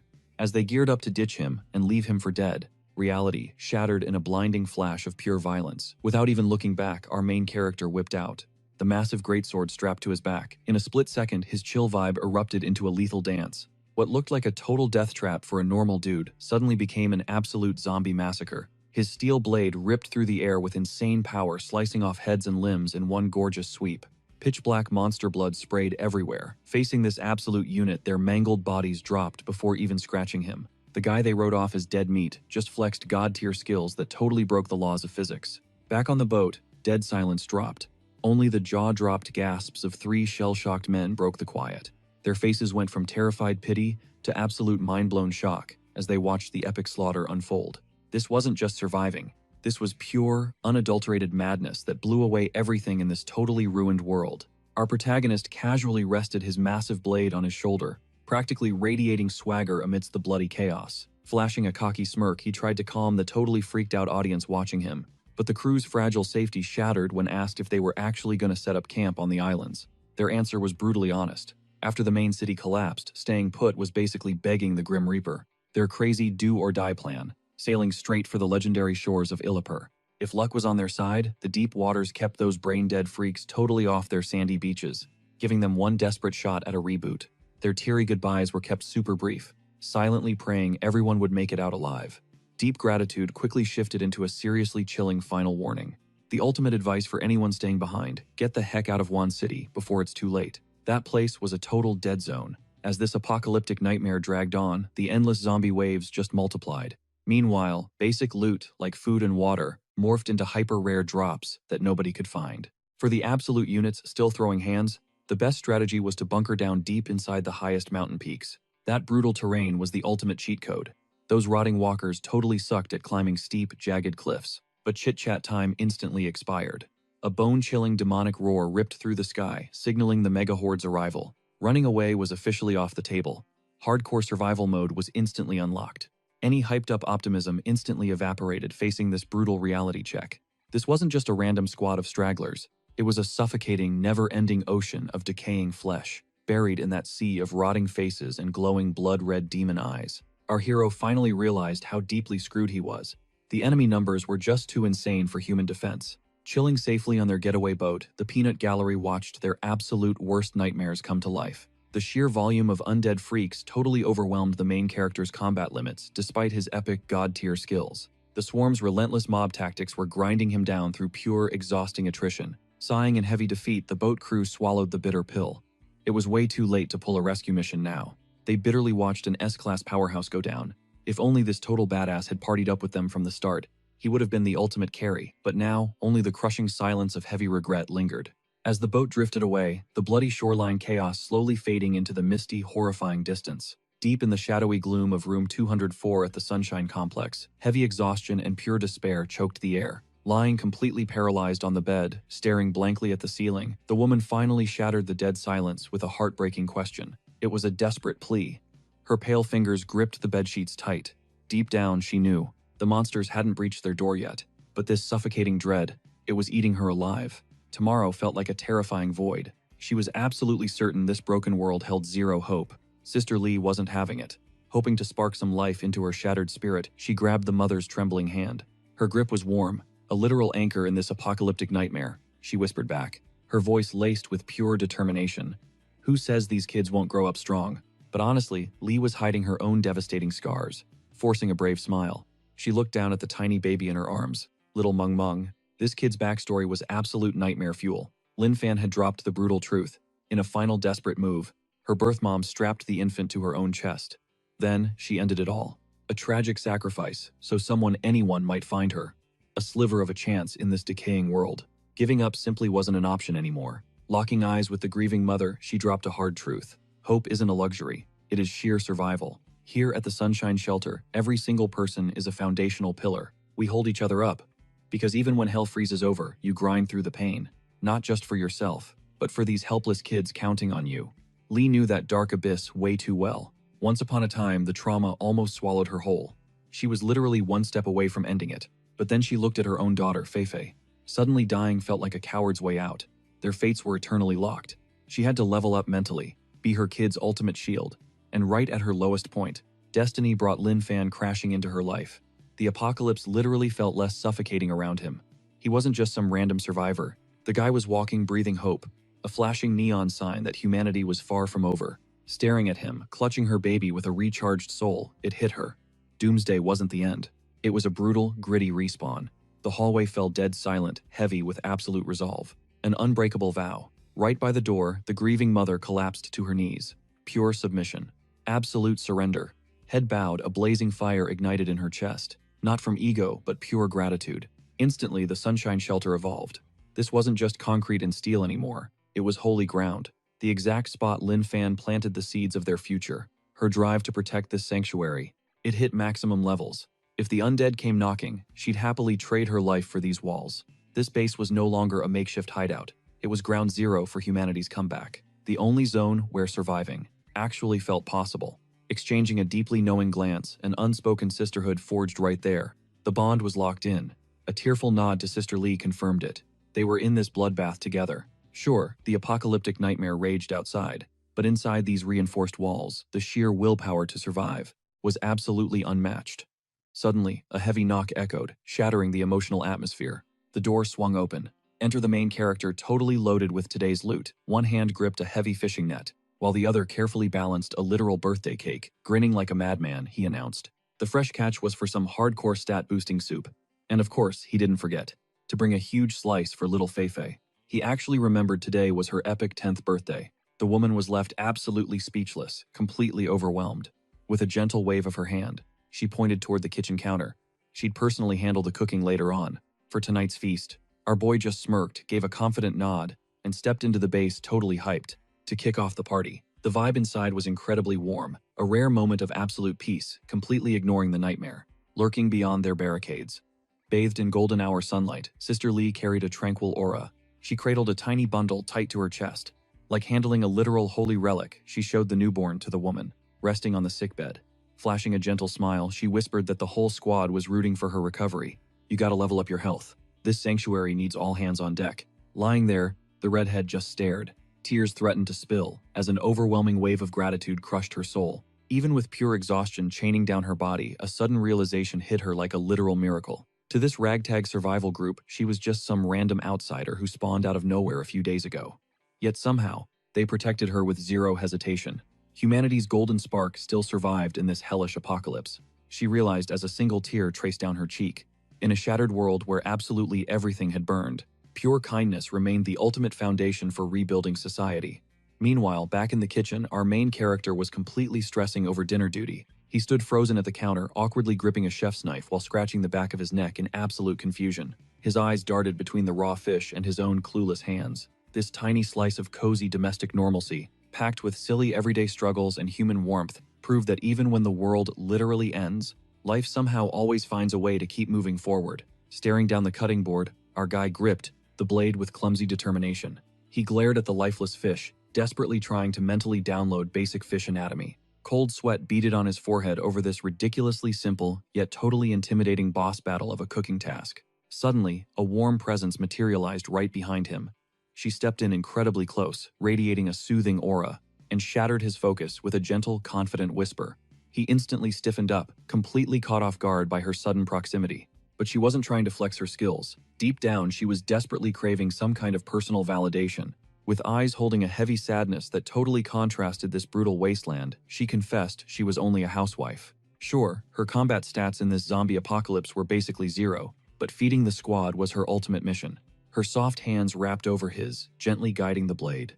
In a nightmare reality ruled by raw power and loaded weapons, she fiercely hunted for her own worth in these tiny fragments of normal life. He suddenly felt the atmosphere grow, intensely heavy, vibrating with the raw honesty of Sister Lee's words.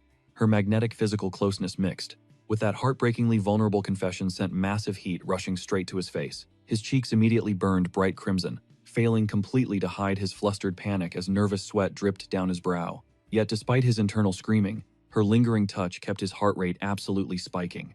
Dodging her gaze like his life depended on it, a wild doubt flashed through his mind, leaving him totally short-circuiting from the crazy romantic tension. The room's oxygen felt thick enough to slice buzzing with an unspoken vibe Lin Fan just could not decode. Right beside him, Sister Lee flashed, this super mysterious smile perfectly blending warm mom energy with a dangerous, calculating glint in her eyes. Lin Fan was visibly sweating buckets now. He rubbed the back of his neck, feeling an insane flush creep up his skin.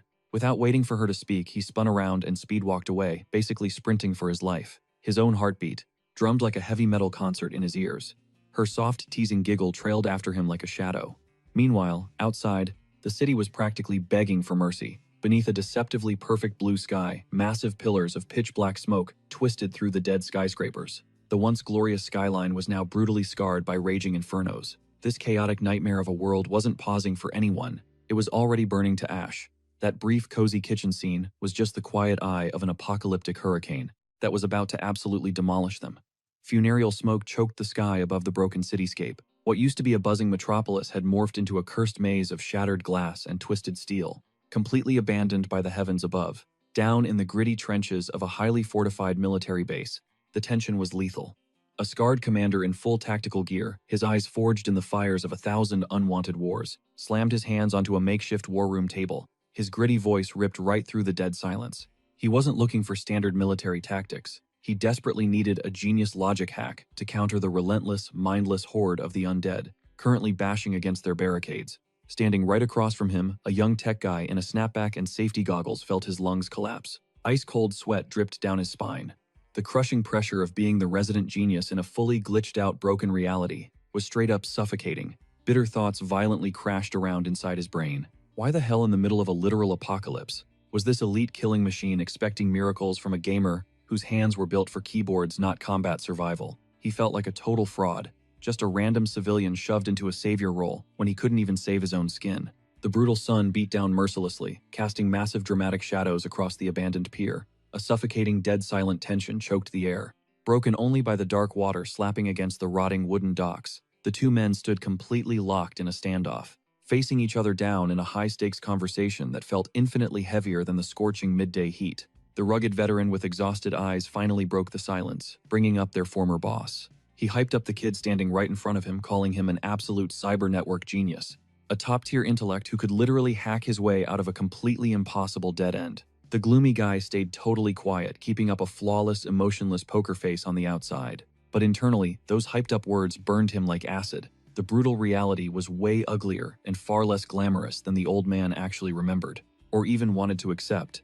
He felt like a total fraud, drowning in fake praise. The massive gap between his hyped-up reputation and the harsh reality seemed to grow wider with every single agonizing second. Nearby, the rhythmic squeak of a rusty bike chain sliced the quiet air. Our main character pedaled slowly, totally zoning out from that heavy conversation. He paused for a second, just staring blankly at the gathering storm clouds, drifting lazily overhead. 0 words were spoken, leaving only the whistling wind and his own echoing thoughts. Staring into the absolute void, his face suddenly turned beet red, totally exposing his chaotic internal panic that he was failing miserably to hide. A cold sweat drop slid down his forehead, while a super awkward, barely visible smirk played on his lips. He was completely lost in some wild daydream, making him totally blind to reality. Boom! Someone screamed his name, Fan. He jumped right out of his skin, eyes wide as saucers, as he crashed abruptly back to Earth. Right next to him, his sidekick hit him with major side-eye, leaning in to roast his completely flushed and deeply embarrassed face. Fan literally felt his heart skip a beat, quickly shifting his stance to play it cool, and dodging all direct eye contact.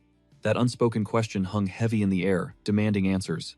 He absolutely refused to spill. Despite his total denial, that lingering red blush betrayed him, acting as silent proof that inside his chaotic mind, things were definitely far from chill. Golden hour vibes started painting Wan City's massive industrial water plant in warm colors. Arriving right at the main facility's massive entrance, the entire squad suddenly slammed on the brakes. Their confident swagger instantly turned into pure stealth. One dude stepped up, locking his intense gaze onto the heavy steel door sitting right in front of them. His face dropped hard upon spotting something super sketchy that totally messed with his memory. Right on the metal, deep and savage claw marks ruined the steel surface like some beast literally tried to rip its way inside. Out of pure desperation, their smug confidence about locking up tight yesterday just vanished into thin air.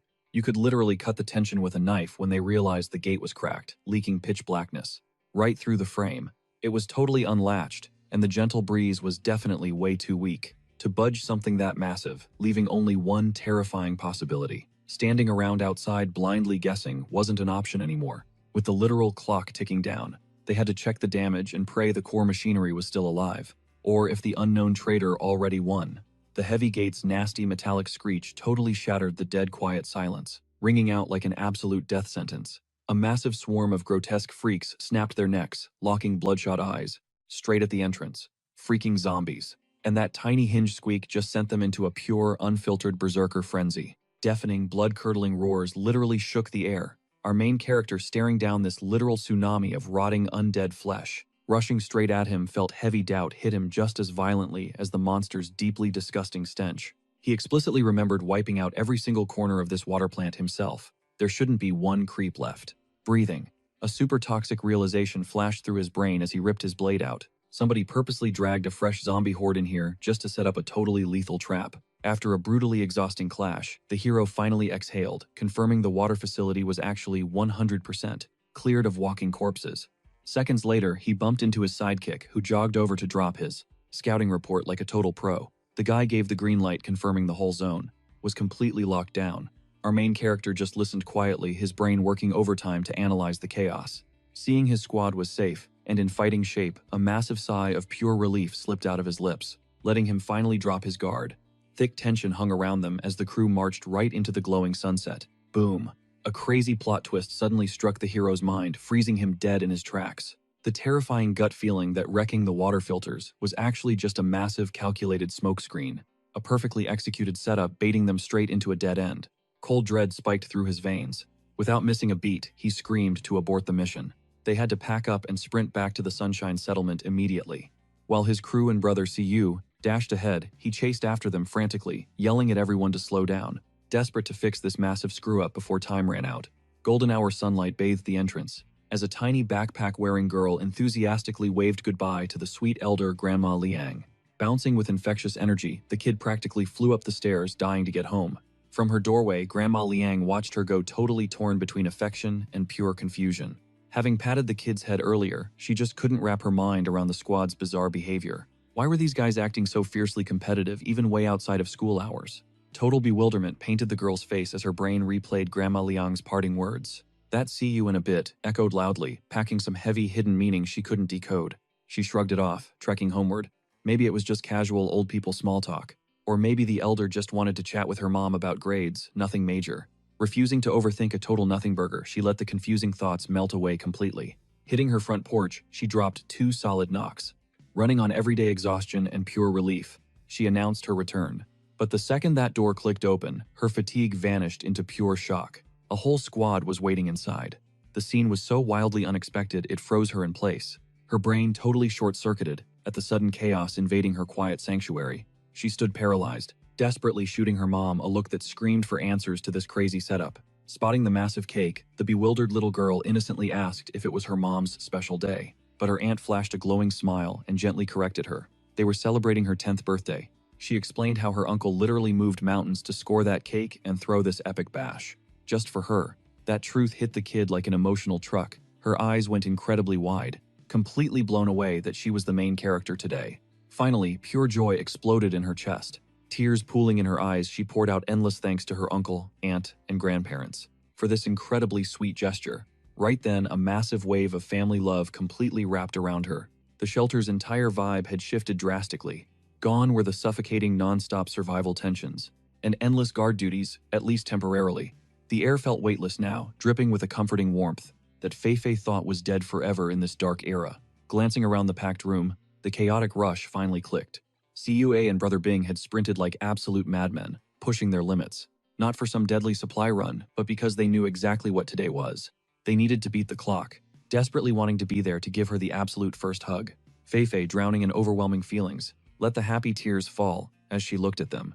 A wild mix of total disbelief and pure gratitude flooded her soul. To think that amidst all this brutal wasteland chaos literally deep into the apocalypse, they could still pause time just to celebrate living.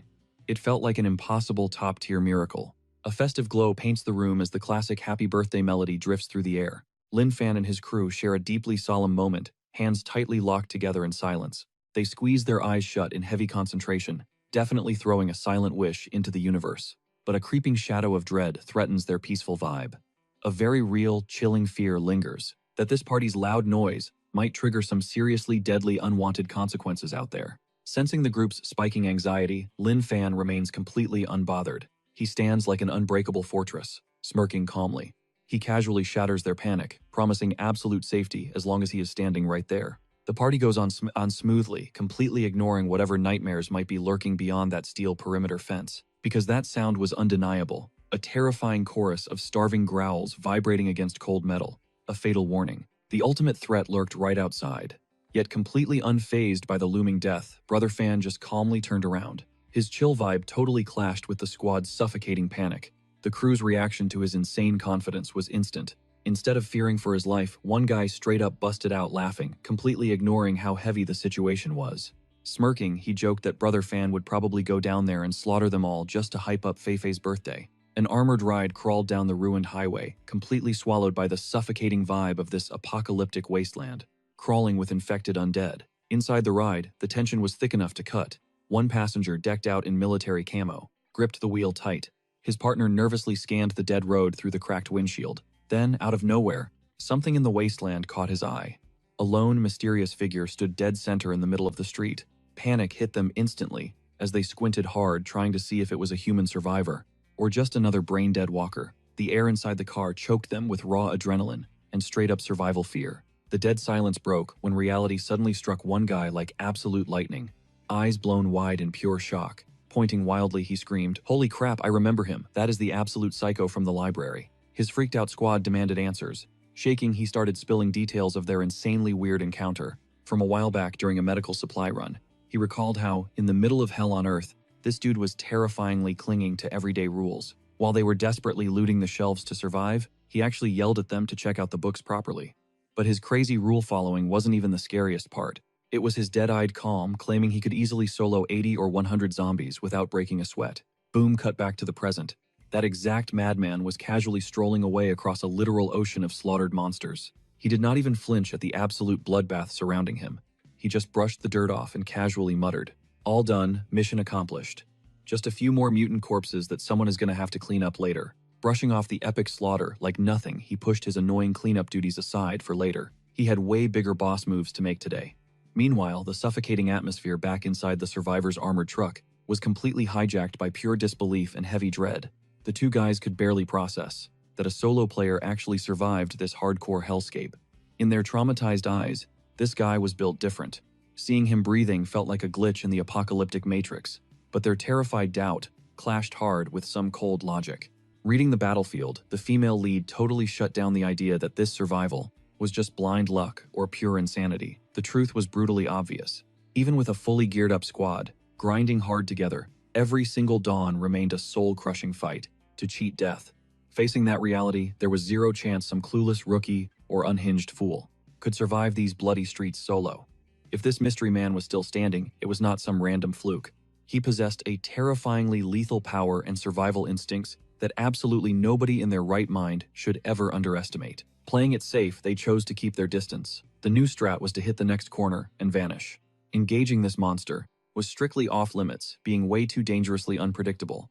They had bled too much to gamble their lives now. If the world had not literally ended, she never would have discovered that human nature could truly get so profoundly dark. The air outside room number 804 was practically buzzing with intense hype. After knocking out the dirty work, the moment they had all been waiting for finally dropped. With a smooth, calculated move, they handed Feifei a mystery box, hyping it up as the ultimate group gift from the whole surviving squad. Taking the package, her eyes completely lit up with absolute shock and pure joy. You could feel her genuine hype radiating as she stared at the prize in her hands.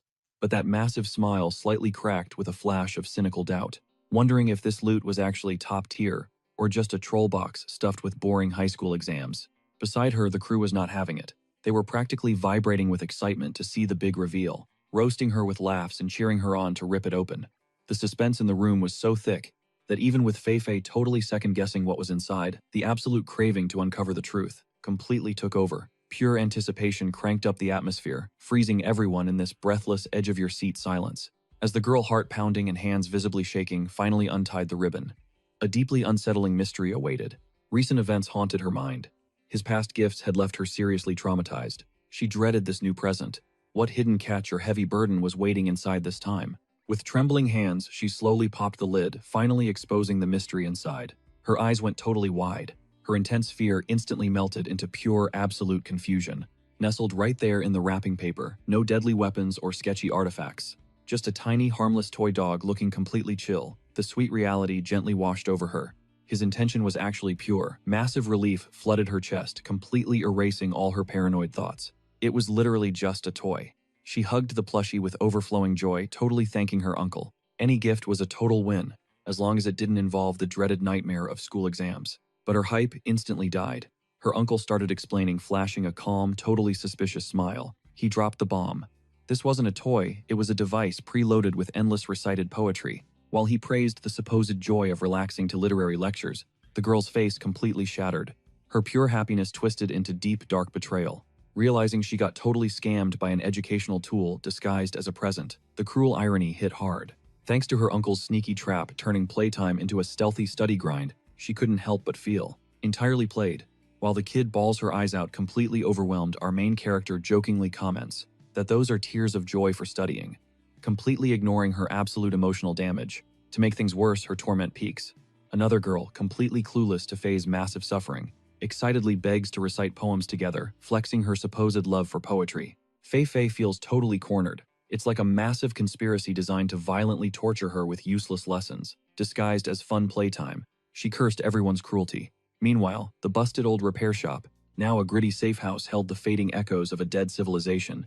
Basic morality, just like the old human standards of society, became an impossible luxury in this brutal apocalyptic wasteland. For this guy, that drastic shift felt like a bleeding wound.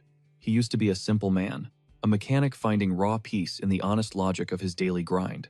Back in those days, he actually believed people were naturally good. Today, that naive mindset felt like an absolute joke. Now, a ruthless law ruled the world. Pure survival was the only valid thought. Protecting yourself wasn't a right.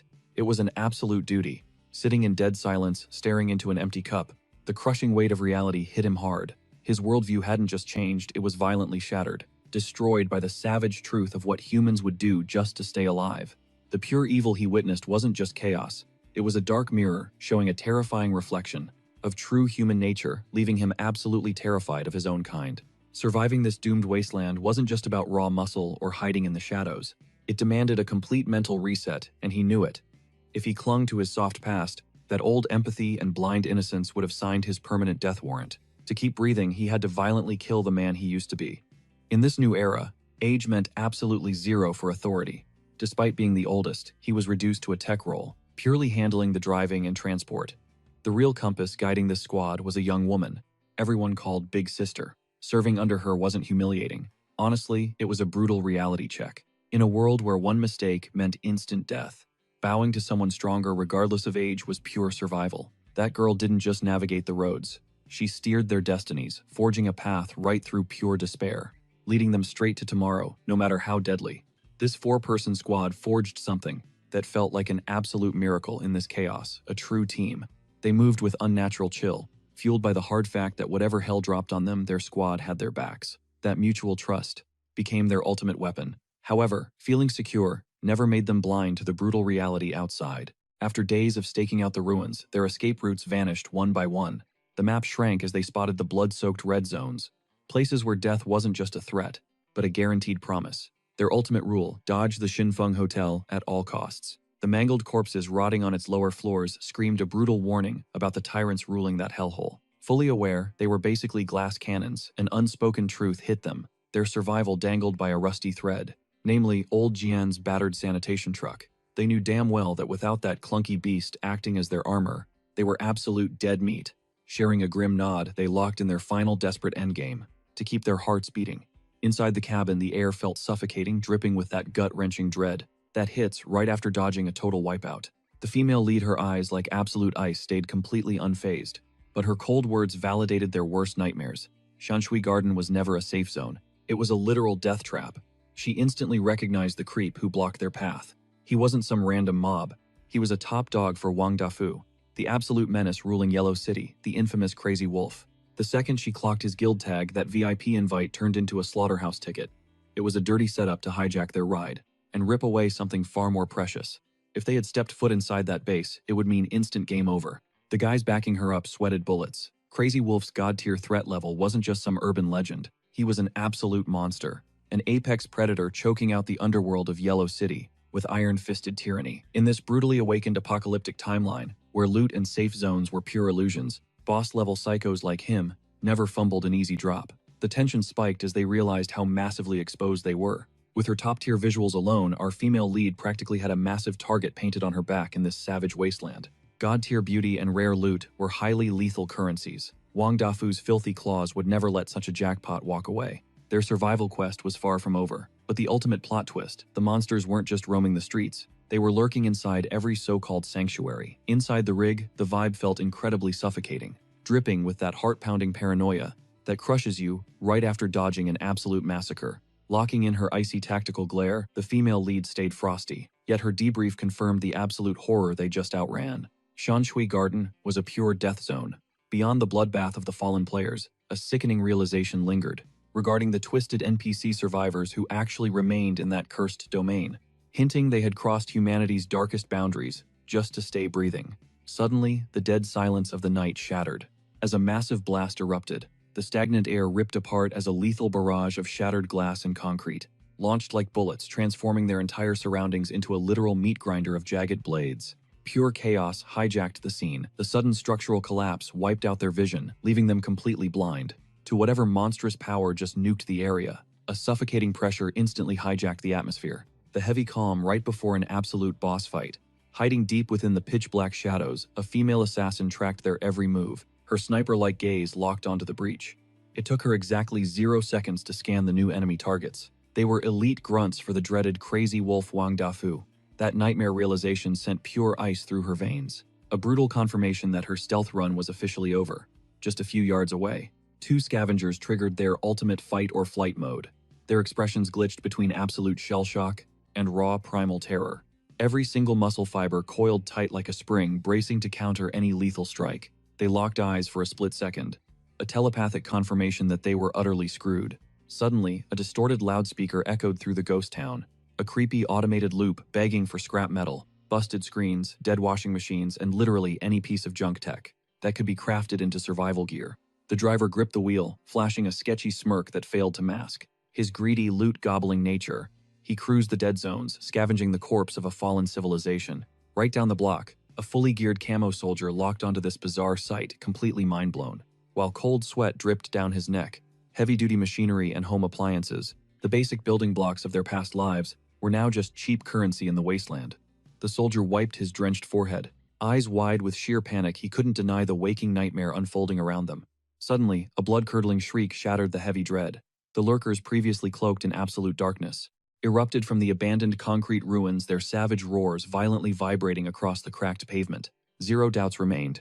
The threat was breathing, lethal and starving. Survival mode hijacked his brain instantly. Pure adrenaline erased every other fear. The roaring engine was a massive mistake, instantly pulling the undead swarm right to their exact spot. Things tanked fast. Blasting that megaphone, scrap collector audio acted like a ringing dinner bell for a massive rotting horde, and piercing through that sea of approaching monsters, a terrifyingly familiar silhouette towered above. The exact same mutant titan they battled before. Its colossal presence meant their simple loot run just warped into a desperate, bloody brawl for their lives. Holding this ground was literally a death wish right now. Their getaway ride, their literal lifeline, was already swarmed by shadowy scavengers lurking nearby. Plus, an endless tidal wave of infected outside the zone stacked lethal odds against them. No time to pray for a miracle. They had to ghost out immediately, exchanging one silent nod. The squad initiated a stealth retreat. They crept with agonizing precision, holding their breath to dodge any fatal aggro. Every single footstep was flawlessly calculated to vanish from both human raiders and wandering freaks outside. They snatched their survival gear with lightning speed, completely aware their safe house just turned into a slaughterhouse. They were hunted prey now, and lingering meant game over. Dawn barely cracked, bleeding a soft glow across the sky. As our guy stepped onto the balcony, he stretched lazily, inhaling that crisp morning breeze. Soaking in the fresh sunrise, he savored one brief slice of absolute peace before the brutal grind restarted. Down below, a familiar voice shouted up. He tossed back a casual nod, locking in for today's chaos. Instantly, the chill vibe flipped into pure action mode. The sharp metallic grinding of a spinning bike chain shattered the silence, kickstarting their new supply run. White sneakers stomped the pedals, launching him down the asphalt. The ghost town was drowning in a suffocating dead silence, completely drained of its former pulse. He pedaled with extreme paranoia, dodging anything that could trigger loud engine noises. Popping a loud engine equaled instant respawn screen, guaranteed to pull every shadow-lurking mutant straight to his coordinates. Up ahead, abandoned electric scooters sat completely frozen like artifacts from a safer timeline. Despite how tempting a motorized ride looked, he knew stealth was his supreme weapon here. This mission was critical, escorting Wan Kai to the water plant for hardcore tech diagnostics. One rookie mistake or clumsy sound would hard-wipe their entire squad and nuke the mission. But right then, as he was about to pedal off, his gut screamed stop. The vibe instantly shifted. Hunter instincts triggered, he whipped his gaze toward a brutalist apartment facade. High up in a dark window, a creepy silhouette pierced the gloom. Someone held a massive sign shattering the dead urban wastelands vibe, silently begging for an immediate rescue. A visibly terrified little kid was flashing an SOS cardboard drop, claiming a whole squad of teen girls was still trapped inside that hellhole. Boom. A chill scavenging run just mutated into a massive red flag and a highly probable combat zone. Our guy slammed the brakes, rubbing the back of his neck in pure, unfiltered confusion. Eyebrows heavily knitted, his skeptical gaze swept the menacingly empty concrete jungle ahead. Trying to crack this bizarre puzzle, one glaring question kept stabbing his brain without any rational logic. Why was this random kid heavily pushing the fact that teenage girls were stranded up there? That wasn't just typical survivor chatter. Underneath those scribbled words lurked a desperate vibe that triggered his goosebumps. This felt way too forced. It radiated serious trap energy, like a coded warning he could not crack yet. Dark suspicion flooded his veins, forcing him to totally second-guess the kid's silent plea, and whatever sinister motives were pulling the strings upstairs. He completely paused, deeply baffled and low-key annoyed. Questioning their true motives, he tightened his grip on his heavy blade, instantly crushing any lingering hesitation. He glared at the massive fortress ahead, dead set on unraveling this twisted mystery completely solo. He stepped into the shadows, calculating his every move before making a single, reckless mistake. Our main character finally reached the 7th floor of the Henji complex. Stepping into the hallway, a completely brutal bloodbath greeted him.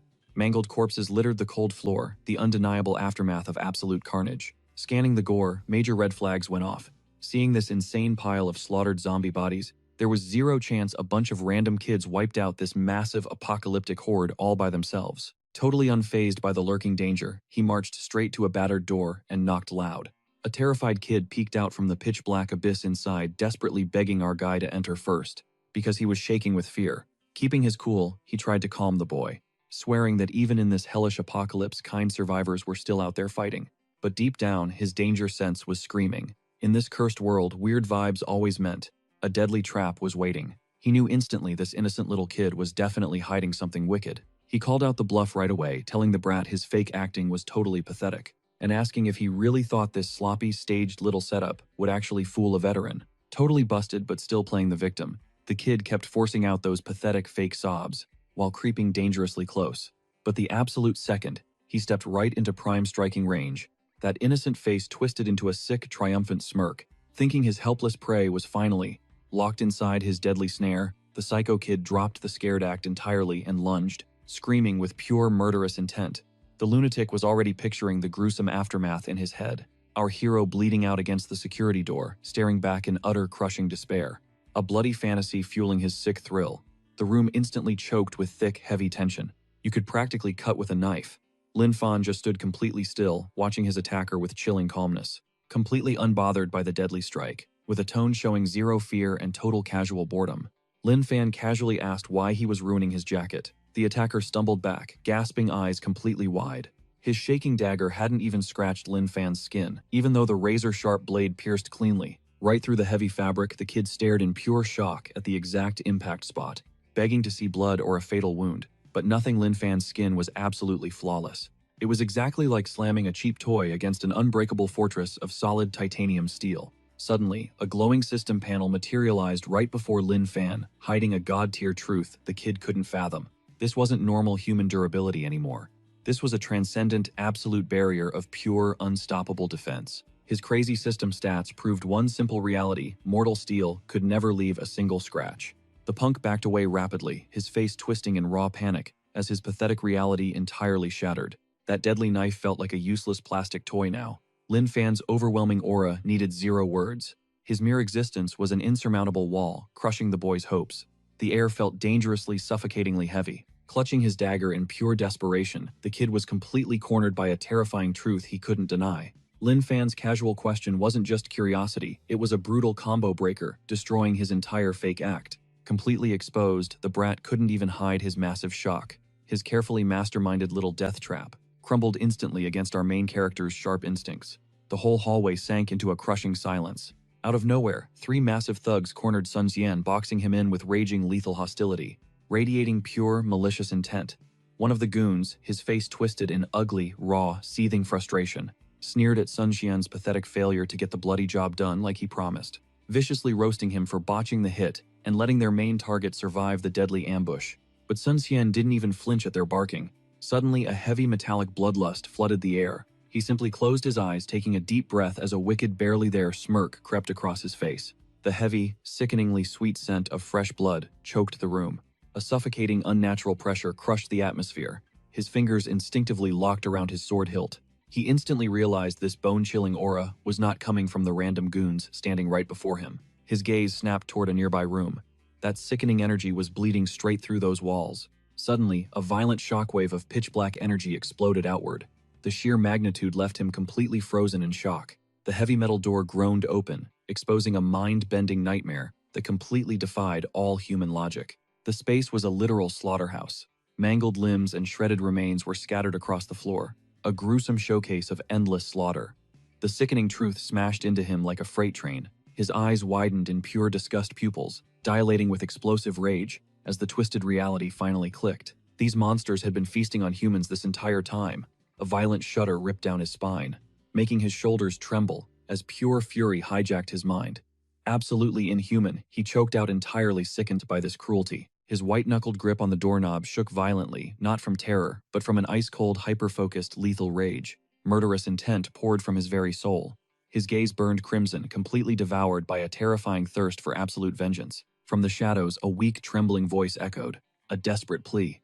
Pure primal dread choked the stale room air, but our main guy, he didn't even flinch. His eyes were locked dead onto the nightmare ahead of him. Begging fell on deaf ears as the tension absolutely peaked. Cut to the dead of night. We are at the massive Shanshui estate right in the heart of Huan City. The vibe here is totally toxic. A sweating lackey delivers a grim report to the boss. Their master plan to kite the zombie horde completely flopped. The targets managed to slip right through their fingers. The scout breaks down his stakeout. He had been camping in a car all night, just watching and waiting. He explains that once the noise died down, the undead mobs basically lost aggro and started shuffling away. But then out of nowhere, the scout spots a ride rolling out. He calls it an absolute steel beast. When he tried trailing this mystery rig, the crew inside totally spotted him. But instead of flooring it in panic, the beast slammed on its brakes, letting the infected swarm them. That flex showed absolutely insane levels of confidence. They fully trusted their armored tank effortlessly, shrugging off the trash mob zombies clawing at their ride. After failing the tail, the massive gear gap hit hard. Breaking down the grim reality of their current setup, they admitted their basic sedan was absolute trash. It stood zero chance of surviving a full zombie encirclement. That weak metal shell meant if they got cornered, the car would get instantly shredded to pieces, and the swarm would violently rip them out. Facing this massive gear check, their only real play was falling back and shaking off their pursuers. But even though they were raging over the targets, escaping, a sick obsession sparked. They desperately wanted that OP steel beast to literally own the apocalypse.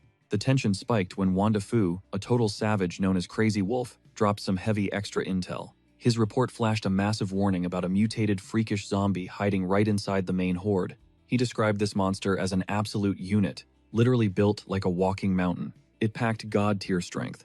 Its destructive power was off the charts, easily crushing cars into scrap metal. With just a casual swipe, it was literally tossing multi-ton vehicles around with its bare hands. This was a completely undiscovered mutant variant. The scene snaps to a super heavy standoff between two guys. One dude was literally on his knees, staring up at the boss, begging to confirm some life or death intel. The man in the white suit stared down at him, dropping a response packed with ice-cold absolute certainty. The boss mentally flashed back to the world before the system crashed. He remembered that so-called peaceful era, not as a golden age but as a total prison. Back then he saw himself as a pathetic, low-level parasite, a shadow dweller surviving purely on the mercy of a mega-powerful government that could crush him like a bug. That old version of him felt tough bullying NPCs, but in reality he was just a meaningless ant, compared to the ultimate freedom this global collapse gave him. Snapping back to the harsh present reality, he unleashed his dominant aura over the crew. His strategy was ruthlessly calculated. The only goal now was pure survival, using straight-up brute force. He laid out the ultimate mission to grab heavy firepower and build an impenetrable fortress. He promised his loyal dogs protection and fair loot, but only if they bowed down to his every command. Finally throwing his arms wide to hype up his massive ego and conviction, the boss painted an epic vision of domination. He would turn this apocalyptic nightmare into a stepping stone for total supremacy. Eyes blazing with fierce resolve, he ordered them to rally behind his flag, not just to survive, but to claim this broken world as its absolute kings, and rule this shattered era. Intoxicated by the promise of unlimited power, the lackeys dropped all their initial hesitation. Their doubts completely vanished instantly, replaced by an insane cult-like devotion. No more words were needed. Their loyalty exploded into a massive, unified battle cry. It was an absolute declaration of die-hard, blind devotion, swearing to follow their boss straight into the abyss if necessary. Suddenly, the dead silence of the night shattered. A deafening, massive explosion absolutely rocked the city's foundations. An unnatural, sick orange glow lit up the skyline. Huge flames erupted from the industrial zone instantly, swallowing massive factories whole. Watching from a nearby window, a jaw clenched tight at the absolute chaos unfolding. That thick pillar of black smoke totally confirmed his worst fears. It was the industrial sector, a massive choke point. Back inside the room, pure panic had completely taken over the little ones, Mung, and Lili. Terrified by the shockwave rocking the building, they burst into uncontrollable, agonizing sobs. Their piercing, desperate wails sliced right through the heavy room like jagged blades. Our main character closed his eyes, sensing the deadly reality escalating with every ticking second. Those crying infants weren't just heartbreaking, they were a literal death sentence in this ruined world. Every sound acted like a beacon for the apex predators. He knew deep down that those echoes in the darkness would summon the undead horde, lurking just outside. Without a single word, he spun around, secured his heavy blade, and marched straight toward the exit, ready to crush whatever nightmares waited beyond the door. The older man locked eyes with the kid, asking point-blank how he planned to handle the creepy undead mob swarming their perimeter. Behind the barricades, the monsters growled viciously, practically radiating pure, unadulterated danger. Reading the room, the boy decided the only logical move was to slaughter them all, preventing future disasters. Seeing the kid's ruthless drive, the older man instantly jumped on the opportunity. He asked him to run a quick supply errand right after wiping out the surrounding monsters, since the stash was miles away. To sweeten the deal for this side quest, he offered a clean 200 payout. They sealed the contract with a crisp nod, skipping the small talk. The car keys tossed through the air, an unspoken baton pass kicking off their desperate escape. The getaway ride was fully fueled and ready. Just another puzzle piece in this freshly spawned nightmare mission. Moments later, the chaos spiked from 0 to 100. The air actually screamed as a razor-sharp blade slashed through the void, trailing a gorgeous arc of absolute carnage. The infected target never stood a ghost of a chance. One flawless, lethal strike ripped clean through its rotting flesh, way before its dead brain could even process the hit. The suffocating battle tension vanished just as fast as it spawned. leaving behind nothing but the icy silence of an instant dominant victory. This world-shattering apocalypse seemingly dropped out of thin air, leaving our road trip crew completely in the dark. Because the core trigger remained a massive mystery. Those basic Hollywood theories about random virus leaks, they definitely weren't buying it. Standard biological science totally failed to explain how these freaks somehow sustained their endless hunger despite the massive shortage of living human prey. The heavy chat inevitably drifted back to that fateful day when Yang Hui finally went into grueling labor. Right then, they witnessed pure nightmare fuel, proving this was way darker than any regular sickness. A fully mutated variant screaming its lungs out just to summon its twisted brethren. That clash didn't feel like a standard plague. It felt like terrifying proof of some bizarre, hyper-accelerated undead evolution. The car's vibe was suffocatingly tense, carrying that heavy trauma only true doomsday survivors can really grasp. Staring at the wasteland outside, they debated the true origin of this world-ending calamity. One guy, frowning hard with deeply suspicious eyes, finally shattered the heavy quiet. Flexing his critical thinking, he completely trashed the mainstream narrative. There was zero chance a simple bug caused this total societal wipeout. His gut screamed that something way more sinister, something highly intelligent, was actually pulling the strings.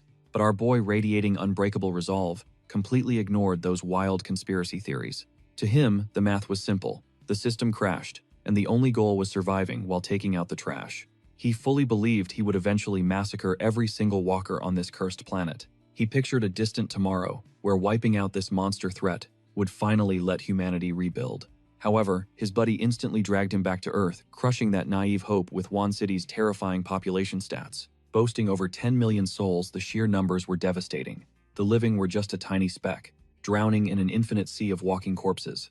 That grim reality check killed the debate instantly, proving survival demanded more than just raw power. They had to accept the suffocating scale of this nightmare. Pulling up to Shinfen Market, they intentionally shattered the eerie silence for a tactical play. Knowing exactly what lurked in those dark alleys, the co-pilot ordered him to mash the car horn. The strategy was brutal but genius, weaponizing the noise as perfect bait. Our hero, chillingly calm, cracked his knuckles and stepped out. The mission was absolute, knowing the freaks haunting this block weren't your average mobs. The Wanderers weren't just mindless monsters. They were apex predators, lurking in the pitch-black shadows of suffocating alleyways, waiting for the perfect ambush. Honking the car horn was a massive gamble designed to drag these freaks out of hiding, forcing them onto an open battlefield. As the horn's deafening blast echoed, our main character stood dead center, facing the nightmare horde. His eyes locked onto the infected swarm, blocking their only escape route. The objective was crystal clear: wipe them out. Protecting their ride was priority one. He ordered the driver to circle the perimeter, setting up the ultimate kill zone, keeping his squad completely out of harm's way. Suddenly, his blade sliced through the air with surgical precision, leaving a blinding flash. His god-tier speed was totally inhuman. The monster didn't even process the threat before its head was completely severed. A glowing system panel popped up in his vision with ice-cold efficiency. Target annihilated. Plus, 1 point added to his stats. The camera pans up to a second-floor market shop. What was supposed to be a safe house for desperate survivors, instantly transformed into a front-row seat for pure insanity. Hiding in the pitch-black shadows, a random survivor peeked through the blinds. His jaw literally dropped as he watched the absolute bloodbath unfolding right below him. Pure terror mixed with absolute shock at the trail of chaotic destruction this mysterious beast left behind. Meanwhile, inside the van, one guy sat completely frozen, his brain totally short-circuited after witnessing that god-level flex of raw, unfiltered power. He just couldn't process it. He realized that if the world was still normal, this insane combat prodigy would have totally dominated as the world's absolute top-tier military commander. His combat skills were just ridiculously overpowered. It seriously reminded him of that edgy internet meme about global power scaling, like some unspoken treaty between enemy nations. Swearing never to deploy this walking cheat code unless the enemy literally dropped nuclear warheads first, leaving us utterly hyped. This heavy, mind-blowing cliffhanger officially wraps up the insane first season of this epic masterpiece.